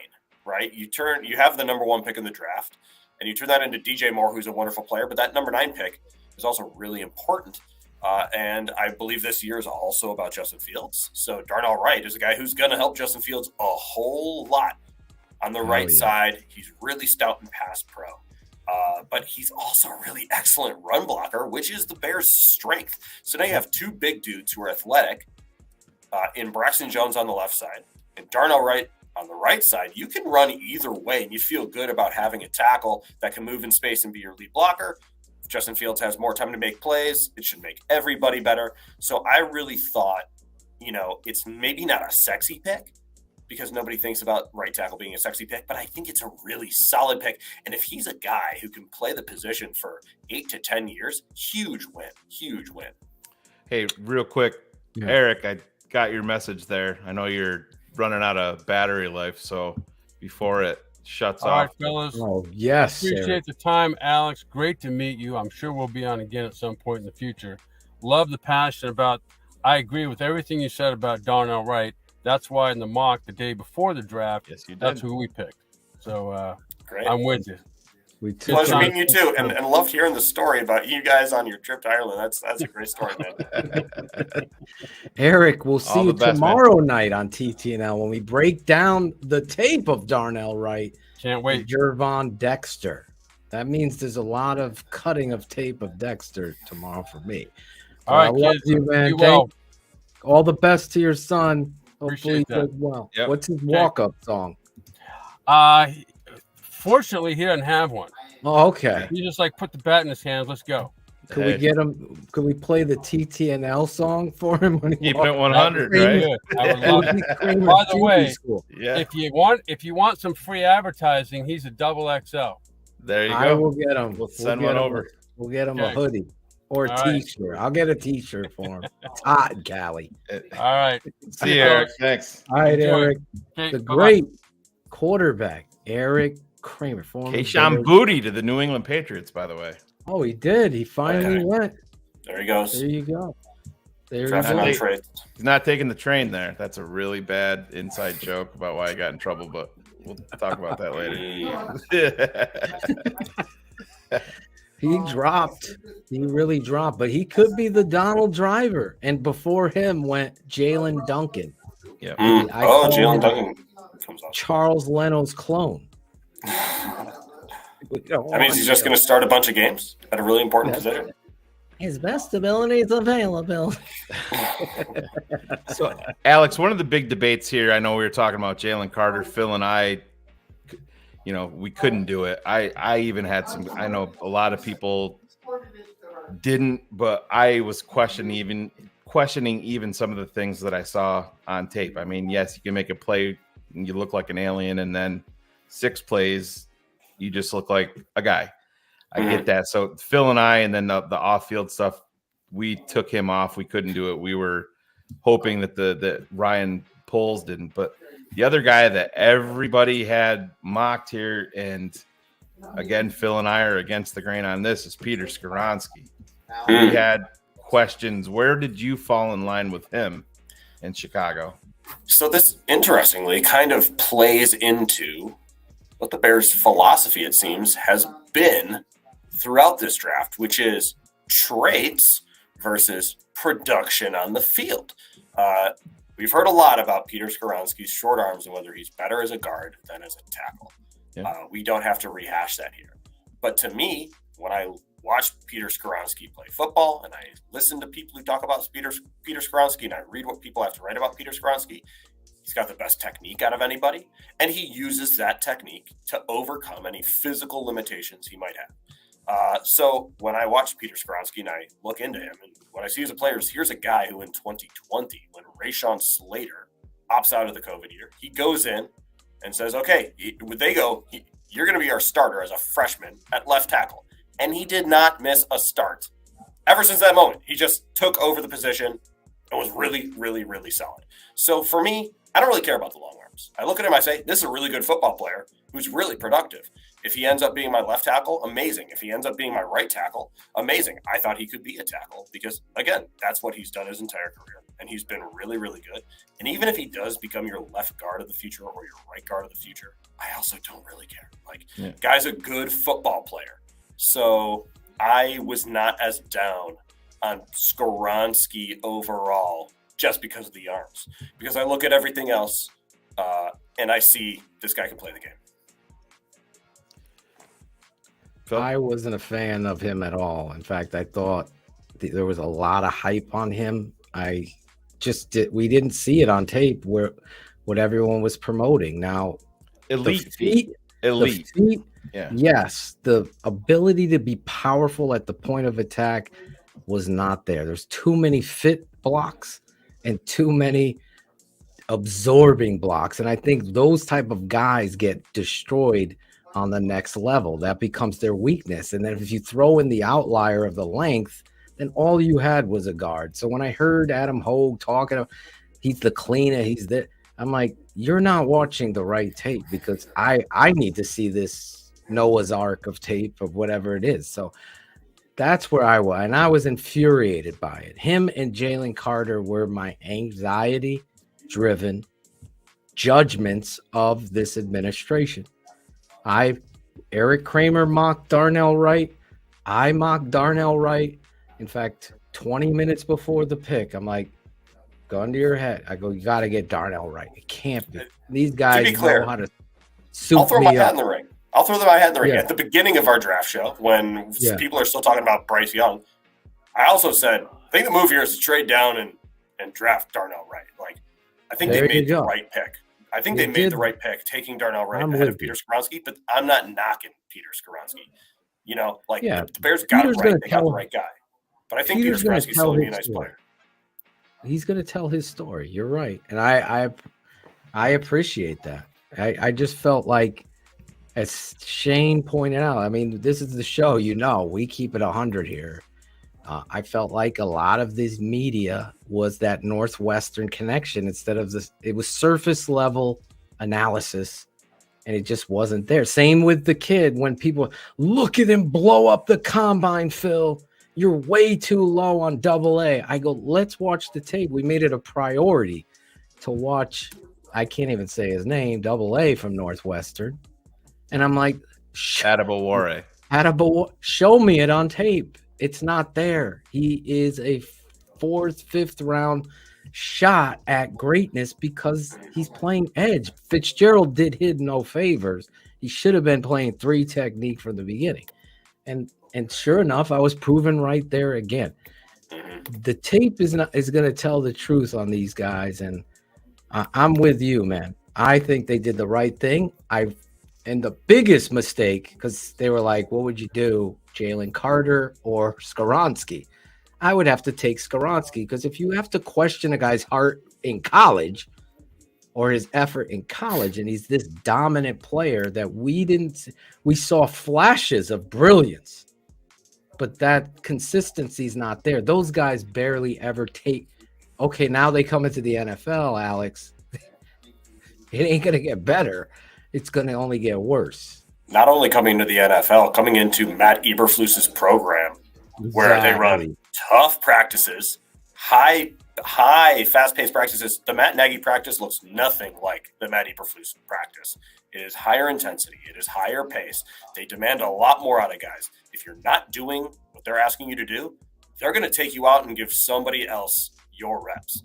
And to me, that was just never an atmosphere and environment, especially without leadership presence, veteran presence, I should say, in his position group.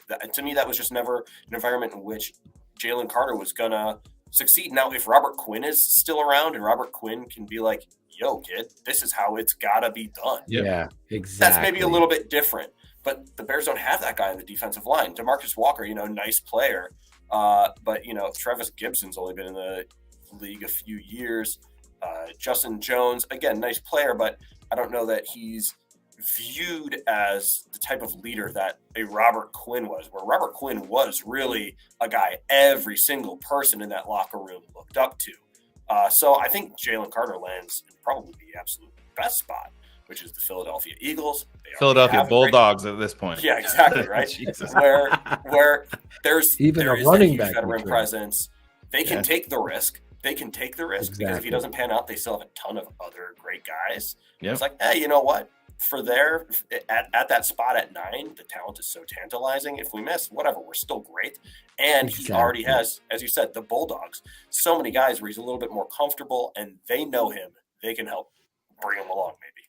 Alex, not to skip over the other guys, but a pick that they made today that I got really, really excited about live when they did it, Roschon Johnson. I don't know if you got to look at the video of the war room when they announced the pick. I mean, it was almost looked like they won the Super Bowl. And then one of the Bears scouts came out, and I've been doing this a long, long time, and calling him this guy could be a franchise pillar. That's pretty fucking huge. That's what the Bears scout said on this video. Yes. Yeah. Oh, that's true. When the scout came out and spoke, I was actually not a part of that. I was working on an article, so I was like, "Yo, Josh, you go talk. Josh Rod, you go talk to the scout, and I'll get on the Zoom." We've been kind of like trading off scout Zoom. Fourth round rookie running back and franchise pillar, and they said that he's the highest grade that they've ever given out in terms of character for a player. But I've never heard something like, that's very impressive words to me for anybody to come out and say that about a 4th round draft pick. Absolutely. I absolutely love the pick too, in terms of what he brings to the running back room. The character stuff is great. All of the work ethic, those intangibles are awesome, but on the football field as well, I think the Bears were really disappointed that they weren't able to bring back Dave Montgomery, right? The way they talked about it made him seem like he opted to go to the Lions, even though we made him an offer, actually. Right? I can confirm that for you. Exactly. Wow. So you got a guy who basically looks a whole lot like David Montgomery, right? He doesn't have the top end home run speed, but man, he's elusive in space. And he's really hard to bring down because he's really strong. And that was the exact talk about David Montgomery coming out of college. And it's exactly what David Montgomery showed us. And I think it's a really great compliment to what Khalil Herbert brings to the run game, right? Khalil Herbert is the prototypical one cut and go guy. That is huge in Luke Getsy's zone scheme. You need that guy on 1st and 2nd down. But pass pro Khalil Herbert kind of struggled last year. Could he improve over the offseason? 100%. He knows he needs to improve, and I'm sure that's what he is working on. But, that was a point where he needed to improve last year. Roschon Johnson, real solid pass protector, and that strength, that elusiveness, to me just says, okay, this is the guy who can come up in and take over in the low red zone on the 3rd and 2, the 3rd and 1 plays, where David Montgomery really shined last year, right? They really figured that out as the year went on, of Khalil Herbert being the explosive zone runner and then David Montgomery kind of finishing it off. And the Bears' run game was their strength. They add to their strength, right? It's always great when you can make your strength that much stronger. I think it really, from a scheme fit, from a player, from a character, every little thing that you could check off, I think it works great. I think it's an A. I'm giving it an A. Wonderful pick. I agree. And just real quick, Phil, when quarterback too. Yeah, came to Texas as a quarterback, right? My comp for him is his new teammate, pre-injury Deontay Foreman. You go watch Deontay Foreman when he was at Texas. They're the same dude. And I said, what gets people don't talk, this red zone offense was a problem. You add these two thumpers down there now, it's just gonna help things. Robert Tonyan, another piece they're gonna get some guys in there that can make some plays and bring this red zone offense up to where it needs to be. But I was ecstatic when they made that pick. Let's talk about the corner they picked, former star player at Georgia. And that position, obviously, you need to be very versatile at Georgia when you're playing that position. And, you have to be a defensive back that can also set the edge like a linebacker or an outside linebacker. And then you got to play safety. Then you got to play nickel. So he was asked to do so much. Then he transfers to the University of Miami and became an outside guy. And you could see his talents there. I really love this pick. I like the kid's swagger and confidence. You're bringing him in here with the likes of Kyler Gordon and Jalen Johnson, who's in a contract year. What are your thoughts about Stevenson from Miami? So this is an interesting one where, again, the traits are really enticing. He's big. He's strong. Yeah. He's long. He's fast. It's like all the stuff you can't teach, he's got it. And he does play this physical, aggressive style of football that, any coach would really love to see. My question, though, is he a scheme fit?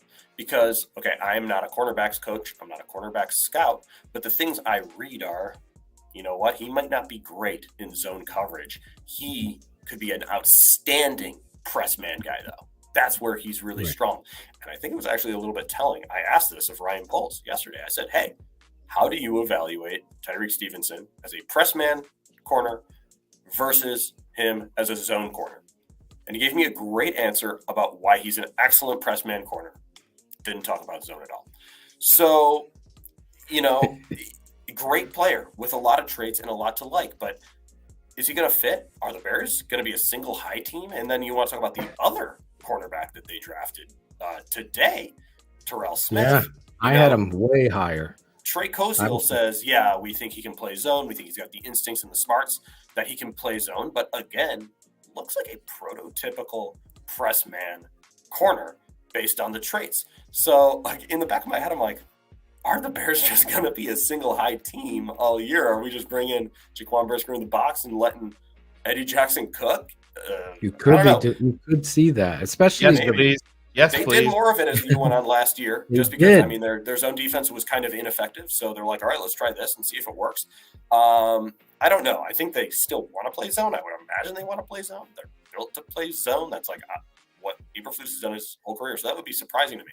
But here's what I will also say about why I like the pick. These are two outside guys. Tyree Stevenson has made it clear doesn't want to play slot. And Terrell Smith, when Trey Koziel was asked, hey, could he play slot? He was like, up to the coaches, but he pretty much played outside corner at Minnesota. So you got two outside guys. What that does is that allows Kyler Gordon to just focus on the slot. I think Kyler Gordon, deserves a lot of credit for improving from the beginning of the year when things were a little bumpy to the end of the year. And let's be honest, no matter how talented, no matter how smart, no matter how incredible of a prospect you are, learning two positions at the same time is tough. Like that's tough for anybody. Especially a rookie. Yeah. Especially a rookie. So if if we saw that improvement as year one went on, and now he's allowed to spend the entire summer just working on slot. Then week one, he knows I'm a slot guy. I think we could see an even bigger leap from Kyler Gordon this year, his second season. And obviously, if you have Jalen Johnson on the outside, if you have somebody, whoever wins that second outside spot, and then you have Kyler Gordon focusing on slot, like now the Bears have a really formidable defensive backfield. Yeah, and you had a couple guys rise up. I know Josh Blackwell. A lot of people liked what they saw from him. He became a very great special teamer, so he's going to be thrown in. Also, the other Jones from Jalen, the rookie from Ole Miss that was undrafted that worked his way to the roster. He had some really good moments in this defense, obviously, which was leaky as you know what up front. Now they've rebuilt their linebackers and the front seven, even in this draft, picking two defensive linemen here. I have very questionable concerns with Gervon Dexter because he, to me, looks a lot of lazy. But in watching the tape and seeing him being asked to be a two-gap mirror defender kind of at Florida versus a one-gap penetrator of what he's coming to, that could be them sitting down with him, putting him through the bag work, seeing what kind of explode. Because this kid was a 5-star recruit coming out. There's no question he has the NFL body at 6'6", 315. Is this his Buckner? Is that what we're seeing here in your mind with him?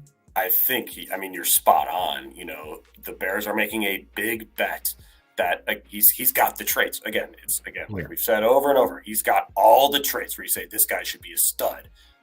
And they are making the bet that when they ask him to just be this penetrating tackle, and that's that, be the penetrating tackle and don't worry about anything else, that he will improve because the production wasn't there at Florida. And you mentioned the tape, the inconsistent tape. Poles had an interesting explanation for that. He goes, well, you know, they had him playing 70% of the snaps and you get tired. So obviously there's going to be a few snaps where you don't look so hot. And, you know, when you're only playing 40% of the snaps in a defensive rotation, then you can flash more because you're less tired. We'll see. Dexter and Pickens, it's very similar where it's traits. We don't have the production, but we're making a bet that in our system, when we're asking them to do this very specific thing, they're going to flourish. We'll see how it pays out. It's a gamble. Alex, let me ask you this real quick. Can you play edge? Because we need. So the Bears, we talked about the Bears changing from, you know, a zone scheme to maybe a single high team based on their cornerback picks. But actually what they're doing is they're flipping the script that, you know, typically you want the big pass rush to make it easier on your secondary. But they're saying, you know, if our secondary can cover everybody for 10 seconds, then our defensive line will get home, right? If everybody's covered, then the defensive line gets home. Yannick Ngakoue sent out a tweet earlier, made it sound like he's been talking to NFL teams today. Of course. So of course. I'm sure all these guys, you know, Frank Clark wouldn't surprise me, right? We got to remember, there's a second wave of free agency coming. The Bears could not address every hole this year. Right. Should they have added a D end? A lot of people would say number one waiver claim too. Number one waiver claim is a big part of that. That's true. That is true. So there's going to be cuts. There's going to be this second wave of free agency. Again, they couldn't address everything this draft because there were just so many holes. I am a little surprised that here we are in round 6, getting ready for round 7 because the Bears at least aren't slated to pick in round 6, and the Bears still don't have a defensive end that they've added. That really surprises me. I think that really surprises everybody. Is that going to be a big question at the end of this draft presser? Is that going to be some? Yeah, it's got to be, because that is going to be a big question. Is a Robert Quinn possibly? It's going to be right after the Larry Mayer. Do you like your draft picks, Ryan? Hey, you like your people draft roast picks? Larry, but Larry's got a job to do too. We all have. We get it. We just don't like his questions. We just don't like his questions. Listen, he's got to do his team writer duty, so he gets his questions too. Nobody's question is more important than the best is when he cuts off. Wouldn't it be the best if he said, "Brian, do you like the draft picks that you came away with today?" And I fucking hate him, Larry. Would that be the best? That would be a first. That would be the best moment. You know what? We really don't like the players. The board did not fall our way. Jesus Christ. The fucking Dexter kid. I mean, whatever. We took him. But here's the Bears, like, even if they don't add a D end in the draft, like, they're not done adding D ends. Right. Maybe Justin Jones is a D end. That's something, again, like, you want to talk about flirted with him there last year. Right. They flirted with him. They made. They toyed around with him a little bit there. If they really won't like what Zach Pickens and Gervon Dexter are doing at tackle, Andrew Billings is obviously there too. Maybe they give Justin Jones even more time out there opposite DeMarcus Walker. When you look at the center position here, that would be a question I'd love for you to ask, because I thought Olu Oluwatomi would have been a great pick there. I thought they were going to draft John Michael Schmitz when he was available at 53. Yeah. I kept waiting for them to draft Luke Whippler after he fell. Cleveland. He went to Cleveland. Yeah. But I think it's got to be asked, because is Lucas Patrick a part of this team moving forward? He called him a prick. That was one of the selling points actually of him, and a leader. I don't know how, he was so involved in their social media buildup to last season. Then he got hurt. They drafted Doug Kramer, who ended up being the guy that was looking to replace Lucas Patrick, and then he gets hurt, and then it's back to Sam Mustipher, and that story finally is over.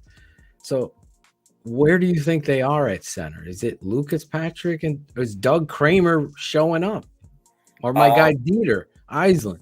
My sense is that, and Ryan Poles actually alluded to this, the first guy to get a crack at center is going to be Cody Whitehair again. The Bears are going to try Tevin Jenkins at left guard, and they're going to try, I'm pretty sure, Cody Whitehair at center, and just see how that goes.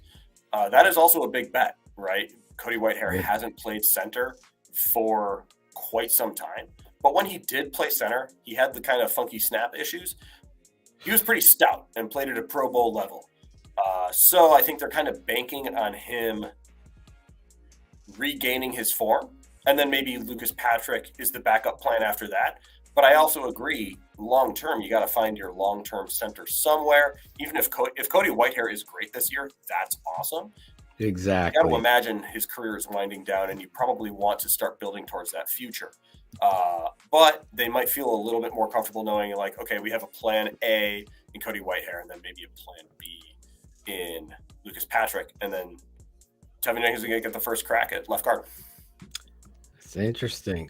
I know they released supposedly a draft chart that was going on. Chart. Yeah, they were talking about that yesterday on. And Tevin Jenkins wasn't on it supposedly, and I'm like, this is coming out like a too early depth chart. Yes. Yeah, they're talking. Cap was talking about it yesterday, but I just listen. The Bears social media team, when they're updating all of that stuff, it could simply just be a clerical error or whatever. Exactly. I mean, it happens. I wouldn't worry about any depth chart right now. Your boy's not on it.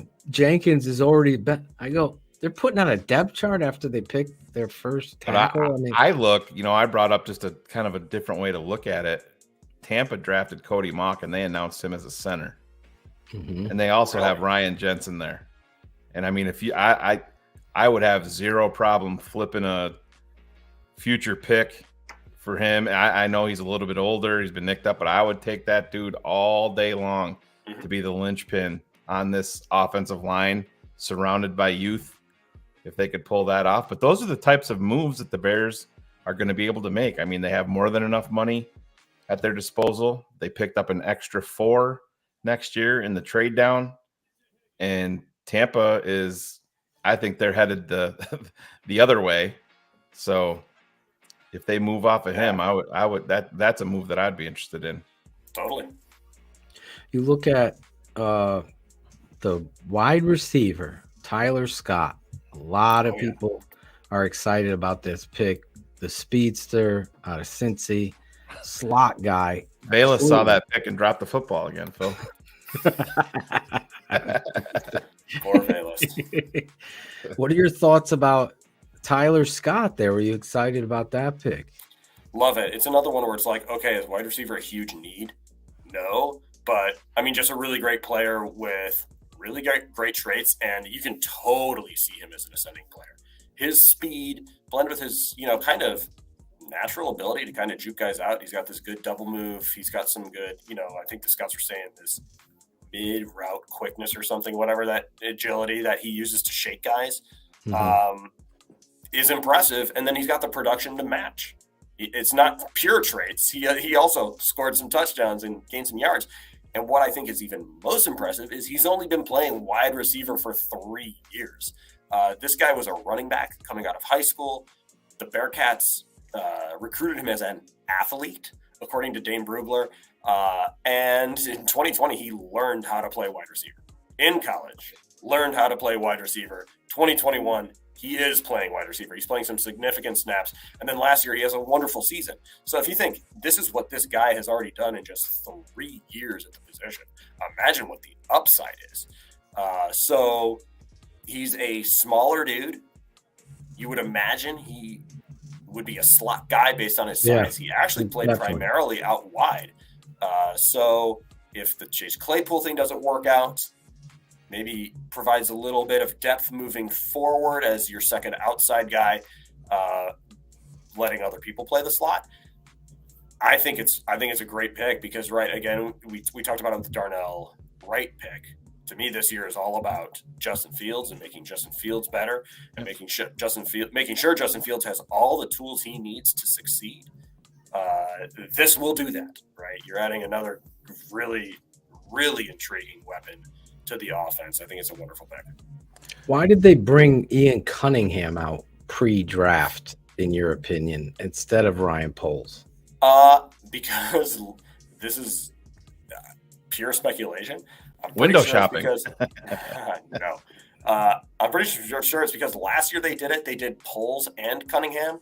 And because it's Poles and Cunningham together, nobody asked Ian Cunningham any questions. You know, it's like, you got the GM here. We're going to ask the GM questions, not assistant GM questions. Like, I don't know. It's kind of a bummer for Ian Cunningham to just be sitting up there and not be getting any questions. So it's like, if we get him alone, then he can address some questions. He's also obviously a very important piece of this of this front office.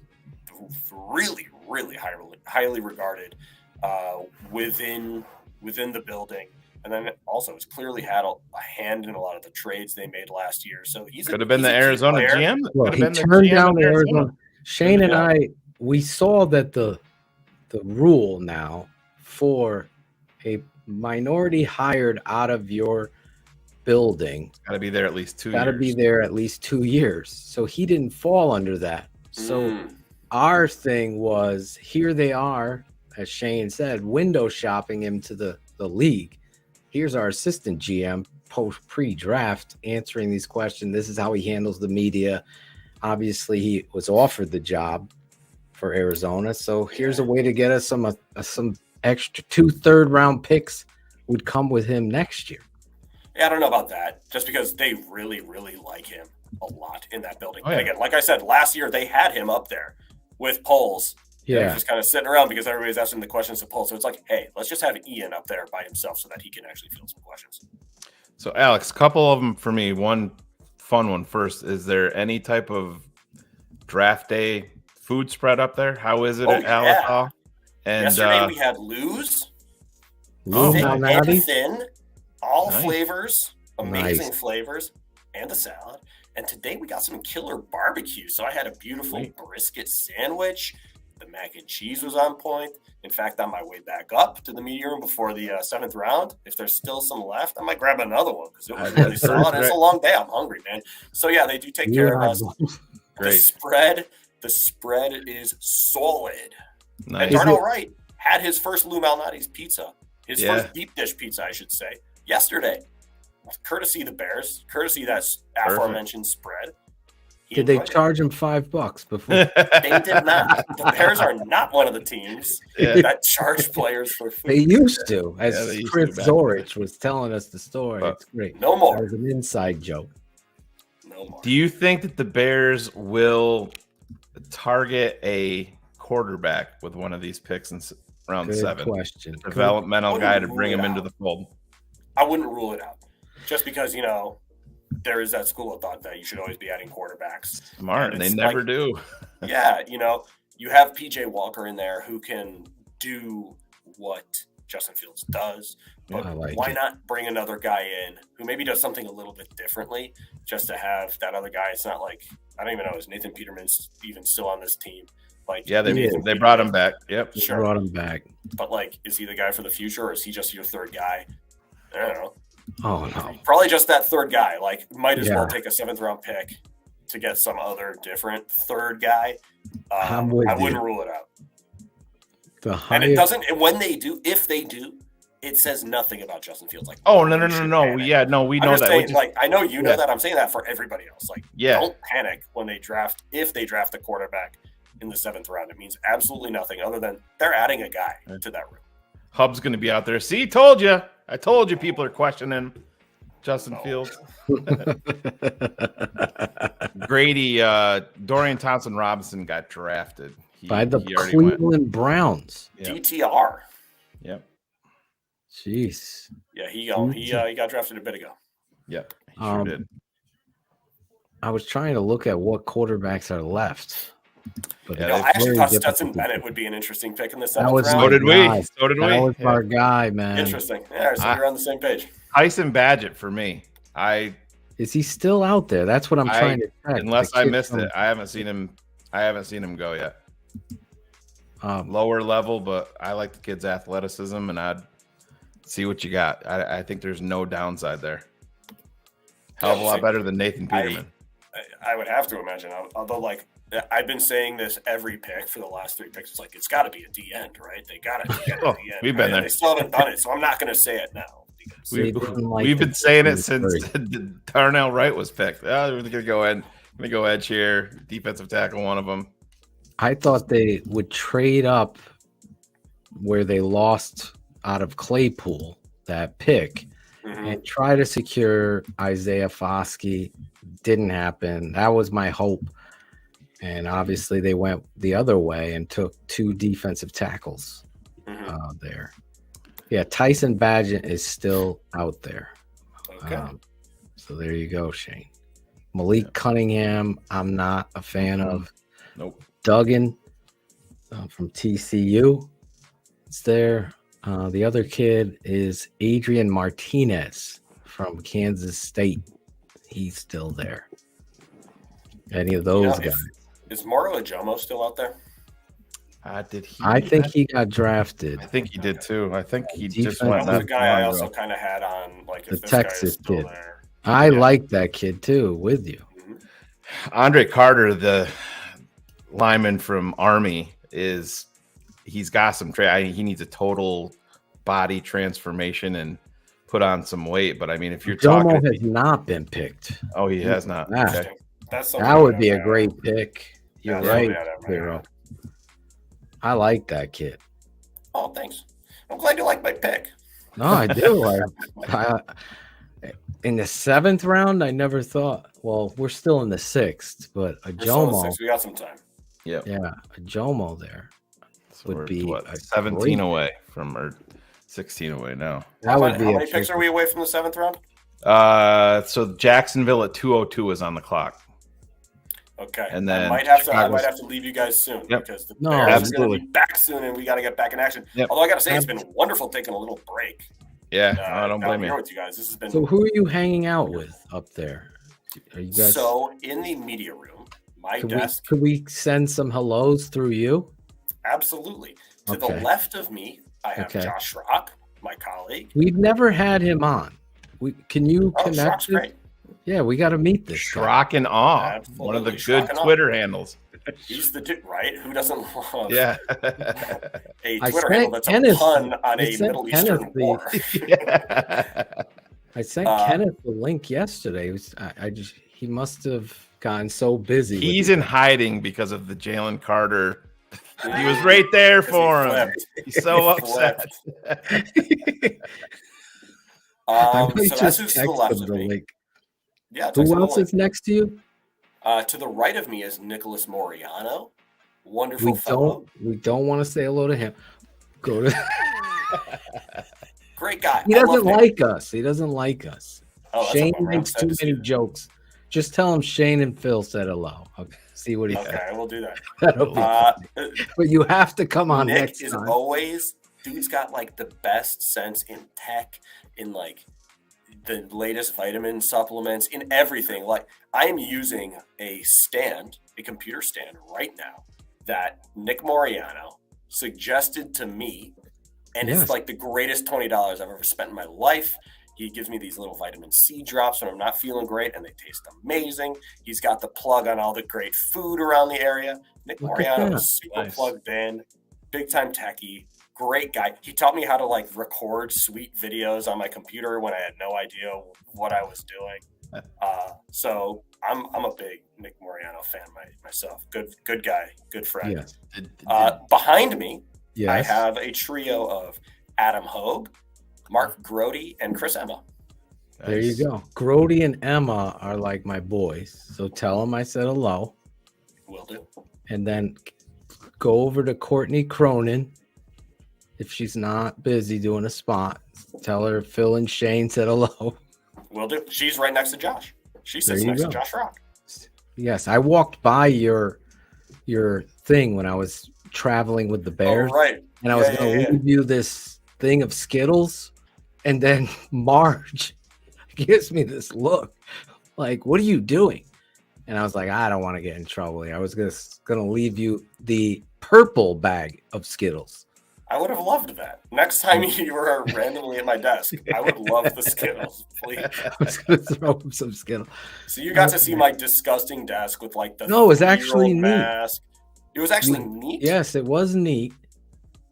It was. Nobody's neat. ever said that ever. Maybe they cleaned up your area. Neat for For Phil. bringing people. Neat for Phil is a whole different level, Alex. There's usually like crumbs everywhere. No, there's none of that. Papers. It's so cool though. Like, I think fans should get a perspective. It looks like Dunder Mifflin of the Bears beat report. They have these cubicles, Shane. Yeah. With walls built up high, not too high. They're not too high, and they have their names written all over the place. I knew. Peek over and say hello to Sean Hammond. Exactly. That's what you have to do. So let's let you go. I know we're coming up on the 7th, and let you have time. I don't want to keep you, but you're such a great dude. We love you here on the network. I didn't want to bother you, and you reached out. Phil, I got time. Can I? Absolutely. Love it. Absolutely. Oh man, We've been guys, live. I'm always happy to join this show. Are you kidding me? I love you guys too. This is a ton of fun. So I appreciate you you having me. I'm glad we were able to make this time. This was great. And we will get you back on after the rookie OTAs, and we kind of get their feet wet, and you kind of let us know, were there traits or are there some real showcase? You know what? This guy, and like I was talking to Eric Kramer before you came, and Eric was like, right after training camp, this guy they drafted, and he's like, in mini camps, he's like, we don't have to get the pads on sometimes, and you just know. So absolutely true. You can tell pretty soon.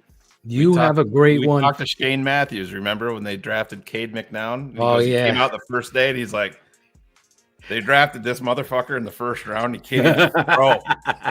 First day, Shane Matthews said that live on our air. Like, Shane went right raw. It's like, this motherfucker can't throw. He's like, I didn't even have the strongest arm. And I was like, but thanks so much, Alex. We appreciate it. Alex, we love you, man.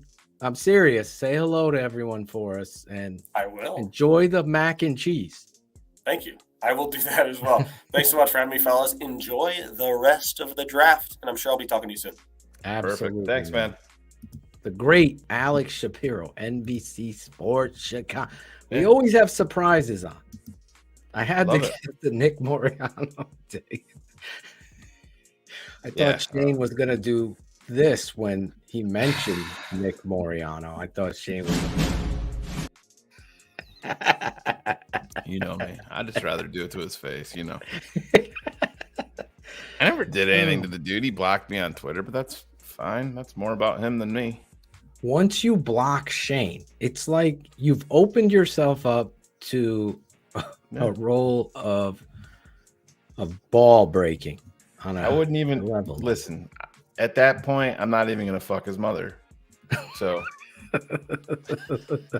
welcome to day 3, everybody. Welcome to day 3. What edges are there left, Phil? My guy, Andre Carter. A sleeper. Jose Ramirez went to the Tampa Bay Buccaneers. I'll be right back. Andre Carter is still there, Shane.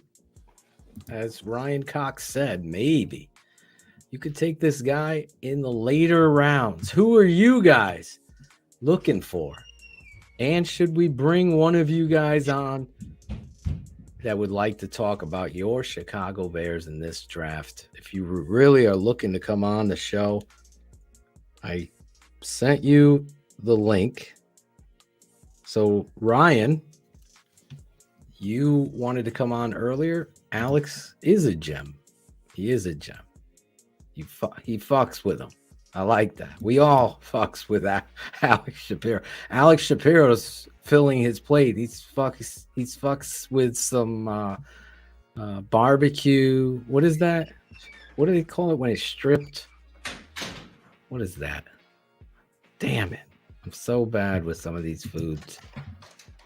The barbecue and it's stripped. What is that called? I don't know where Shane is to help me. Maybe one of you guys can help me. Pulled, right? Pulled chicken, pulled pork. Thank you, Ryan Cox. This is the first time I realized that you are actually a teacher at East Carolina, the Pirates. But Jomo and Ivan Pace Jr. What is Ivan Pace? What does he mean by that? You're back. But you're silenced because I could hear you, so I muted your mic. Oh, yeah, my bad. I was, the contingent is home, so it was getting a little bit. You had to tell him to go pipe down. Yeah, and then my son made the mistake of leaving his bag of trail mix here on the chair next to me. So that take a grand. Jesus Christ! Yeah, you got that. You got that sandwich. You got that sandwich about an hour ago. I was ready to dive through the fucking screen for that. I went. They were all leaving. I said goodbye, and I was like, "Let me just make a quick, smoked turkey wrap." Well, Hila texted me. She was done work at 4 and was heading home. She's like, "Can you order some food, curbside pickup?" And I'll pick. I'm like, "Hell yeah!" Curbside pickup. Yeah. Curbside pickup. I did that. Oh my god, I couldn't think of pulled chicken. It just that sounds banging right now, and unfortunately, Mr. Alex Shapiro's filling up on mac and cheese and pulled chicken barbecue. Stromberg's not a sleeper. He was drafted like last night. Was he drafted? Stromberg from Arkansas? Oh, yeah. He was? I didn't even see him go off the board. Yeah, he went last night. Yeah. 3rd round to the Commanders. Yep. Bears were interested. Another guy that was connected to the Bears. Alex Forsythe is my highest ranked offensive Oregon. center left. The rest are UDFAs and Trevor Downing. The Texans traded up. And they're taking wide receiver. Oh, he's gone. Xavier Hutchinson. There he goes. That's gotta be on tape. This is not a 6th, 7th round guy at all.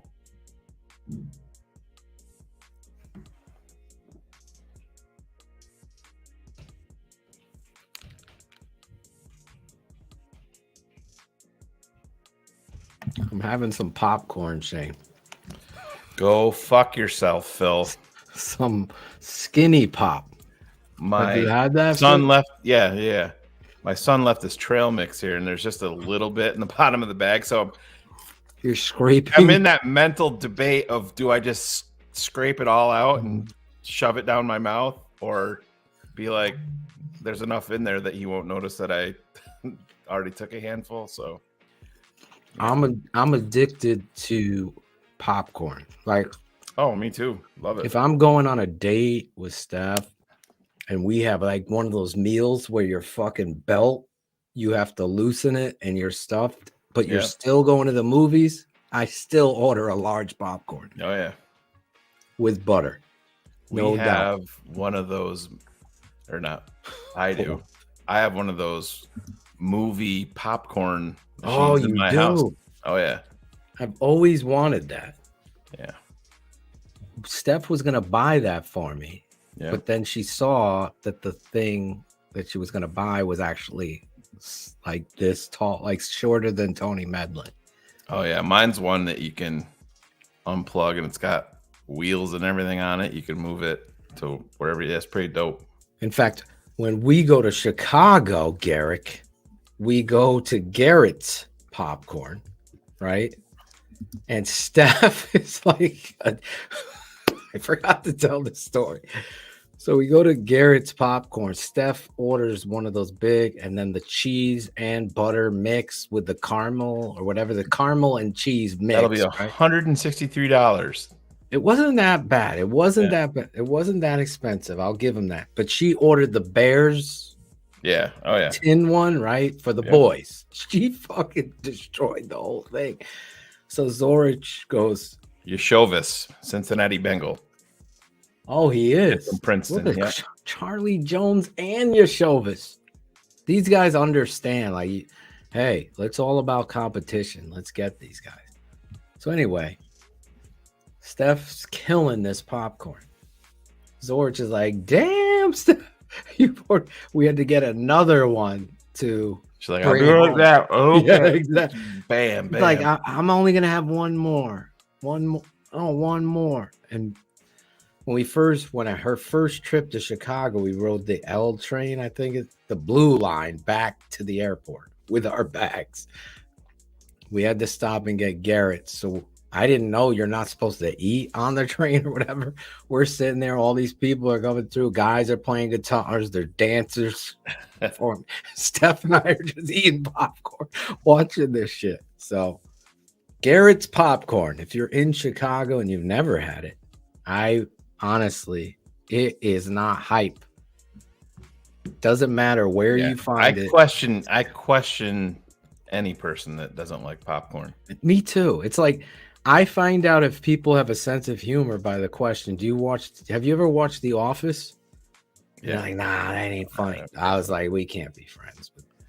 I feel the same way about people that eat original potato chips over anything different. The Lay's? Yeah, just who the classic Lay's? Yeah, who's settling on original? There's no fucking way. Come on, it's just like, you know what I mean? Only way you're eating original is if you have that fucking chive onion dip from whatever that. Just like, oh my god. Then I can something like that. But yeah, if you're just gonna go out and buy chips, who the fuck is buying original? I'm like, get the original fuck out only with a dip. Got to be a communist or something. There's got to be Jeremy something going on. Foyer is not a fan of popcorn. He can't be friends with us in person. Plain Lays are fire, and he's calling you a dick, or is he a fire dick? Hard telling. Clean your lens off before you take your profile photo. That's all I would say there. Oh, salt and vinegar, not a fan. Fuck that. I can't do it. The salt and vinegar, the barbecue one from. Do you guys have Utz? No. Utz potato chips. Mm-hmm. Holy shit! The Utz honey barbecue chip. You cannot not go through a whole bag. Yeah. No, I'm just, like I said, if you like Hila, if we were to both go and get, let's just say there was original Lay's and then nacho cheese Doritos, she would take the original Lay's all the time. I'm like, that's just, oh my god. I'm like, no, you can't. That's just a mistake on every fucking level. No way. I'm going Cool Ranch Doritos. Riley's Cool Ranch over Nacho. I'd go Nacho over Cool Ranch, but I'm not turning down Cool Ranch either. Ace Daniels doesn't like The Office. It's dry humor. See, the thing about The Office is that you have to start it from the beginning to kind of understand the characters. How old is Ace? Like 24? By his profile, it's very hard for me to see. By his glasses. Probably watches. He's in his 20s. I'm assuming he streams all of his television on his phone. That's my guess. Ace Daniels. The Old Bay flag. I've never had that, Ryan Cox. We're having fun talking snacks, chips, and snacks. I blame you, Alex Shapiro. I blame you. Kettle barbecue. Yes. Count me in. Oh yeah. Do you guys get the Cape Cod chip? Yeah. Yep. We have those here. Oh my God. The way that thing is cooked with the kettle and the barbecue. We're coming up. We're coming up on the very end of it. Ace, I said 24. He's 25. He hasn't answered if he streams all of his television on his phone. Yeah, I'm guaranteeing he does. Shane, we just got a text. I don't know if you saw it. I love all. Cherie is texting. Oh, Cherie. That's why we sent her to Mexico on vacation. You're supposed to be vacationing with Larison. Jesus, Cherie. Mexico. Ding, ding. I'll hold it against you. Maybe it's a female thing because Eel is She all about the hates original Office, too.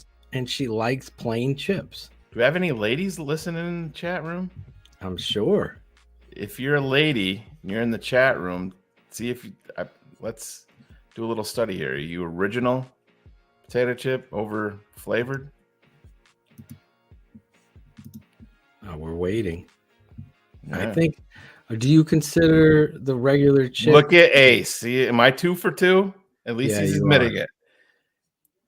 He's sitting on his couch watching this. He's like, "Is this motherfucker stalking me?" I said 24. He's 25. I get it. I love you, bro. I'm just busting balls. Yes, Johnny. Those Cape Cod. We're making people hungry, knocking people off their diets. Chuck Reed will eat the hell out of a regular chip. Nancy, original. Nancy, another one. Yeah. Nancy likes the original. Cherie likes the original. Yeah. You know what? I think Steph likes the original. I don't know if she prefers it. Orlando is addicted to The Office. Another woman in our chat, Ralph Tribute. I'm kidding, buddy. I love you, Ralph. I'm not a fan of the Pringle. Are you a fan of the Pringle? The box? My daughter loves Pringles. Doesn't matter. So do my sons. Yeah. Pringles and fucking goldfish. Jesus. Oh, yeah. My oldest daughter loves goldfish. Jesus. Wait, and how many picks away are we here? What are we? 10. So we're at pick 211 is on the clock. We're at pick 218. And then we wait to 278 or 258. 258. That's second the second to last last pick. Yep. I'm stuffing my face with popcorn. My wife is laughing.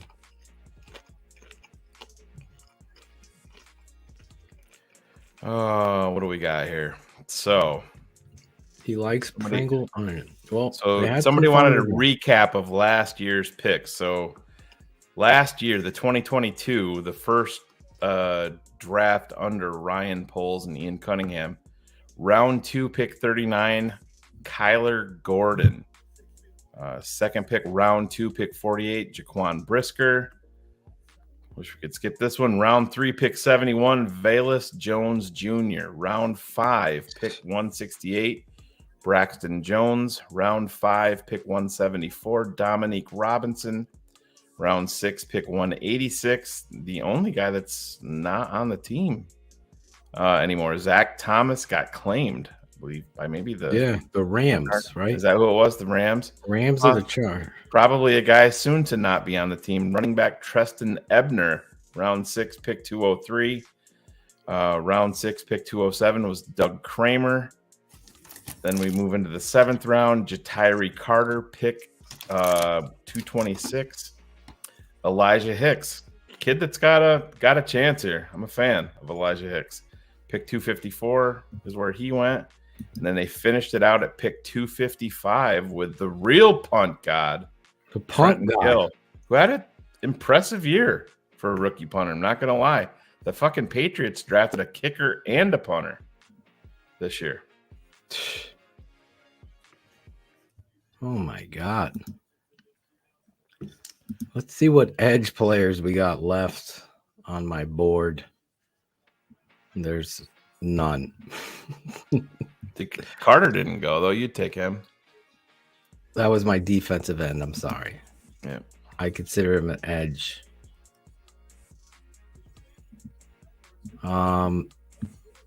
Defense. Alex Shapiro and I, with the Moro Ajomo, bring him in with his teammate. That would be a great 7th round pick. Oh, wow. Interesting. So if you go to Pro Football Network Draft Simulator, it has officially been switched over to 2024 because I went to switch. I'm like, Caleb Williams, what the? So currently they have the Bears drafting number 5 overall and number 12 overall. Now here's the kicker. With their projection right now, the number 1 pick goes to the Arizona Cardinals, followed up at number 2 with the Arizona Cardinals. Who traded that with who? They got Houston's first round draft pick in the trade. 2 picks. And just running the simulation, the Bears are on the clock at number 5, and the pick at number 4, Marvin Harrison Jr. Oh, just out of our reach. Yeah. Is Zach Kuntz still available? Let me check it for you. Kenny McIntosh still out there. Probably not going to go running back again, but listen, at this point in the draft, my highest rated player has to be Andrew Voorhees, coming off that injury. I believe he's a starting guard. ACL injury, Shane. I would take a shot on this kid. He can end up becoming a starter for you here. There's another guard that I like that not many people, I think Ryan Cox might have talked about him. And I don't know how you feel about Emil Ekiyor from Alabama. You could speak on him, but the kid from Ole Miss, Nick. The Bears have been connected to him, to Ekiyor. So that could be a pick. He's played around. I like the kid Garage from, I don't know exactly. I think it's Garage from Florida.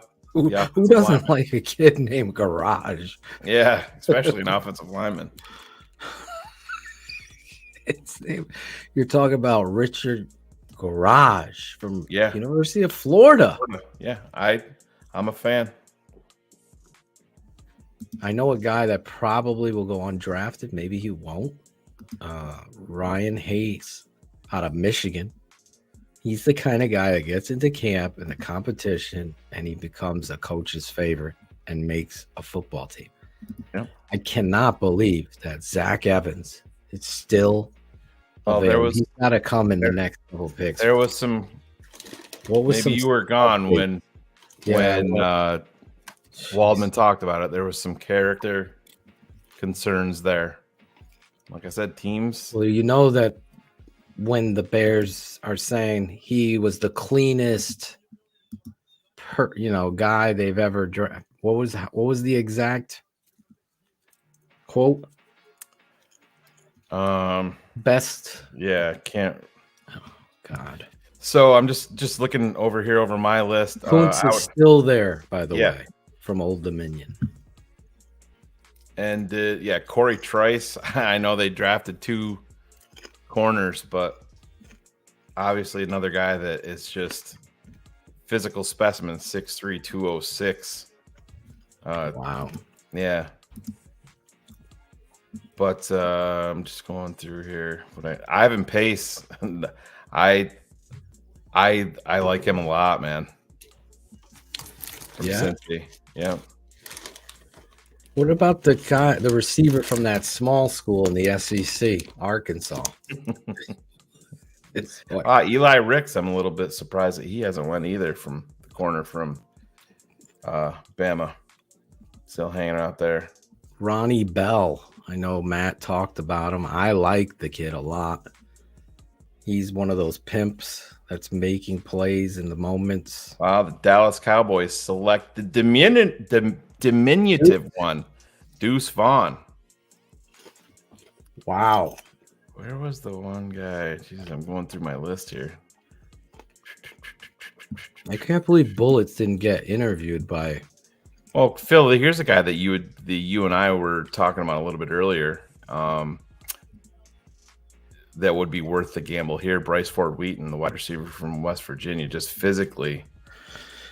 Unbelievable. 6'4", 21. The other guy is that I have not. I'm shocked hasn't went, and he's going to be my pick actually at 218 if he's there. Is Ali Gay from LSU? I would be all over him. He fits. Ali Gay, Andre Carter, 6'6", 263. Good upside pass rusher. Quick first step, long arms. Yeah, that's. You guys want to write that down and hold me to it. If he's available at 218, that's locked in. That's my guy. That's who I'm taking.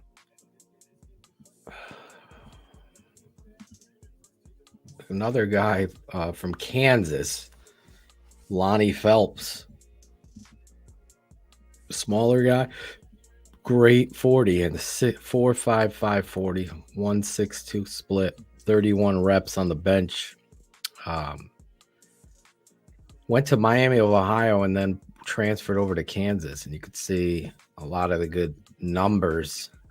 He's more of a 3-4 guy, but at this point in the draft, situational pass rusher, I could see Lonnie.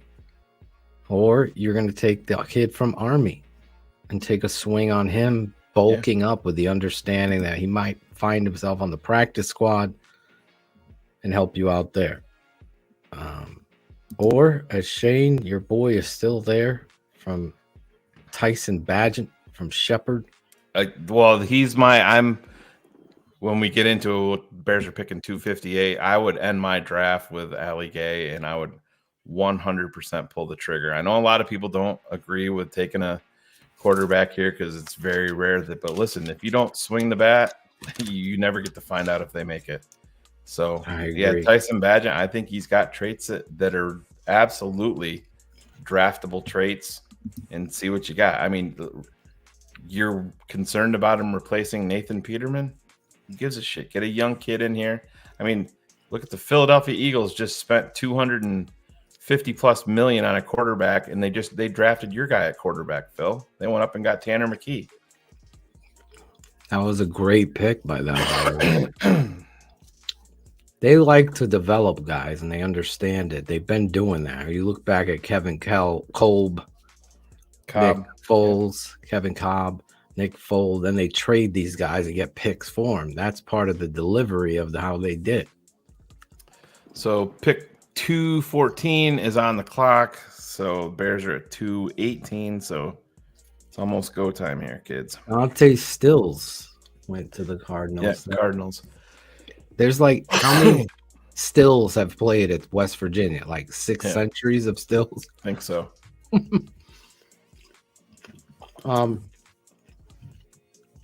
was the other? There's an offensive tackle that my buddy coached at Southern Connecticut was telling me about from Shepherd College.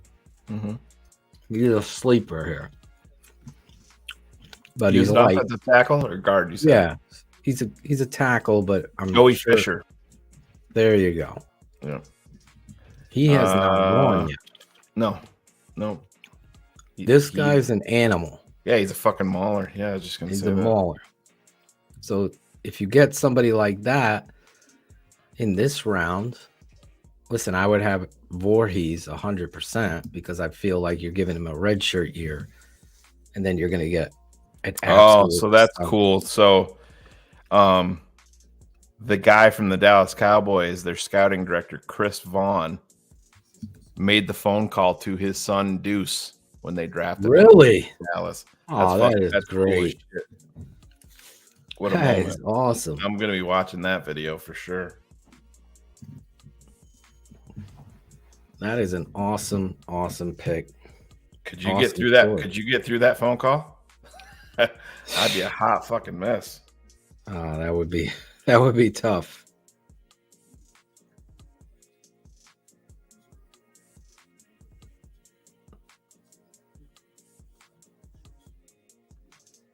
Yeah, so here Patriots pick is in, Buffalo on deck at 215. And I gotta sit back a little bit. See my boys, Ralph Tribby, Funkster Jones is in the chat. Saw him in the chat, yeah. Funkster. But Funkster's been here all 3 days. Him and Ben Ricketts. Alex H. Don Edwards. Mike V. Mike? There might be some patrons that have signed up for our coverage. I know one guy told me he's connected to a team. So it's the ultimate compliment. Who else? Is that Paul Martin from the dial-up days, Shane? Apple fan. Apple fan? Yeah. Is that you, Apple fan? In Brooklyn, the librarian? I think so. Well, we'll see. If it's you, Apple fan, put it in the chat. Yeah, put it in the chat. Joe. There's Joe. Joe, tell your wife I said what's up. Joe. How's this kid? Sup, TT. Sup, TTNL. Him and Tate get so shy on camera. They're like two different. That's people. like we talked about it. I'm like, it is. It is. There he is. What's up, Apple fan? What's up? Are you still at the library? I think this guy used to be so. Probably when the printers were like, yeah, you remember cbfans.net back in the day. That's what we were all there for the draft way back then. Way back then. Yeah. Riley, how's your dinner upstairs that I'm sure you're What'd you order, Shane? Into your mouth. What did you order? Oh, it's nothing impressive. She wanted to order some like stuff chicken from Caesar salad. Olive Garden. Yeah.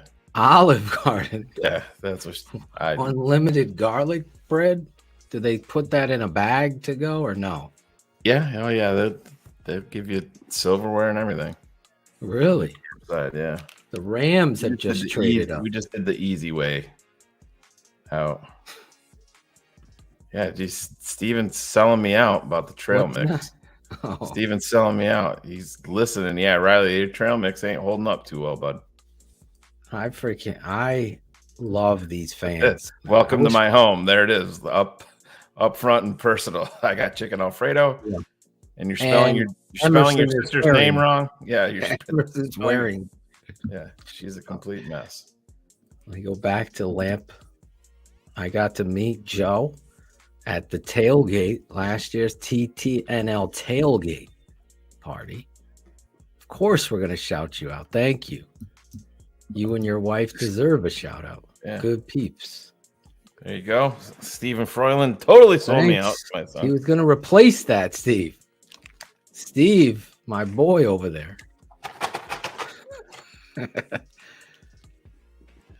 Oh, there he was at the desk when the Urlacher was picked on dial-up days. Trail mix. Remember those printers that would print X's and O's, and then if you put it way far, it would literally look like a person.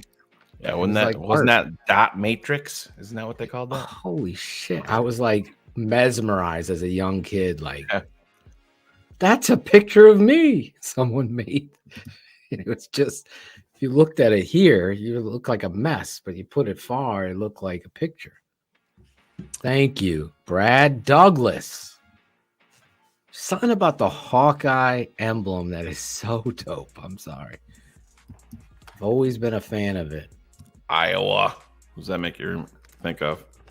I think of my guy Tooch. I don't know where he is. I thought I was his hero. Ding, ding. Now he wants to fight. Ivan, I love the ding ding. I haven't shouted out Ivan. Don't you miss Jackal a little bit? He doesn't love us anymore. He would always say he loves it. Remember you used to sit there and just say, I love it. This is fun, but I miss the horses. I want to be outside. Nothing better. I fucked your mom. Uh-oh.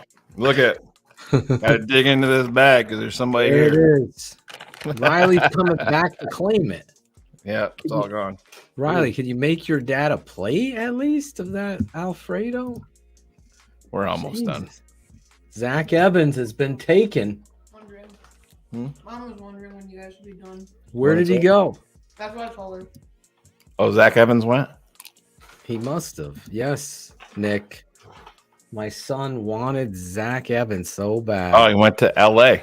He went to the Rams. He went to the Rams.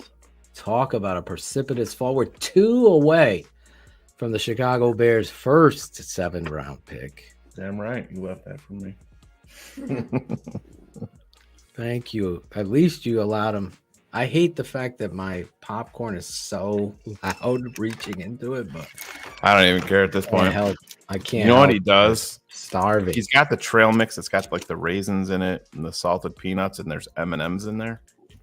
It's so funny when a kid eats out of the bag. You're looking. It says that there's M&Ms in there, and there's like none left. They're all gone. Devin. Yeah. D. Winters goes to the 49ers from TCU.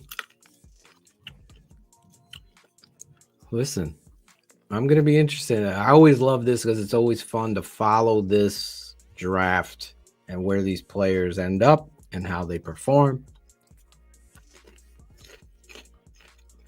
I got to figure out where we're going for dinner tonight. They closed one of my favorite restaurants down here in Southington. Oh, really? Just out of nowhere. Like this kid had a birthday party on Sunday and it was closed on Monday. That's not good. I know. sounds like a bit of a problem there. It was so good though, Shane. It was called Q. Whiskey Q. Nice. Gone. Jackal went from not doing shit to completely disappearing. She did text me last night. Let me read it to you, fan. You TTNL heads will appreciate this. Kenneth Davis was trying to get on this show today. Unfortunately, he couldn't make it, so he's going to reschedule. Come on one of the Keeping It 100s. You saw Cool Kennedy, Ron G. We had one of our fans.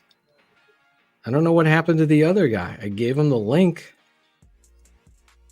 Let's give one other person since Ryan didn't want to come on. A punter went off the board right before Chicago, so now we are on. We are on. Michigan punter. Both kickers from Michigan have been drafted.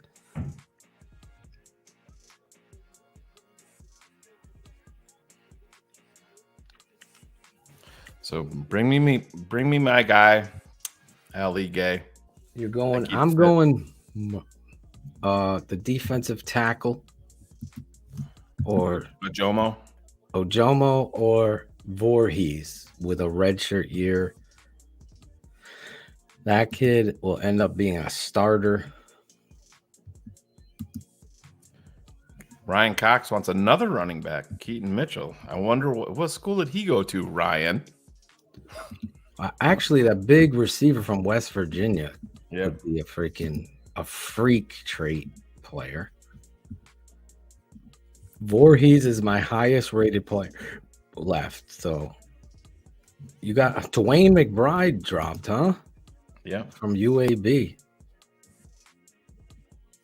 Mohammed Ibram from Minnesota. No. What did Ryan Cox think of CJ Johnson? The pick is in for the Bears. Corey Trice, Shane, has a lot of upside. Oh, yeah. We talked about him. Looks like they're going to release the schedule May 10th or 11th. Then Tom Boson is going to set the stage for us to return. Right, Tom? TTNL party. TTL tailgate draft weekend. I'm not going to even look at the chat. Just going to wait to see who's going to get picked. So the pick is in, and the Chicago Bears have selected Kennesaw State defensive tackle Travis Bell. Bell was named All ASUN by Phil Steele, 6', 310. Another freak. 5'0", 140. Has some buzz during the fall and a good pro day. Slight surprise, but someone I did highlight during the pro days? No Ali Gay. No Ojomo. No. I have nothing on this defensive tackle. Either do I. Where the hell? What was the name of the school? Travis Bell. Is he from that small school, Arkansas? Travis Bell.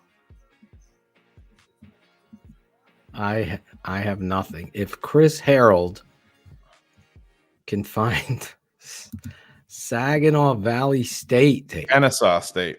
What is it? Kennesaw State. Kennesaw State. Yeah. Oh my God. ESPN is just going to skip over the Bears pick, right? Be like, we have no idea.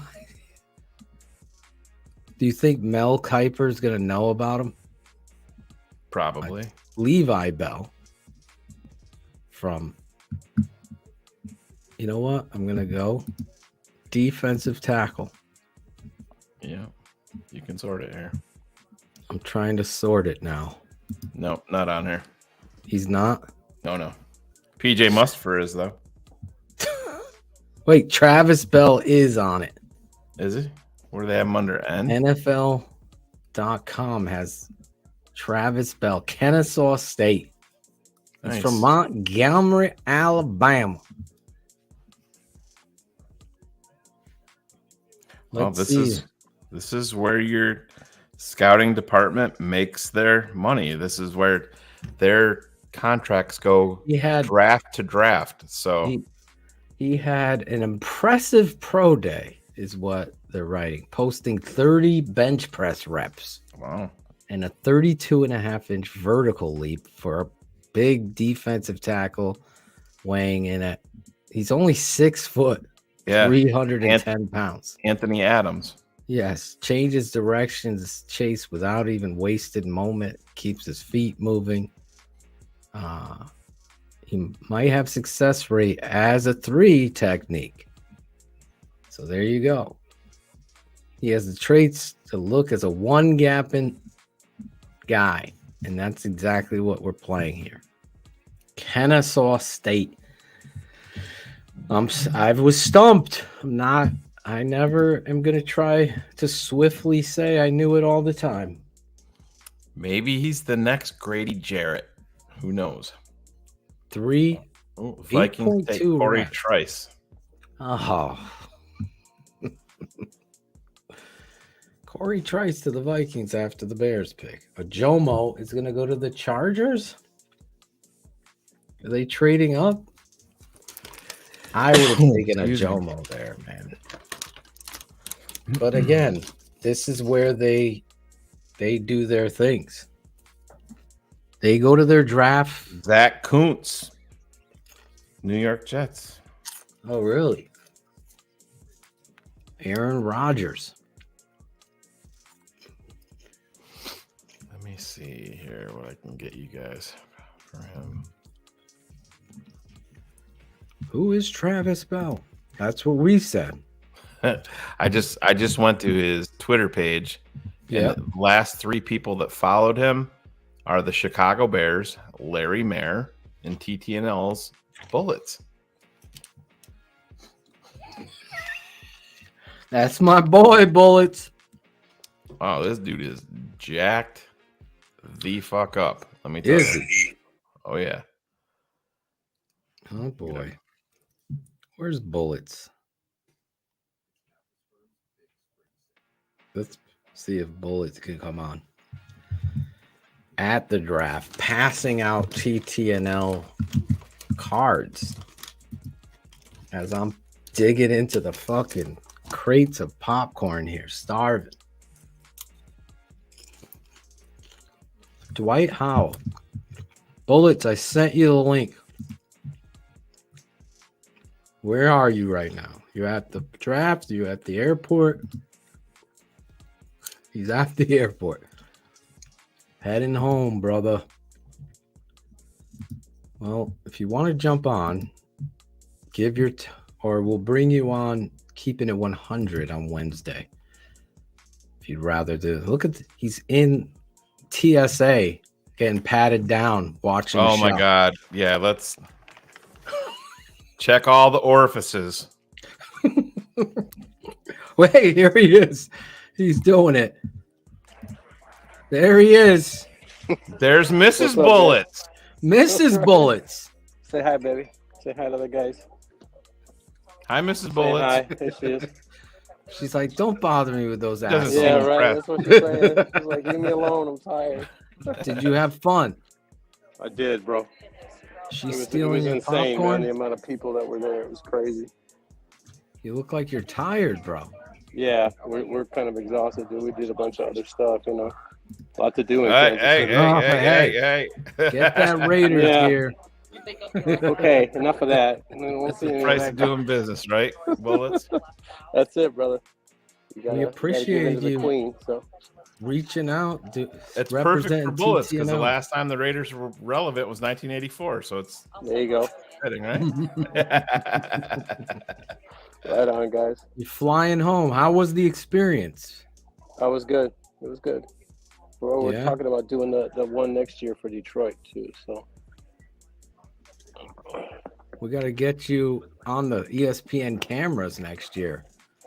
yeah, you know what I was gonna say? Get me a TTNL flag, and I'll wave that thing in front of the cameras, man. Yeah, So, bro. It was funny. My wife was helping me hand out cards, and she tried to hand one out to a guy, and he looked at her like she was crazy. I said, "You know why he did that? It's because you were wearing a Raiders jacket." Exactly. But everybody else, it was cool, man. I hit up at least 25, 30 people, and they took the cards. And I was going to tell you, Shane, when you do the QR code, Yep. ask people how they found TTNL, and just put one of the questions as, you know, QR card or whatever. Yeah. So we can see if it's generating enough, you know, buzz with the, you know what I mean? Absolutely. Yeah. So if you want to do that, I'll just keep handing them out. So every Yeah, well, experience I go to. So Absolutely, man. Sounds great. Who is your favorite pick, man? Darnell Wright, dude. I lost Yeah. my shit when Darnell Wright was announced, man. That's the guy I wanted, because we need that O-line help, man. I'm tired of JF1 running around. So that was my dude. I'm happy with that. So Very nice. Did you see the last pick? I did. Yeah, that's how he Travis followed. Bell. I'm following Travis Bell. Oh, that's like you right. I said. did say that. Yeah, that's good. Yeah, you heard me say that probably. That's why I was like, let's did. send him the link. I did. Can we get a Bullets before we Funkster you get ushered Jones. away? Can we get a Allen Robinson? What's up, brother? Coming back to the Shy? I still have the video. Come on man. back to the Shy, baby. I'll give I you still some have the flippers. video on my phone, bro. I'll send it to you. I'll send you the video, dude. I still got it. Jack Baller style, man. I'll send it to you. Balling like a G. Balling like a G. I That's miss it, bro. Jack Baller, man. He's so busy scuba diving, exploring. Tell you. He's deep in the Philippine Islands, man. Scuba diving. Deep in a lot of Philippine something else too, apparently. Yeah. Yeah, he's doing his thing, man. I love that guy. Right on. Appreciate you going out there, representing us, being a part of this. Man. Of course, always. I couldn't hear you that night, but I couldn't listening either. back to the show, I Yeah. can hear him on the show. So weird. That's It why I was said the weirdest fucking thing I've ever you guys seen. either. I didn't know what you guys were saying. I said to Ivan, I'm like, just take them off. I couldn't hear shit. We could not hear And then you. I in ran our it heat. back, and I'm like, that's weird, because you could hear him Yeah, fine. on the guy replay. that I talked to, the video I sent you, he's like, hey, yeah, I know TTNL, and he told me his name, and that's why I sent you the video. So I walked by I him gotta and I see gave him a that card. And he's video. like, yeah, I know TTNL. Nice. So, Nice. yeah. So, but I got, like I said, I got a couple of people that I told them, hey, it's complete tape breakdown Bears. I said, you guys will love it. I go check it out, scan the QR code, and you guys will see something you've never seen before. So hopefully they start checking in, man. You guys start getting some more patrons on there. So we'll see. Love We'll it, see. man. We love you. Thanks for jumping on for a few. course, I know man. you're at Thanks the for having me. airport. Tell the wife, go Tell Mrs. Bears. Bullets. I will. Safe travels. Safe All right, brother. travels, You guys man. be safe, man. Love you guys. Be safe. We love Give- you, man. Give her You're one the of those best. cards so she can start rooting for a real football team. Right on, man. I will. All right, guys. Be safe, man. Take Later, care. bro. Love you. The Bullets, the man. checking in at the airport, going through TSA. Dwayne McBride, another one of your guys. He's gone. He just went. They're all going here. Yeah, they're all going. Just like this bag of trail mix, going, almost gone. We've been live for days, breaking down the draft. Pushing the 6-hour mark for today, Phil. It's crazy. Yeah. We had Greg Braggs of CHGO. We had Ronnie G, the super producer. Wags, one of our fans. I was trying to get Ryan. I sent him it. We had Alex Shapiro of NBC Sports Chicago. We have former Bears quarterback Eric Kramer. We had the music man and the graphic guy, as well as TTNL Rewinds. Cool Kennedy on the show. Much love, brother. Bullets jumping in on the show. Checking in. You brought up Jack Baller. Do you want to talk about Noah Sewell replacing Jack Sanborn at Sam linebacker? I'm joking, Logan. I want to thank you all so much for the best draft experience in my lifetime. I just became a patron. Love you. Thank you. Thank you, Orlando. Can we say Cuevas? Is that how we say it? Cuevas. What a great name. Welcome to the fold, Orlando. Look, you get love from our fans. Where's this guy been? Mike Hall. I've been trying to get him his own little segment on our show. He's probably rooting for the Titans now that Skoronski went there. Skoronski. And we're just down to crumbs in this bitch. I think Sewell can give you some rush at edge. He has that ability to do that if they wanted to. Yeah, 100%. Like Rosie Colvin. Wow. We have no tape on Travis Bell, but I can text. I'm sure it looks like surveillance video at Kennesaw Why State. is that? It's like 2022, 3 rather. And we can't get good tape even at small schools. Like my local high school, they're having like great footage of their games and shit on YouTube over here at Southington. So we're dragging here a little bit. So do you want me to spice it up a little bit for everybody in the chat? We definitely need a spice.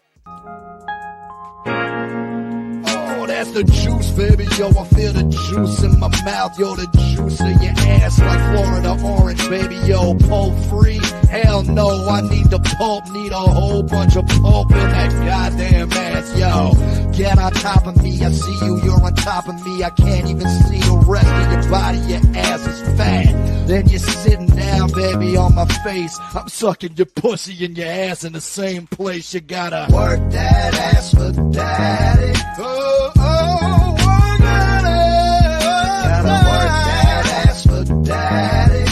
I'm just a fan. I'm not a football evaluator.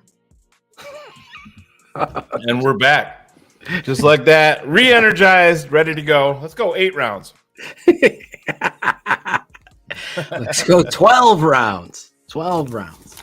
Some kid's mom is what is going on? All the new patrons, that guy that just signed up for Patreon, he's like, honey, I just signed up for these guys' Patreon. Check them out. What the heck was that? That's what she's saying. There's Funkster. The Funkster. 3D tackles, 3 cornerbacks. Never have enough. Amy, you never can have enough, Amy. We got to get there. Real quick. Yeah. If you were hankering for potato chips and you ran down to your local store, what kind of potato chips would you buy? Put it in the chat for me, please. Just running a little test run here. Let me know. Love you, Amy. Please put it in the chat. What kind of chips would you buy? What's on the top of your list?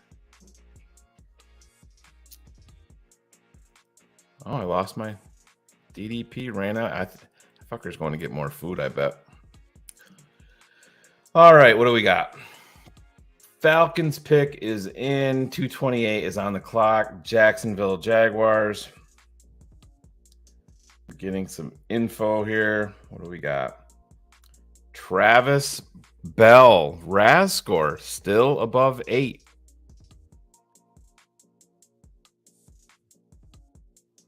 Very impressive. So we'll put that up for our patrons so you guys can check that out. Did she reply yet? No, she didn't. Come on, Amy. What kind of chips? We need to know. Flavor also, not just brand.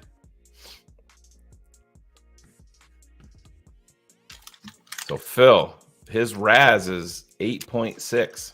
Wow. I just texted our guy to see if he'll have any tape of this guy. We'll see.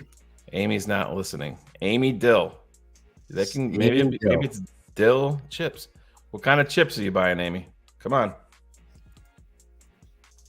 Maybe she's on delay. We'll see how it is. Maybe she's on a delay. The Chicago Bear. How many picks away are we here? A lot of them. A lot. Steph texted me. Are you guys done? Yeah. Oh, I'm sure I'm getting the stink eye upstairs and I'm not there, but it's all good. There's no stink eye. There's just, are you guys done? Ethan Evans, the punter from Wingate, went. He just went. DeMarco Helms, Shane, your boy. What do you think there? Safety at Falcons. Who is my guy? Helms from Bama. Not a fan. I was more of a Jordan Battle guy. I thought he was underrated for Alabama. And Brian Branch got a lot of love, which was deserved, but Sean Tucker, Syracuse. No, top 10 available for Mel Kiper. Wow. I hate salt and vinegar chips. So kettle chips, no contest, but what flavor, Amy? That's what we're checking out. We're trying to see if we're holding true. My third draft with you guys. You're amazing, DDP and Shane. Thank you, Joseph. Sun chips are underrated. I'm with Jose there, but I don't do the garden salsa. I would eat, but Sun chips are underrated. Yeah. It's like sneaky because they're trying to sell you on they're healthier. Oh, yeah. Yeah, absolutely. Then you look at the back, it's not healthier. Nope. Imagine if fucking potato chips were healthy. That would be the best thing in the world. Would be. All right. Jags pick. Waffles have ridges, Shane. It's fucking crazy. What's the world coming to? You know what I mean? Put ridges on your fucking chips and everything goes downhill from there. We are feeling great about this draft. I see what they're doing. They're building. Oh, look at this. So speak for your wife then, Amy's husband. Oh, it's Amy's husband. What kind of chips? I got an Atkins bar right now. Steve and Amy Dill. I don't know if I've ever met a dill. A dill pickle? My son loves dill pickles. Steph loves dill pickles. Kosher dill, though. Steve Dill, if your wife bought chips, would they be plain or would they have flavor? That's all we need to know. They literally are pulling tape on the punter. Did they give Travis Bell a highlight? Not that I saw.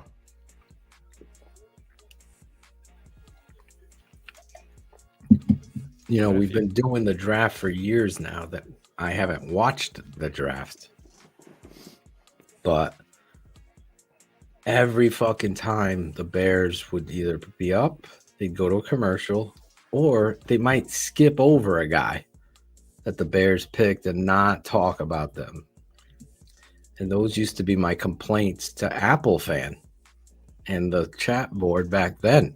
Yeah. Like, you wait all this time for the Bears pick, and now you're skipping over it? Plantain chips. To talk about a quarterback that was taken in the first round, like Ryan Leaf for another. You talked about him on day one. Oh, man, this dude's fucking secretive. No wonder he's using his wife's account. Probably. No comment. He's saying she has no comment. Oh, no comment? Come on. Duty. We talked about it earlier. A protein bar that I'm eating now. We can talk protein. Brad Culpepper chat or comment in the chat. We were talking about him not too long ago. Brad Culpepper. The Bears for a year. I was excited when they signed him. Creighton C. Brad Culpepper. Yeah. He had the blondest, hairiest arm. Just taking a nap. Well, Amy, he doesn't want to wake her up. He's fixing. Yeah. Just totally blow her mind and be like, Amy, Shane and Phil are here. They want to know what kind of chips you like. She'll have no fucking clue what's going on. Perfect.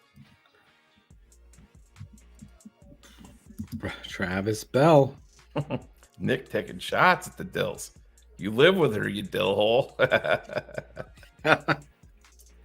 I would know what kind of chips my wife would get, wouldn't you, Phil?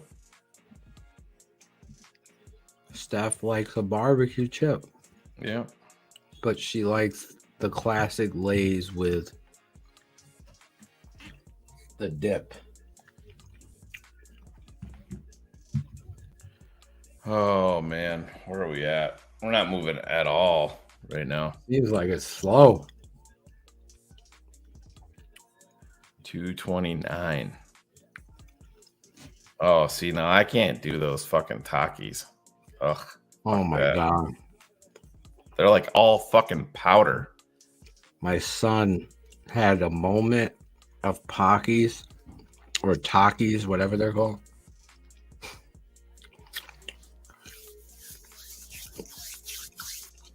Not good. I hear you. Those things, they're like a mimic of cheddar. What are they? Cheetos? Chilo's wife, plain baked Lay's. See, I'm telling you, this is a fucking... There you go. Yeah, we're not paying attention.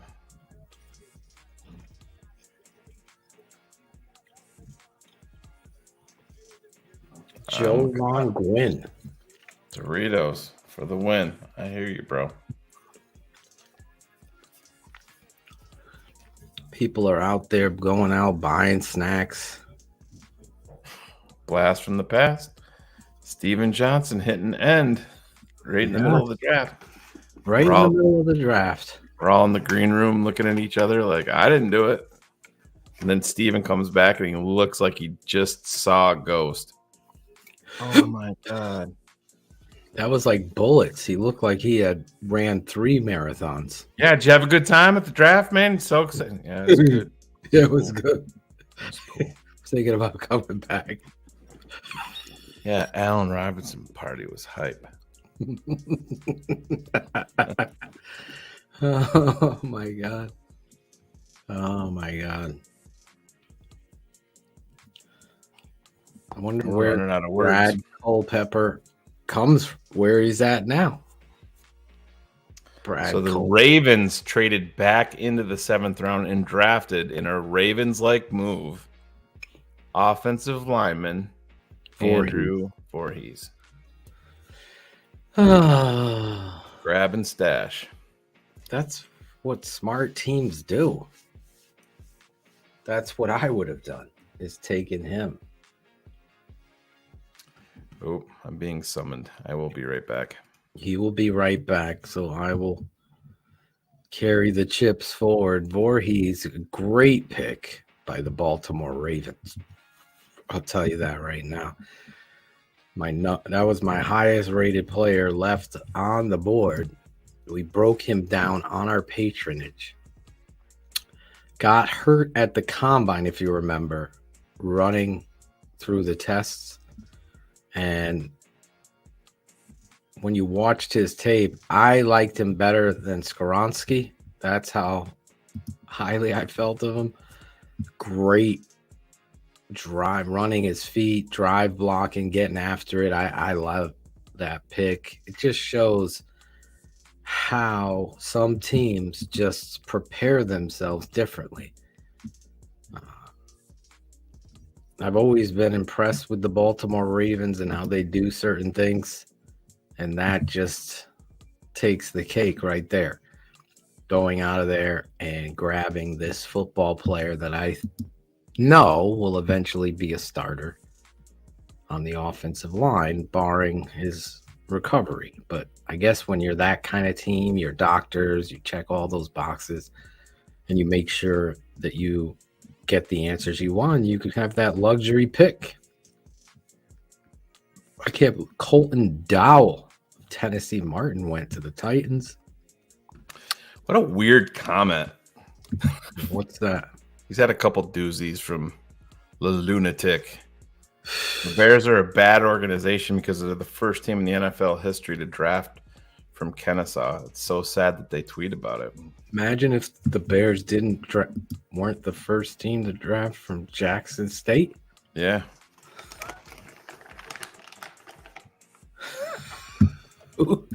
Why would you ever write that, lunatic? I guess it's in the name. Favorite pick for me? Absolutely. No, after right. Oh, after right. It's got to be Roschon Johnson. Mm-hmm. When you look at Roschon and the tab, it's close because I really like the corner too and what you're trying to do there with him, but I like Sewell. Sewell? Yes, Sewell. Sorry. So Riley is doing a Madden franchise, and he had already did this draft. All right, yeah, come on, wait. We have hold on. Where is it? Breaking news. The tape never lies. Network breaking news. Give it to us, Amy. Amy's husband. What is it? What flavor chip? 28-minute build-up. It's been a little overly dramatic, but we're waiting. And then his next comment is this. Come on, you're dropping the ball, bro. There's no news from Amy Dill. There's Stephen W. Do we have the video of this, Shane? I can find Micah it. Brooks is saying it's a real tearjerker. Oh, I can imagine. Talk about barbecued kettle chips. So she's a keeper, bro. Shade's barbecue. Is that Cutler's barbecue? Don't care.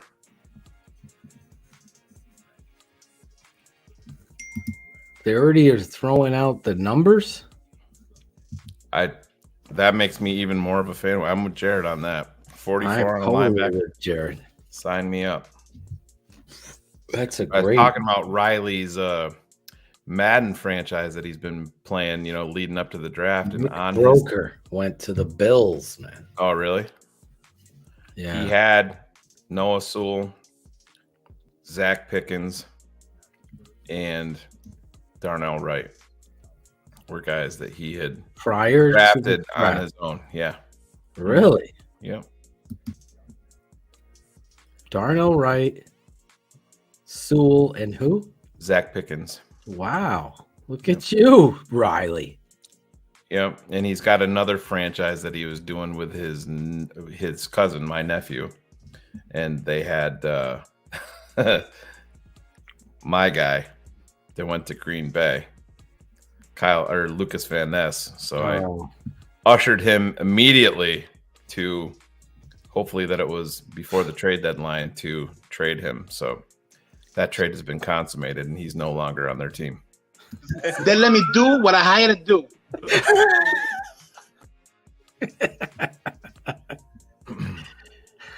I never noticed him sit back with his neck prideful in that video.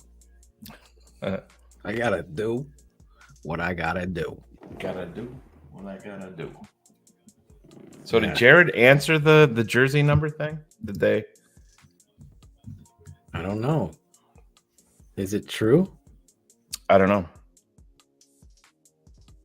Is there verification of that? I would line him Sewell versus Sewell right up, right when you play. Yeah, hell yeah. Put him right over his brother.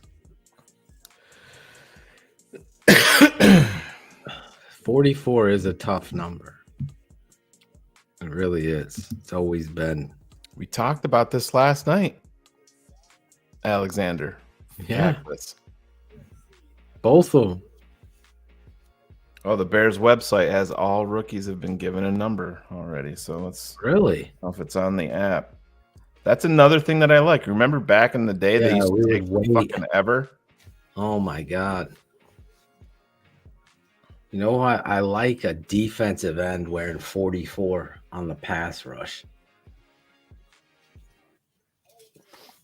Jesus, look at the fucking Ravens get my boy. Look at him drive off. You ever see fucking Skoronski do that? No. I always laugh at that. Pancaking mother. We had so much fun breaking down Voorhees, me and my dad. And Shane. 7th round. Pick 229. So here's the number lineup, Phil. Jervon Dexter, number 98. Tyler 98. Scott. Carl Simpson. Yeah. Tyler Scott, number 13. Noah Sewell, number 44. Darnell Wright. Everybody knows number 58. Roschon Johnson, number 30. Number Mike Brown. 30. Tyreek Stevenson. Tariq going to the Tariq Cohen number of number 29. Ryan Cox, I thought he was going to be spot on. He took I thought he was going to be the first number 0. Tyreek Stevenson. Ryan Cox had called that. Zach Pickens checks in at number 96. Akeem Hicks' old number. Some people remember Alex Brown. Don't love the number 30 on a running back. Not a big fan of that one. Even though I like Antonio Carter. No, not a big fan of 30 on a running back. Winding down. Oh, there it is. So you can get your Demo jersey. Take the nameplate off of it, and you can actually this is actually pretty cool. You can go to Amazon and type in football jersey nameplate, and you can match up the exact colors to the Bears jersey and get any name put on it that you want. Really? Oh yeah. Yep. I actually posted it on Patreon for one of the guys that said he was going to switch over his Roquan Smith jersey to a Darnell Wright jersey. So I posted the link on Patreon for people. So what do they do? They just send you the thing and you have to stitch it? Yeah, if you have anybody that can sew or whatever, or take it to, if you know a tailor or something, anybody that I can't fucking sew. I know Ela can. Oh, Steph can't sew for shit. Fucking Steph. I have a hole in my, where the pocket of your hoodie is? It ripped a little bit on the bottom of the pocket on the right. Oh, did my internet go out? No. Oh, maybe he's talking about his. I don't know. Must be. Yeah, EJ. There you go. You can go to that. You're a patron. It's in that. It's in the post under Darnell Wright taking number 58. I replied to a comment in there with a link where you can order that. You'll have to order it. Does Tate want a Stevenson jersey? We'll see. I was hoping Johnson would take that jersey. Voorhees did 38 reps with a torn ACL. Yes, I understand that's knee, but still, it's still impressive. It really is. How many more picks? We are at pick 234. So 24 picks? 24 picks away. 24 picks.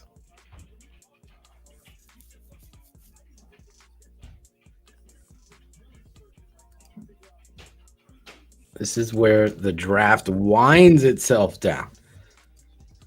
Oh, yeah. Let's see. I see the fans. That's another thing, too. The Bears didn't go tight end, and something that every one of us at TTNL were excited when they signed Chase Allen as a UDFA. People forget that he's still on the roster. $7 get you the breakdowns at TTNL. Oh, you'll love it, Kenny. TapeNeverLies.com. TapeNeverLies.com. Is this Ryan in there?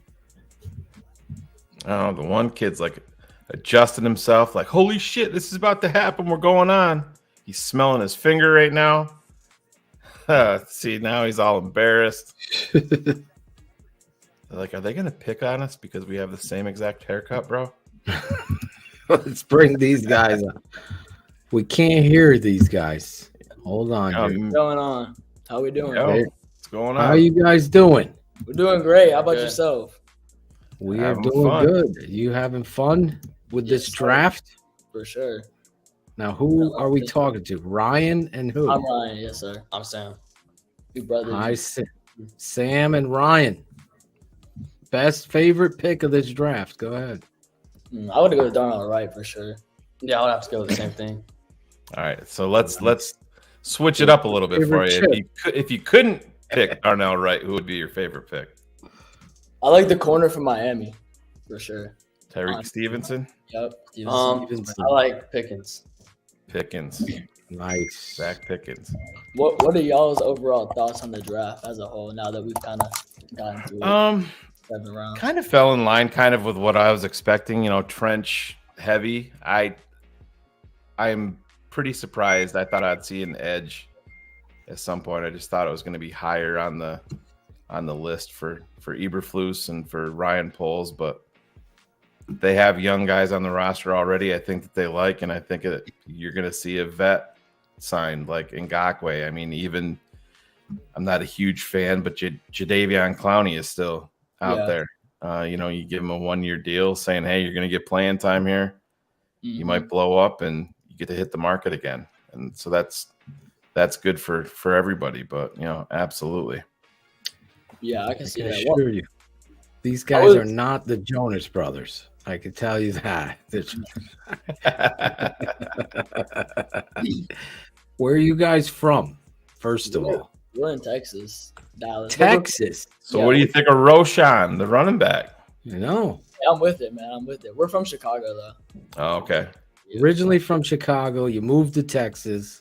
Yes, your sir. parents, did your dad make you guys Bears fans? Nah, actually, my parents aren't that big into sports. We just kind of found our way into it. I have a passion for sports ever since I was little, played it. And then the Bears are always my team. So that's how it is.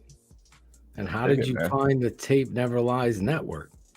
But I actually found y'all scrolling on my YouTube feed one night after I think the Bears lost to the Saints. I don't remember, but I joined it. You were getting fired up. I was mad. And then I never stopped watching. That's how it was. This is how a lot of people's stories go. I guess if I'm fired up, no matter what haters say, it has brought a community together. So my wife, I tell her, listen, I gotta wear my heart on my sleeve. That's how we get you, Sam and Ryan, involved in our lives. Now, what part of Texas are you guys? Dallas.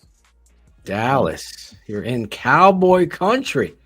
Were you at the Cowboys Bears game? We were. Yeah. For sure. I wish I could have seen you there. I was there. Yeah, he was there for that one. I saw a few patrons. I came over to the side to shake their hands, and security had like a nightmare. Yeah, their security was like all the gates, they were locked. Like I know in Soldier, even the ushers, like they don't really check your tickets or anything. You just walk. I know. Greg Bragg has been skipping the lines and shit at Soldier Field. Well, actually, knows all the tricks. I was at a game in Soldier Field, and I see this guy with a bear tail, and I look from the back, it looked like him. But yeah, probably was. He was trying to pretend he was Staley the bear. Yeah. You have a Taco Bell bag at his side? That's the giveaway with Greg. Wait for my chalupa. I could totally see Greg getting in the Staley, trying to walk in. Asking Adam Hogue to zip him up in the back, right? The first time when the Bears switched over from the physical ticket to the ticket online, right, was the 100th year anniversary show, right? Yeah. So me, Greg, Claudia, I mean, there's a line of all of us now of TTNL people, right? And for whatever reason, all the iPhones had perfect signal. And we're all getting in. And Greg has his Galaxy phone. And he can't get a fucking signal. So they're holding him up. And I'm going in. Everyone, where the hell? And he's losing his mind. So the lady's like, oh, we got to go get our supervisor. Greg sprints through like this door and snuck in. He's like, I could be doing this every weekend. But anyway, I love this draft so far. Obviously, I'm with you guys. Darnell Wright. We all mocked him here at TTNL, and as two people within close ties of the Bears organization all said, you guys are the only guys that were calling this. Now, maybe Shapiro, as well as he said that, but that's where we are. And the tape told us that here we are coming down to the final picks, and I'll see what they do here or take a pick on. I hope they take a swing at a high-end athlete, maybe Andre Carter, the wide receiver from West Virginia, has a lot of traits that are off the charts in the RAS score. But when you look at this football team, you know, surrounded by Justin Fields, are you guys excited about it? Yeah, actually looking back at free agency after the draft, like adding like a Draymond Jones, especially for the number he came in at, to come off the edge even would be good with the two lineman interior we got now.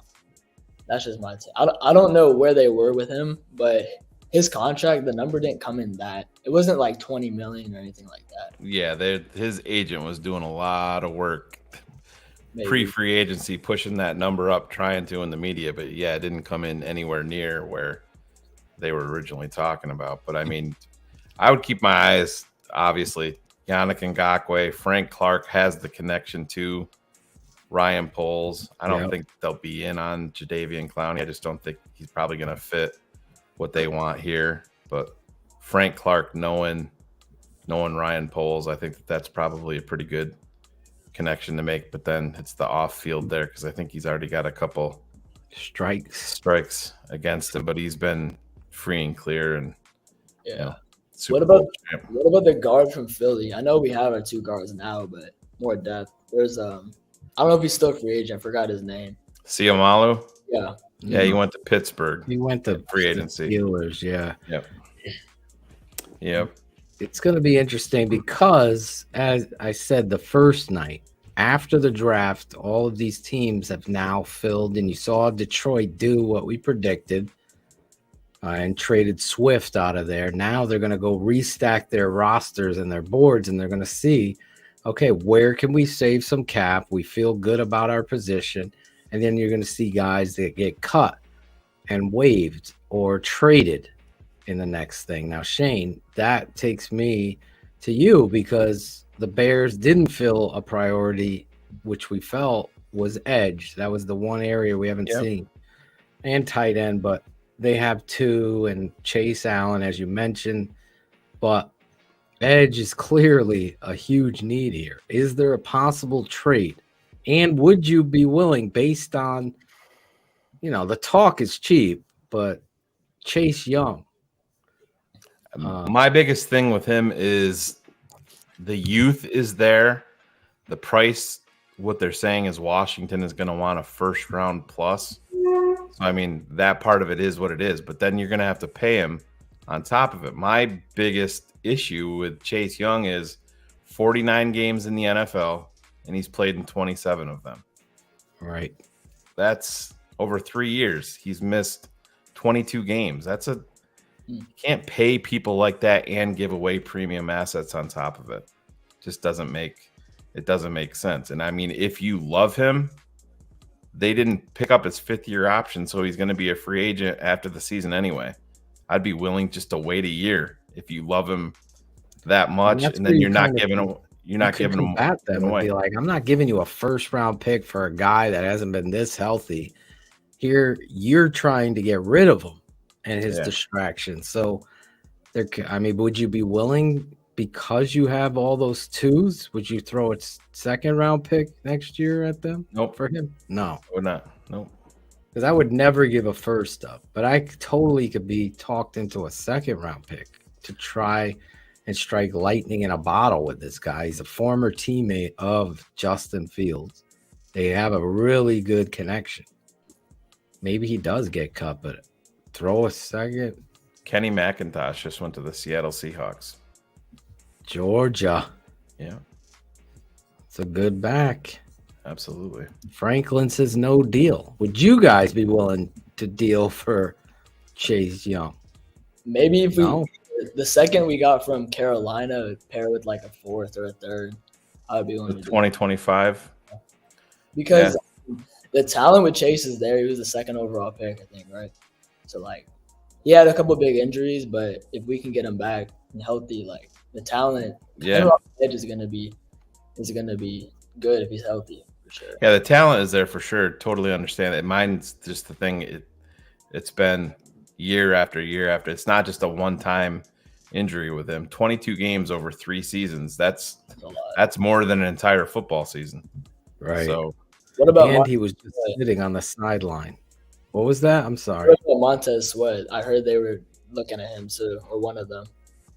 Yeah, I don't know if he's even available. I think that they made their decision when they didn't pick up the 5th-year option on Chase Young, so that's probably a tip of the cap towards Montez Sweat that we feel better paying you rather than paying Chase Young. Noah Sewell has the ability to, line up on 3rd downs and play. Designated pass rusher, yeah. Designated. He is not going to play. I would be shocked, and I know they'll have a presser coming up after the draft is completed, and maybe that'll be a good question that they ask him, but I don't see him lining up as an edge football player. I see him standing up linebacker. Max Duggan to the Chargers. Really? Yep. So they're taking a shot at him. Didn't they get another quarterback too? Or that was the Rams that picked? Yeah. Stetson Bennett. Well, anyway, I like the other option as too. I would be talking to Jadeveon Clowney too and get him in here on a 1-year deal, prove it deal, and see, because you're looking at length. I totally would be down with that. It's see if he wakes up here. I don't know. I have Corey Trice still available. Didn't somebody say he was taken? I thought maybe they were guessing. I still have him as available. Really? Yeah. I thought I saw him go off the board too. Maybe he did, but on my thing here, I still have him as available. Maybe somebody in the chat will know. So, all right, fun questions for you guys. Are you iPhone or Android? iPhone. iPhone. Yeah. Normal, we'll take it. If you go into a store to buy chips, what are you buying? I don't eat chips. Yeah, same here. All right. Fuck are these guys? See you later, guys. Corey Trice has not been picked. You're right. Yeah, he's still available. All We'll right. say Doritos, I guess. There you go. Well, now you're back. Now you're back in our good graces. Tupac or Biggie? Tupac. I'm gonna go Biggie. Oh, Thank you, Sam. there you go. All right. I'm worried about this one. I have a feeling I know where they're going on this one. Xbox or PlayStation? PlayStation. Yes, boys. Damn kids. You don't want that Windows shit. For sure. Any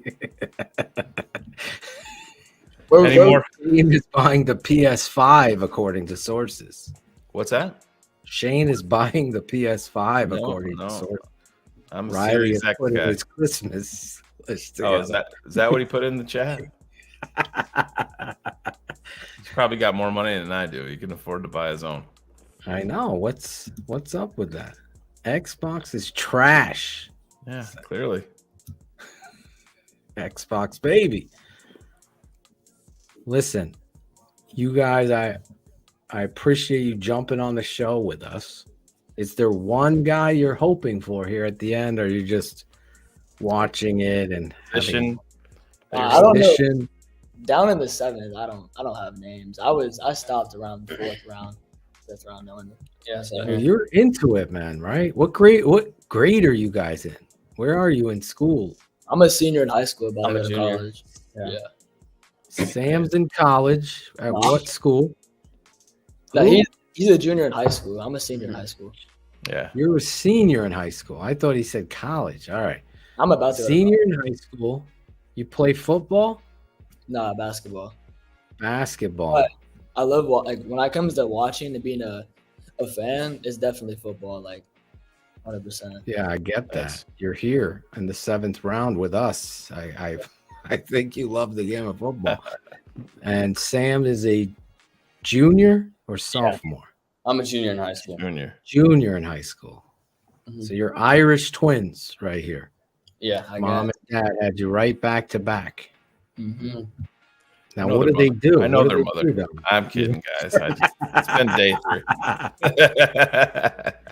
Did your dad move you out there from Chicago, or did mom? No, my dad dad did. What do you guys think of when we play Mark Rebele on here? The Work That Ass for Daddy song guy. You guys are fans? They turn it. Hey. They turn it up. That's what I know. Yeah, full volume, so the whole house can hear it for sure. There you go. Love it. Are you guys fans of the University of Texas, or are you college fans, or no? Well, I mean, my dad went to Northwestern, so I support them. I like Illini, and then the school I go to, or I'm gonna go to, is Arkansas or TCU. So I like whatever one they are. The little school of Arkansas down there in SEC country. Little school.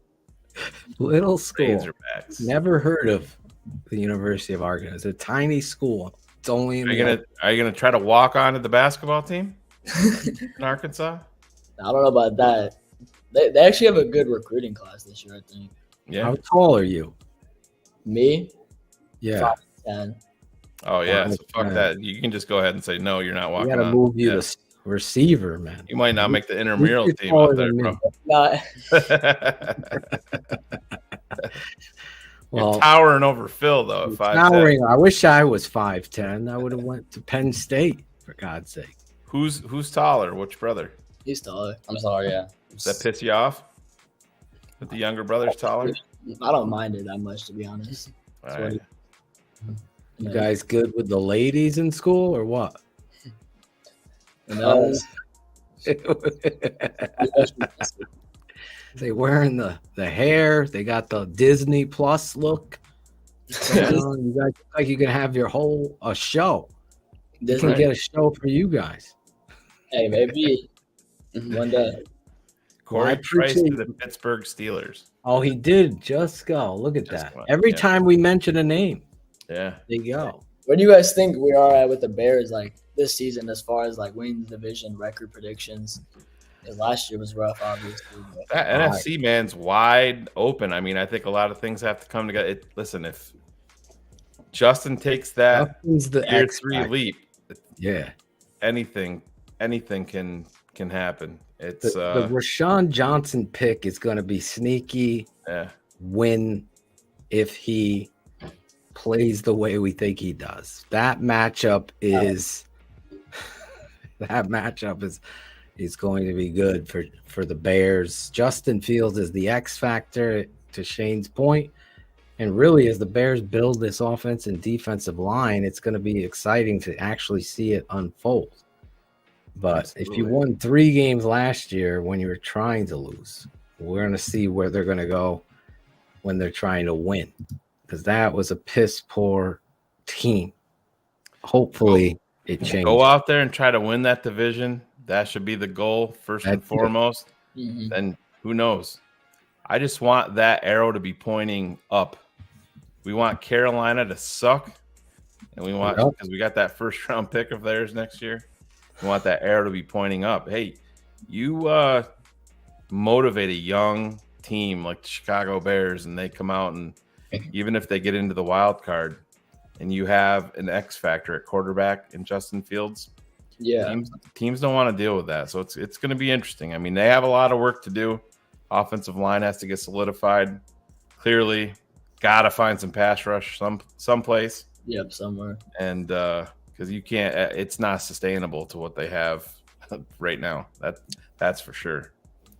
Definitely going to have to find the pass rush. That's why I was hoping Yannick was signed before the draft in this situation, but we'll see what they do. I would totally be on getting this dude in from, where did he play last? Cleveland, Jadeveon?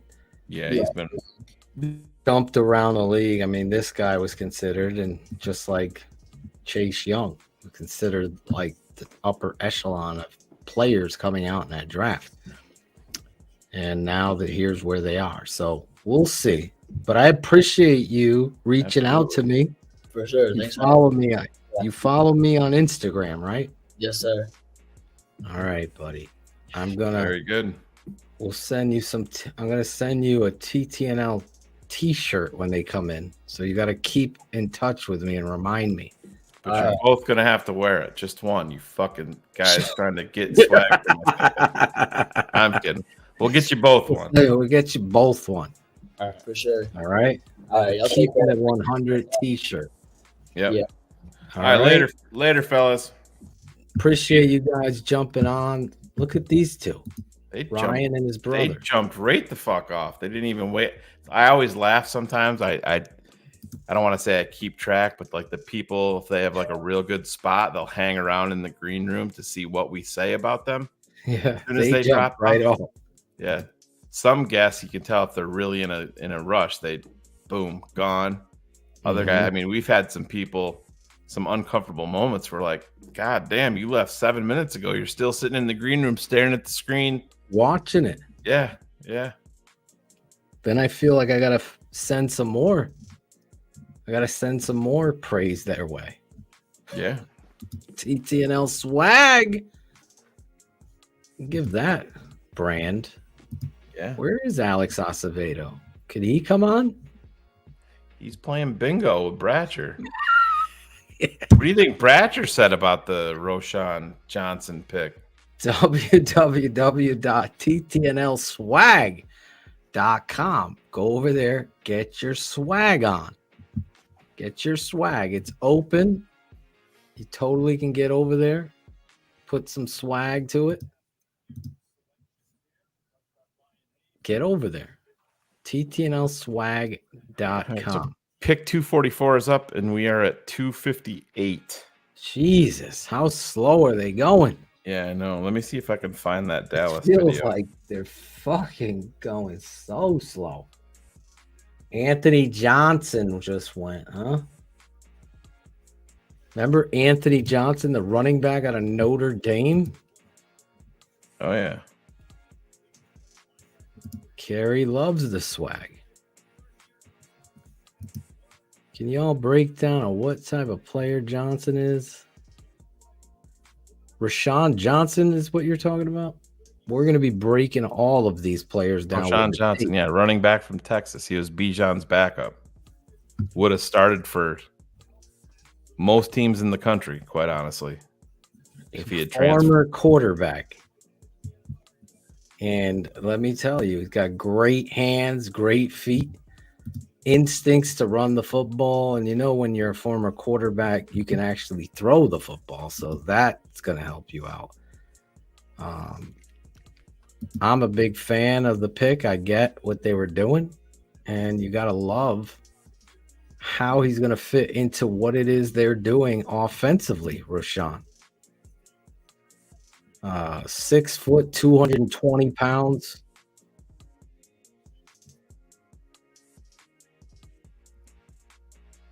I guess the guy from London announced that the Bears picked him. I didn't know that they did that. But you're going to like the breakdown, Andrew. He's the scout throwing praise on him from the Bears, saying he's the cleanest player they've ever scouted or something of that. I'm paraphrasing. You're talking about a Coach Atoshin special and the determination. He's physical, creates broken tackles. The stat that I love about him is really great is that he had one career fumble. So you know ball security is critical to this guy's game.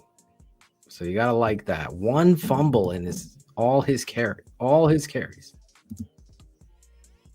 If you're not a patron, get over there, sign up, become a patron. Smash the like button, like Ken Vance says. You're slacking. We've been doing this for 3 full days, sitting. We're over 6 hours and 40 minutes in this show. My wife is like, "Are you serious? You're still on this show?" She guesses she's going to Chili's. That's her guess. You're breaking out the black card, huh? She said she's going to Chili's. You know without she's you? not happy about it. Yeah. Well, maybe her and Neela can go together. I'm wearing my TTNL signed a Roquan Smith t-shirt since yesterday. Shy Bears won. I wish it's New Haven Pizza, not West Haven. Yeah, I got to get back down there for that again. Pizza place. Last Saturday, we took Sunny and her friend from Rhode Island, Jack, and had pizza at Modern. And oh my God. All right, so this is not Bears related, but this is what we were talking about with Dallas Cowboys. The guy down in the lower left-hand corner is Deuce Vaughn's father. And this is when he finds out that they are drafting his son.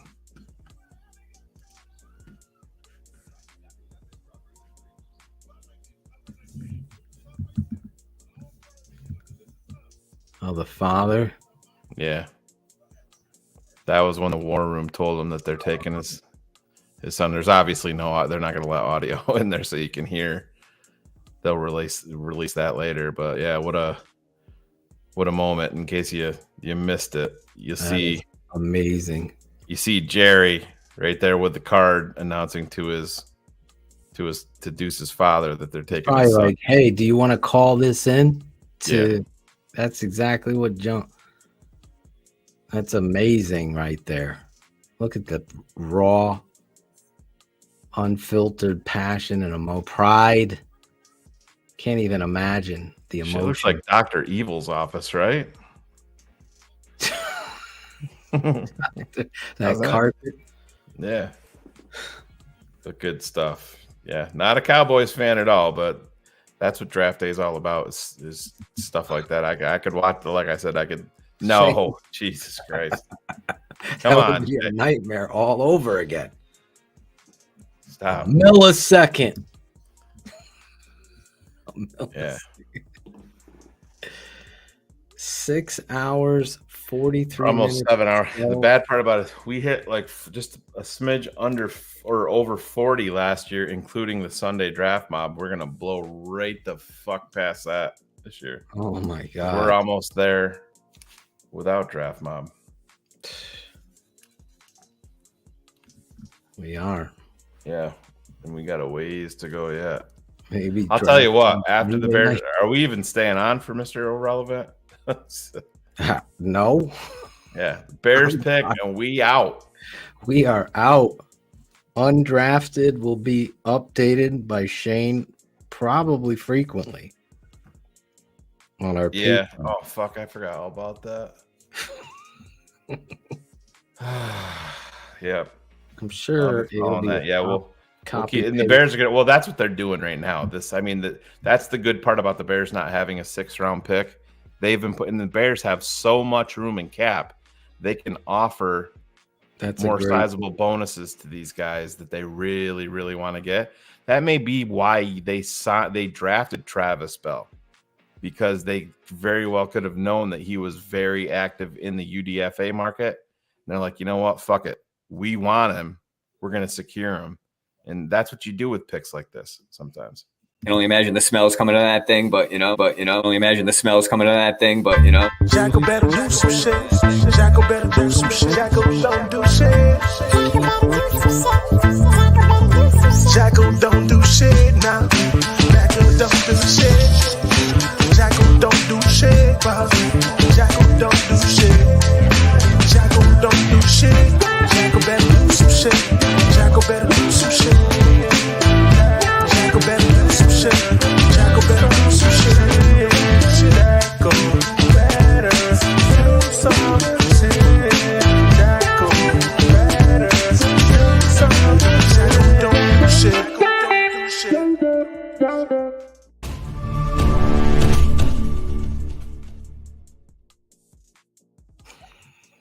Love it.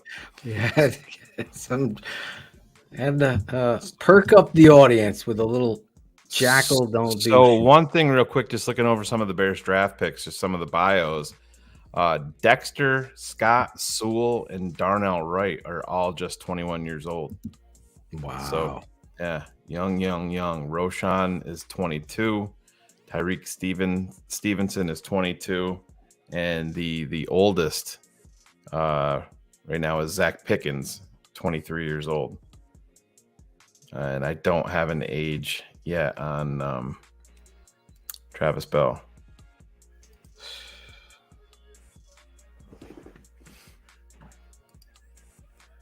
All right, 248. So we're 10 picks away. Just 10. Come on, can we hustle these picks? I'm sorry, but when you're on the air for 6 hours and 46 minutes and 32 seconds. Unbelievable. Might as well do some more fun shit. Will the tweets be coming back? Dumbest tweets. Yeah. This offseason we'll have some good ones. It's probably going to be the Peter Bukowski dumbest tweets of the week. Maybe.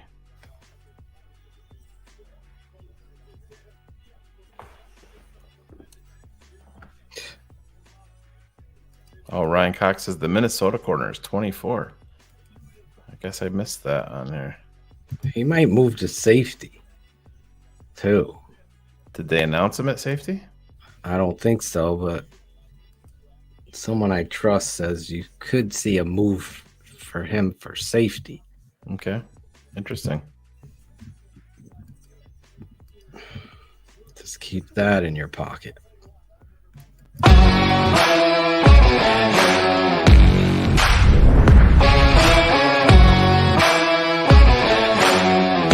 Playmaking standpoint from a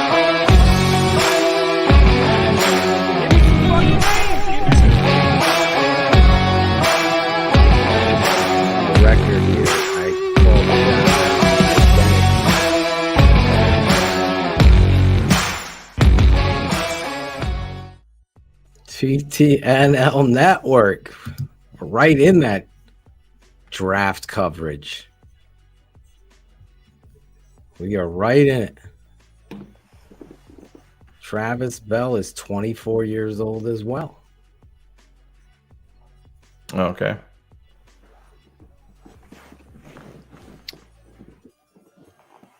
Oh my goodness. Hoping this pick is in Houston. Yeah. I guess I could start paying attention to that again. Who's the last pick? Let's go. The pick is in. Brandon Hill, safety, Pitt, goes to Houston. Brandon Hill. All right, let's go, Philly. So Philadelphia is whoever they draft, people are going to be like, oh, Howie does it again. It's the Magic Man. Is there anybody you really want here at the end? I would roll the dice on the wide receiver. I would roll the dice on Andre Carter. I don't think he's fallen off yet. And my offensive lineman from Florida. I don't know if it's Gorage or Garage. It's a guy that I kind of like, so. Can't believe this seems like the longest pick. Day 3 is rough. Is this the longest? Because I don't remember it going to 6:30 at night. Right? The pick is in for Philly already, so hopefully these start ripping off here pretty good. Yeah. It's crazy. I just don't remember it going on. I thought it would end by 5:30. We're an extra hour over. Yeah. Anthony says it always ends at 7. I don't remember this. Ross Tucker just sent out an interesting tweet, and I agree with him. I'm not a fan at this point of the draft when they don't show the picks being announced. It's the biggest moment of these guys' lives. Exactly. I agree. I'd much rather see some little kid announce each pick for 8 seconds than watch Frank Reich say nothing at all. Totally agree. And I'd much rather see them than them go back and start breaking down Anthony Richardson and whatever other top quarterback from day one. Like, they had their moment. Like, let's look at another guy. It's like, come on. Get through these motherfucking picks. Pittsburgh. Kansas City. Philly's, the pick is in. Kansas City's on the clock. Yeah, Philly's pick has been in for a solid minute and a half at this point. It's ridiculous. Oh, my goodness. Oh, a Jomo goes to the Eagles. There you go. Moro Ajomo goes to the Eagles. The Kansas City Chiefs are on the clock. So this is a funny tweet from Andrew Brandt, formerly working with the Packers. He said, I once was on the phone negotiating an undrafted free agent deal with the kid. He didn't have an agent. So I said to him, hey, we'll do a 3-year deal for $1,000 or with $1,000 signing bonus. Does that work for you? The kid got really quiet and said, Mr. Brandt, I'm so sorry. I only have $200 to my name, but I can get you the other $800 the rest of the week. And he's like, no, dude, we pay you that. So that's a great tweet. Great story. Moro Ajomo. What does Ryan Cox think of East Carolina's CJ Johnson, the receiver? I don't know. You can tell us in the chat or I know. Send them a link. Andre Carter, Shane here. To the Chiefs. Emil Ekiyor. They've done a lot of homework. They might take that big ass wide receiver from West Virginia. Yeah. Chiefs. I would like that.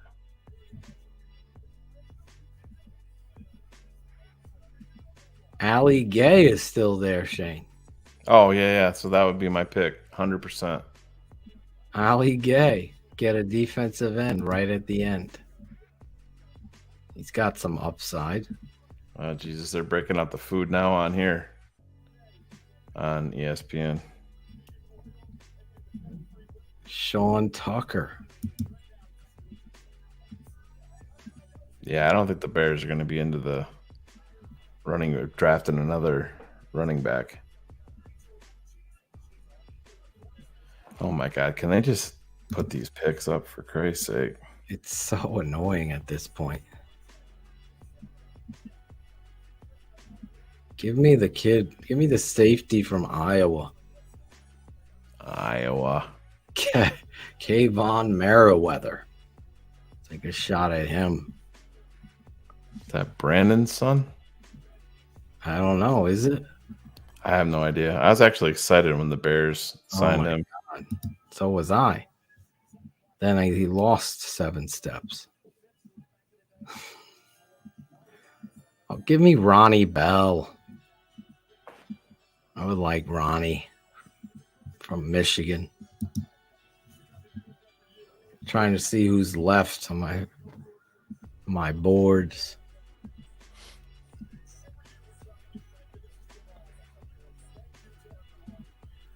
Deslin Alexander. I don't know who they're going to take. Yeah, the Bears had him in, I believe. Alexander. Did they? He was one of their, I believe so. From Pitt. Yeah, I think he's an older prospect too. Explosive. Justin Shorter. Oh my God, the Chiefs pick has been in for. Oh my God, Jesus. 4 minutes now.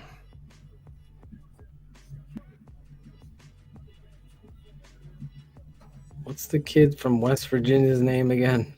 I don't know why I'm drawing a blank. He's like 6'4", right? Oh, Wheaton, the wide receiver. Yes, Bryce Ford Wheaton. Take a shot at him.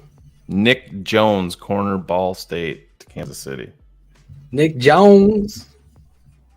Bryce Ford Wheaton is the wide receiver, Phil. Yeah, I said it. Yeah. It came to me once you said Wheaton. Jeremy Anastasi, my boy. What up? Yo. Ronnie Bell. How mad do you think our wives are right now? My wife is pissed because she's probably eating at Chili's. Because Tate and Dev talked her into that. Well, I wanted to go to Chili's too and have a fucking margarita. Bills take Alex Austin. You couldn't come back home and wait? Ivan Pace Jr. is still available. Man, I wonder what went on there. That kid's a fucking animal. I have no idea. I remember him. Ivan Pace? Really? From where? I had him on my... I have no idea why. He's from Cincy. Drawing a blank on him. Yep. I woke up with such a headache right here. Oh yeah, right.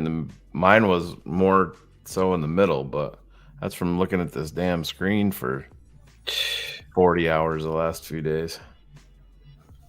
I'm going receiver here, or the edge. Steelers take Spencer Anderson from Maryland. Spencer Anderson. Right. Come on, Buffalo. Just put your pick in and let's go. Well, actually, it's already in, I believe. Yeah, these. Buffalo. The Bills took Alex Austin, corner. Alex Austin, corner.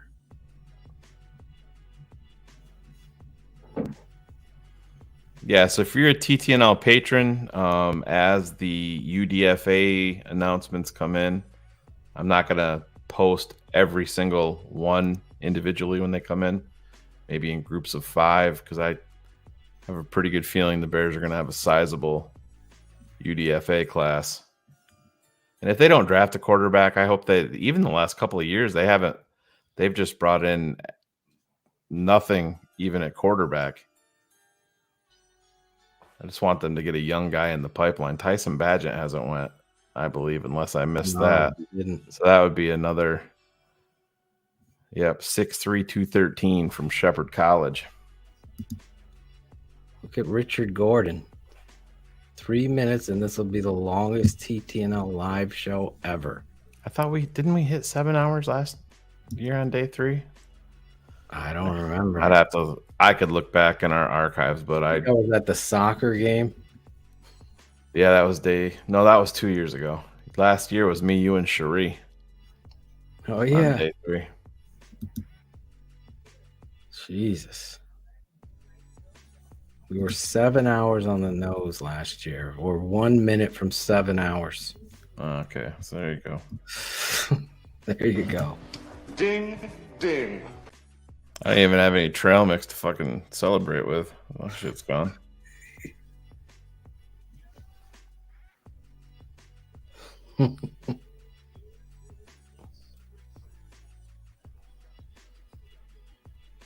Oh, let's go.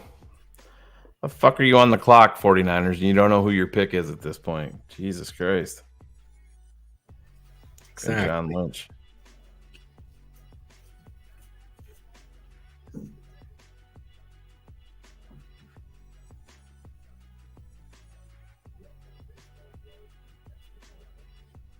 No, Alex Forsyth is still available. I mean, if they're going center, that would be my guy.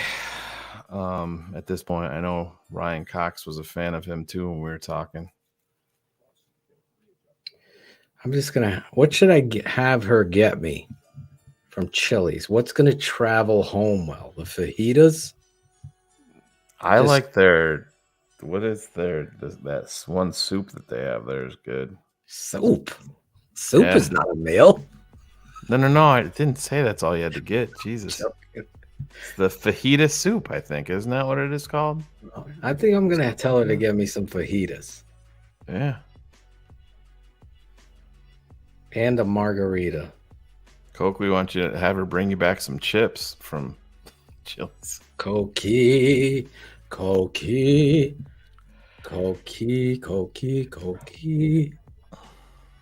Yeah, that's true too. Eric hit that one. If they're not sizzling, it's not really worth it. Bring you out on those plates. That's true, Eric. Ask Steph if she can bring home the sizzle with those fajitas. Does the sizzle for shizzle? Does the sizzle come home? Holy shit! The draft is totally cleared out. There's fucking bullets left. It looks like the New Haven Fairgrounds right now. I didn't even see the Kansas City pick. I'm trying to think of the most healthy thing. The 49ers took Ronnie Bell. Phil, your wide receiver. They did? Yeah. Oh my fucking God. Keys guy. I'm going to get chicken and steak fajita. He's not having fun with my humor. So Who's not? Steph. Should I text her too? Make it worse? Say, listen, Phil wants the bottomless chips. There's been a lot of chips talk today. I'm texting your wife right now. Bottomless chips. If they come out and they're like cold, you have to send them back. You have to get those things hot. You really have to get them hot. And they're absolutely outstanding. I like Isaiah Land, but he's so skinny, Jared. He reminds me of Leonard Floyd's younger brother. He's an undrafted guy that you gotta put some weight on that guy yet. This is Mike Hall. Check out your phone. I just texted your wife with you tagged in it, Phil. She's gonna be. Did you read what I wrote? Read it to the masses. This is all Phil's fault. I told him we should be done by now. Oh my God. I'm looking at that chat thread and there's Tate and Dev as little babies. You still have that pick. Oh. Look at that. Yeah. Yeah. The 1 and 2. The 1 and 2. I remember ordering Now those. they're watching the drafts. Shane sent those as a surprise. We were watching the draft there. Yeah. We had to wall them in with shit. We had to cage them in. Oh my God. 2 picks TTNL away. Truly, family. You people that are still with us here watching the draft. I honestly want to say thank you. Thank you for your support. Jalen Graham to the Niners, by the way. Sorry, from Purdue. Thank you for support. Thank you for your understanding. Thank you for your compassion, your determination, pride, love of the game. Coach O reference. But in all seriousness, thank you for going out of your like bullets, handing out TTNL cards and stuff. Yeah. You guys buying swag. It's rocking and supporting this network. In fact, some of these people that would normally just turn a nose to us have been so intimidated by the army of TTNL. They have combated us with, we have a cult. Remember that? I'm like, oh yeah, we have a cult. Scumbag intimidation. What's the over-under? TTNL Nation. Did Alex Shapiro say hello for us? What's the over-under on that bet? Oh, I think he did. He's a good dude. All right. I believe too. Been at work since 6 a.m., so I appreciate the time you guys put into this show. You guys are awesome. Thank you, Jose Echeverria. 2 picks away, and we are. I love you guys too, but we are leaving right after the Bears pick. 2 picks away. Bum, bum, bum.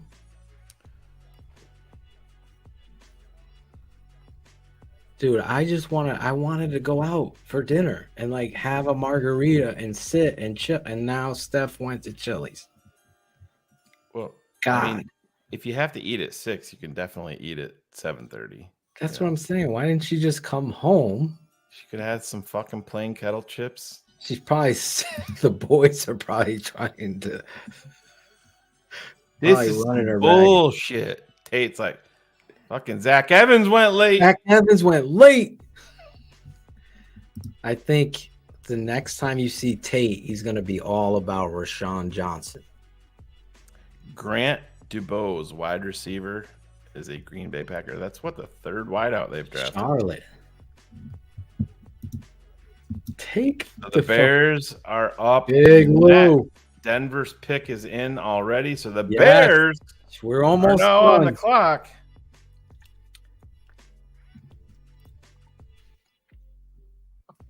Oh, so I have our first undrafted free agent announcement. Baylor offensive tackle Connor Galvin. Connor. Signing with the Detroit Lions. Oh, he's going to line. I thought we were getting. Oh, 1 pick ahead. Alex Forsythe. Look at that. Center, Oregon to Denver. Sorry, Ryan Cox. That offensive lineman that I liked from the small school. He could be the wide receiver from West Virginia, Shane. Could be. Oh. All right. Make it on. Give Make me it one we get excited. So it's either going to be somebody we get really, really excited about, or somebody we're like, yeah, we got nothing. Who is this?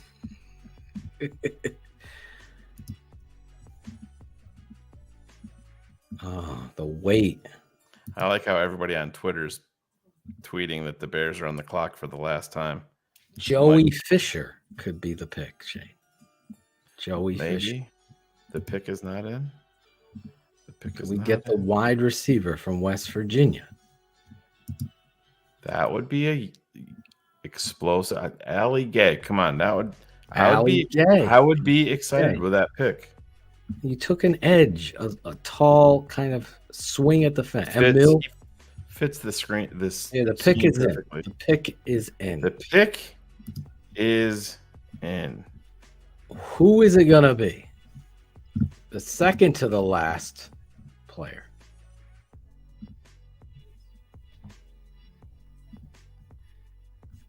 Every time. Could it be the Army edge like Jeff McLaughlin?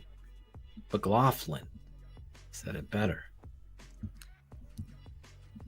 Could it be a wide receiver? Could it be Barb Graham? I drafted her number 1 overall. Chris Towner wants another offensive lineman. Wouldn't be against it. I've given some options. A Jomo left. My guy Ronnie Bell is gone.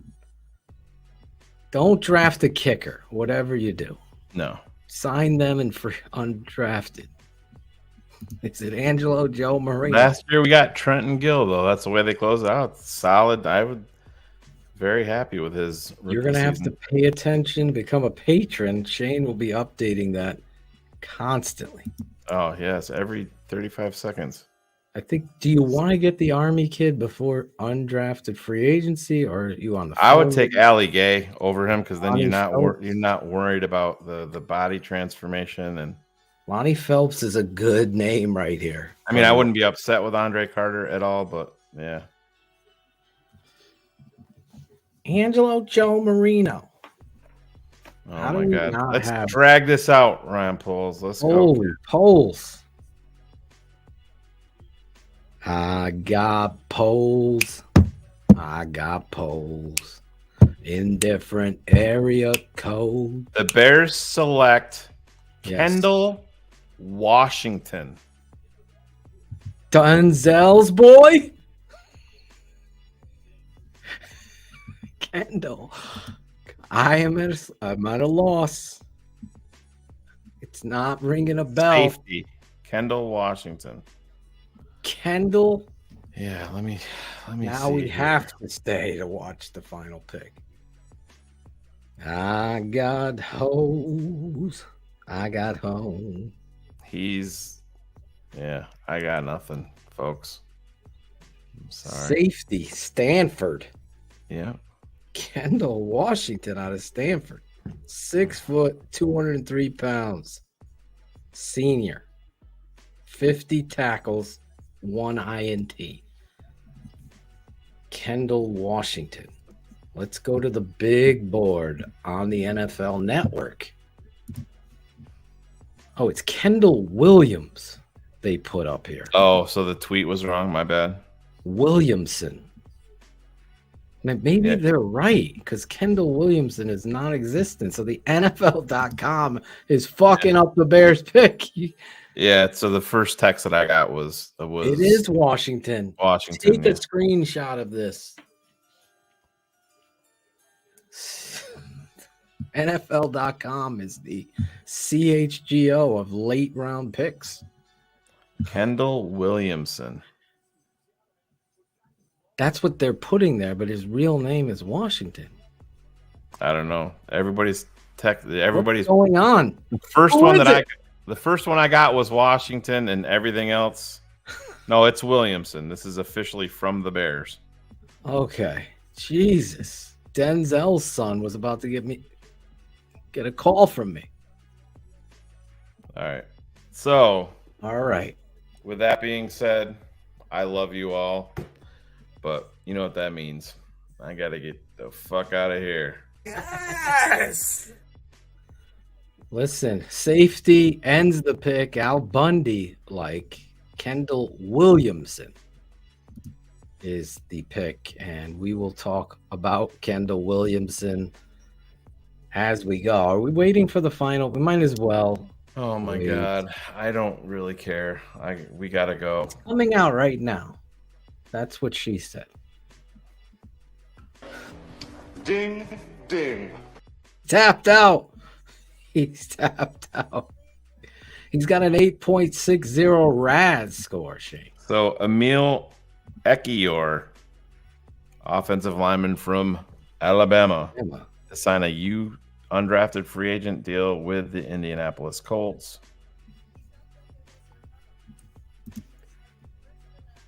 Here it is, the Mr. Irrelevant. Cincinnati running back Charles McClelland has signed.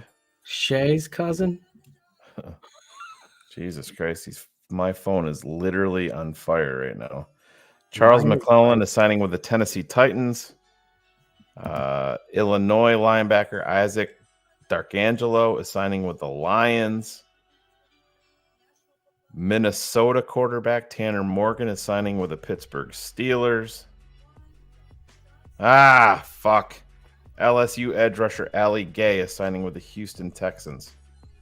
Desjuan Johnson is Mr. Irrelevant. All right, cool. Tiffany, bye, everybody. We appreciate you. I'm going to go spend time with my family. I'm going to try to say Tiffany Brambila. Yeah, I love you too, Tiffany. Bye-bye.